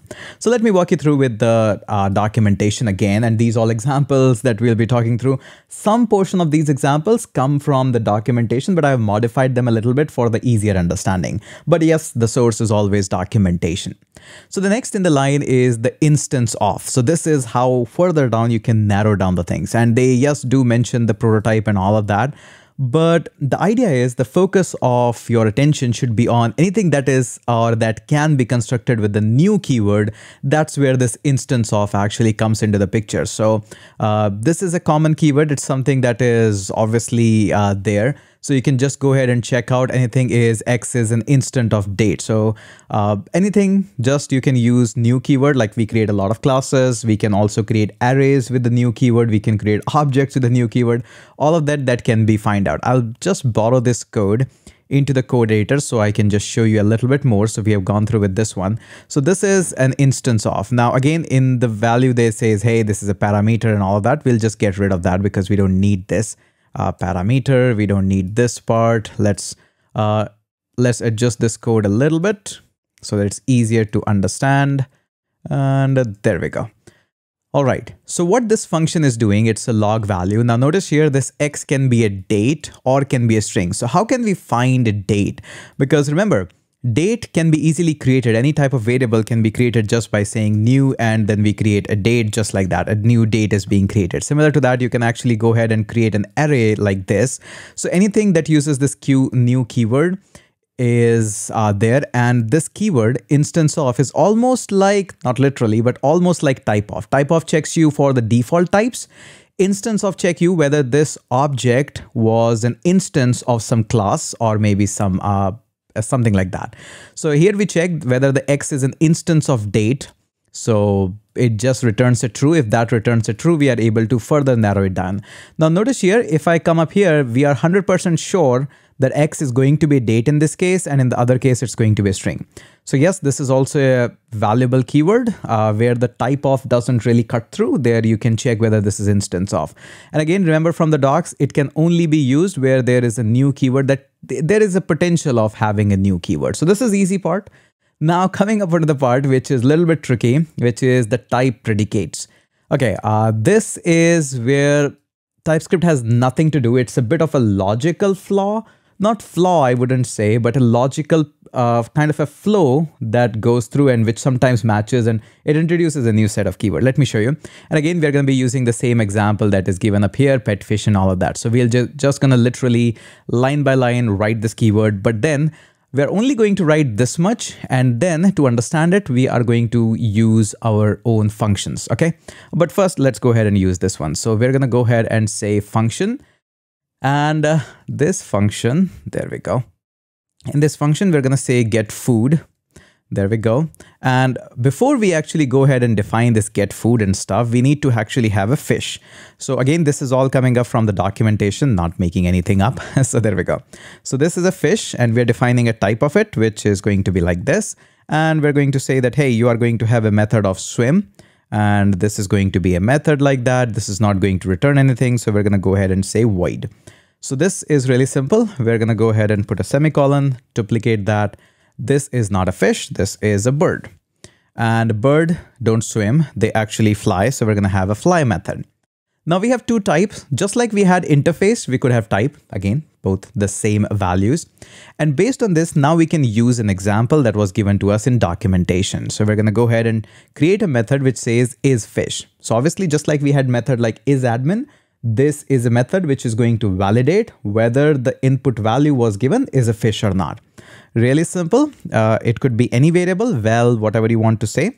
It could be either a fish or it could be a bird. So these are two values. Now what we want that this function should return us a true or false value. Now how they do it in the documentation is a little bit of a typecasting, pet as fish and all of that. So let me walk you through. So what they do is first they say that pet, let's cast this as fish. So just like that, let's wrap this up inside a parenthesis.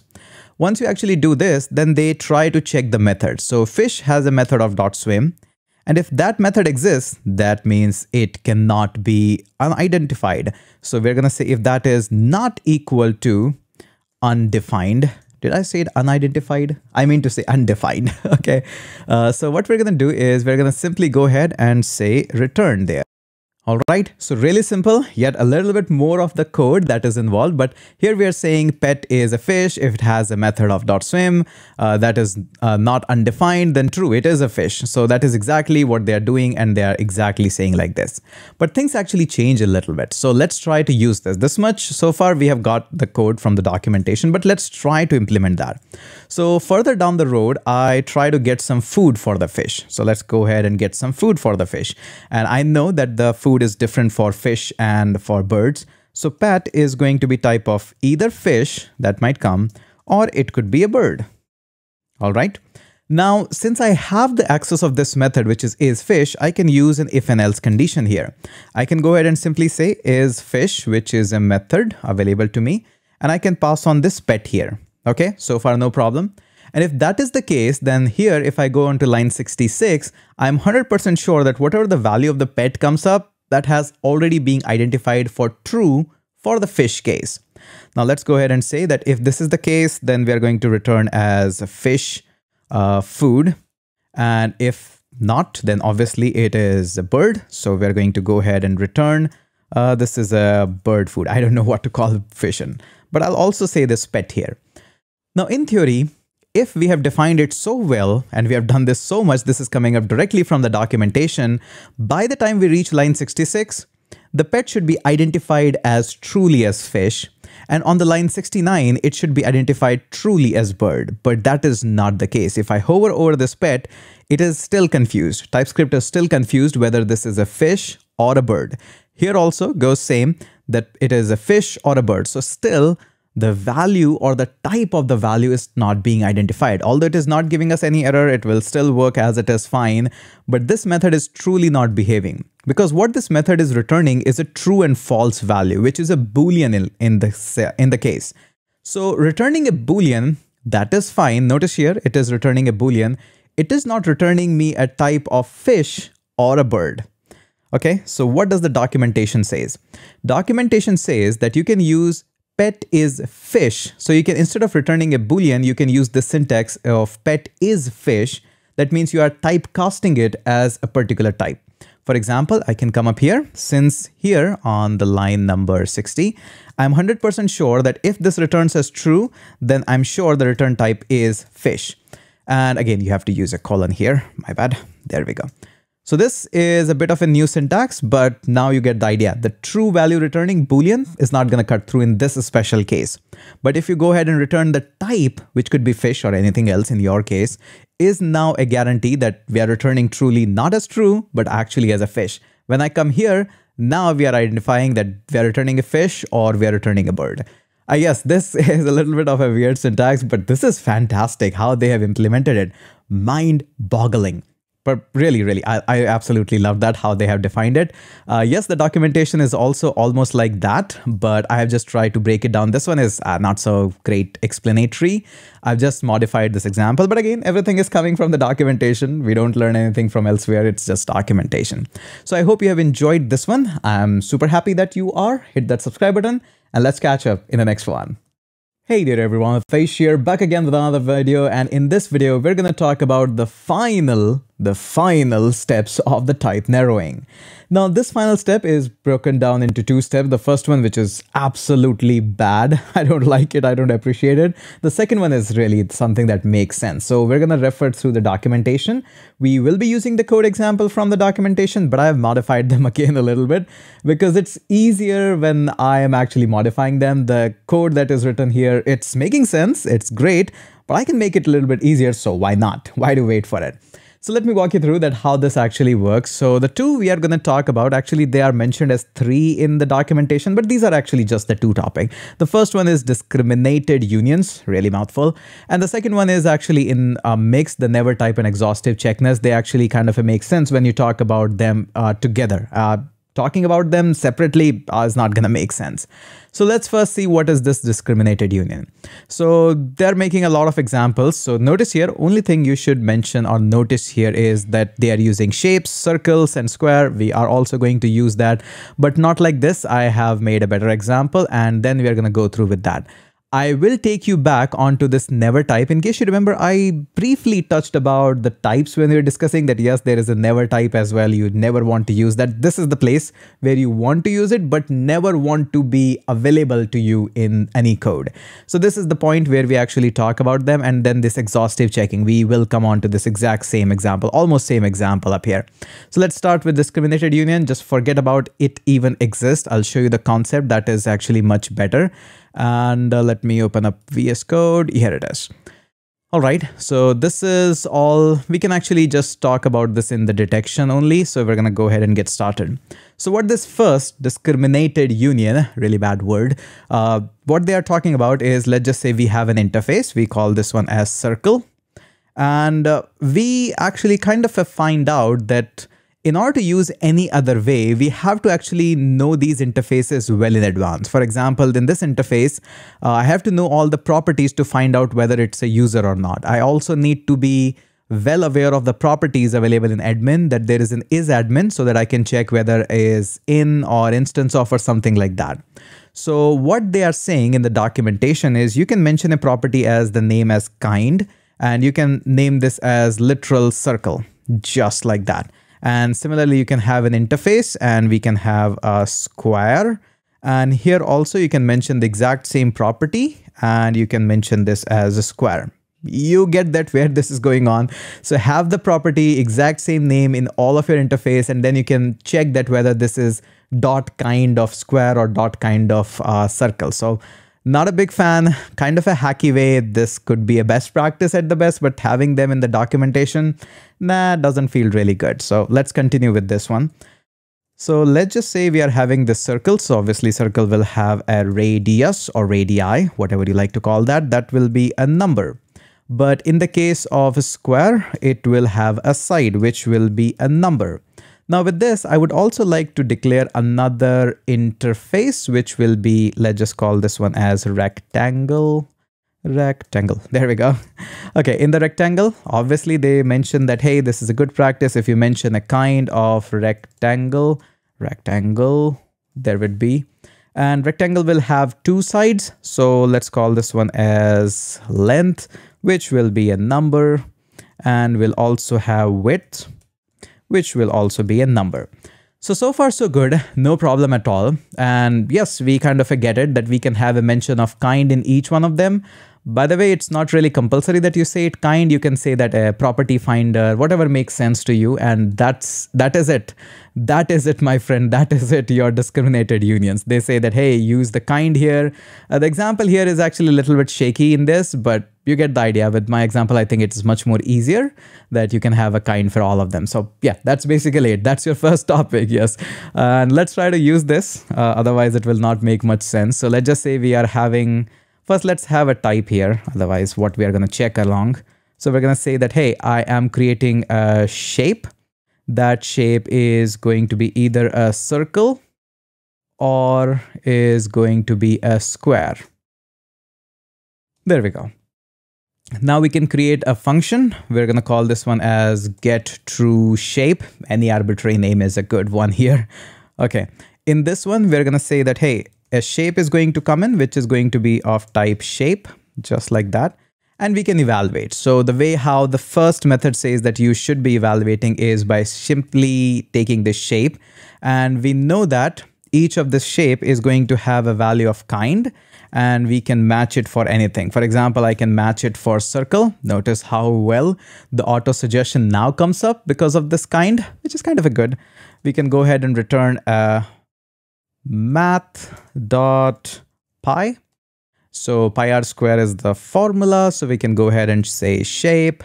Now we are very sure that this is actually shape is a circle. So notice here, and I can go ahead and find out the radius, and I can pi r square. There we go. So that's basically it.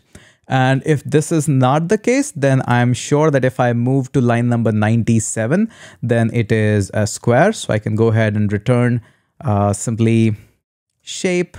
And notice here, as I say dot, it says side. So side shape dot side, whatever formula works for you. So this is the implementation of the first method that we have used.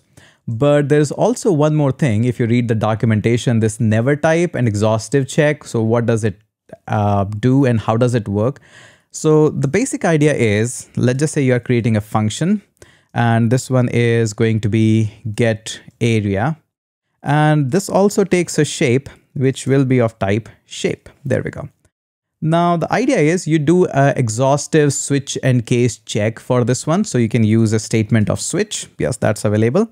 And I can just check the shape.kind, just like we do for the ratings. We have built a lot of applications together in the courses. So rating.5 star, 2 star, 1 star, all of that similar kind of stuff. So let's just say we have a case where this is a circle. So we can go ahead and say, I want to return. I'll borrow some code. Don't want to write this again. All right. So there we go. And this is it. So we're going to go ahead and return this. Let's go ahead and say I am having a case of square. And this should be indented a bit. There we go. And if that is the case, I'm going to go ahead and return. Again, we'll borrow a little bit of the code, copy this and paste it up here. Okay, this is good. This is fine. But what? There could be some more cases. So for example, we are doing an exhaustive check here, and that is working absolutely fine because we are having only 2 cases. Now, this next step is a precautionary step for making sure that your code is future-proof. If you remember, we defined a rectangle as well, but we only checked for square and circle. But there could be a case in future where now this is available for rectangle as well. Now, this you can relate to something. Let's just say you have defined you are working with the payment gateways for Stripe or maybe a Razorpay or wherever you like. Now, there are a couple of status in the payments. Maybe it has been captured, it has been refunded, it has been initiated. But there is also a payment status which later on was introduced known as authorized. You didn't work out for that. Now you have created an interface for it and you have made sure this is it. Now, if you'll go up here, you'll notice that, hey, what this is obviously falling apart. So this particular code is not working out. And also on top of this here seems like we are working through it, but there is now another thing, another case where we should be checking, which we are not checking. So I'm going to go ahead and comment this out for a minute. Now this is working out, but we need an extra case for this one. Let me show you what the documentation says about it. It says that you should always have a default case, which should be of type never, onto whatever the shape you are defining, and you should return that. Now, since this is made as a type of never, which should never be used, that is why this is important and trivial to have. This is known as the never type. So yeah, this is all exactly they are mentioning up here. So they are saying that, hey, you also have a case of default. So okay, not case, it's actually default. There we go. So in the default, what we're going to do is we're going to create a constant. It could be any name. So this could be default for shape. It doesn't really mean this variable could be anything because it's a type of never. So technically it should never be used. And we're going to go ahead and define a shape on that. And then we're going to go ahead and say return underscore default for shape. And why are you yelling? It's not assignable to type never. So that is exactly why this is meant. And right now this is giving me a problem because I'm not checking for all the exhaustive cases.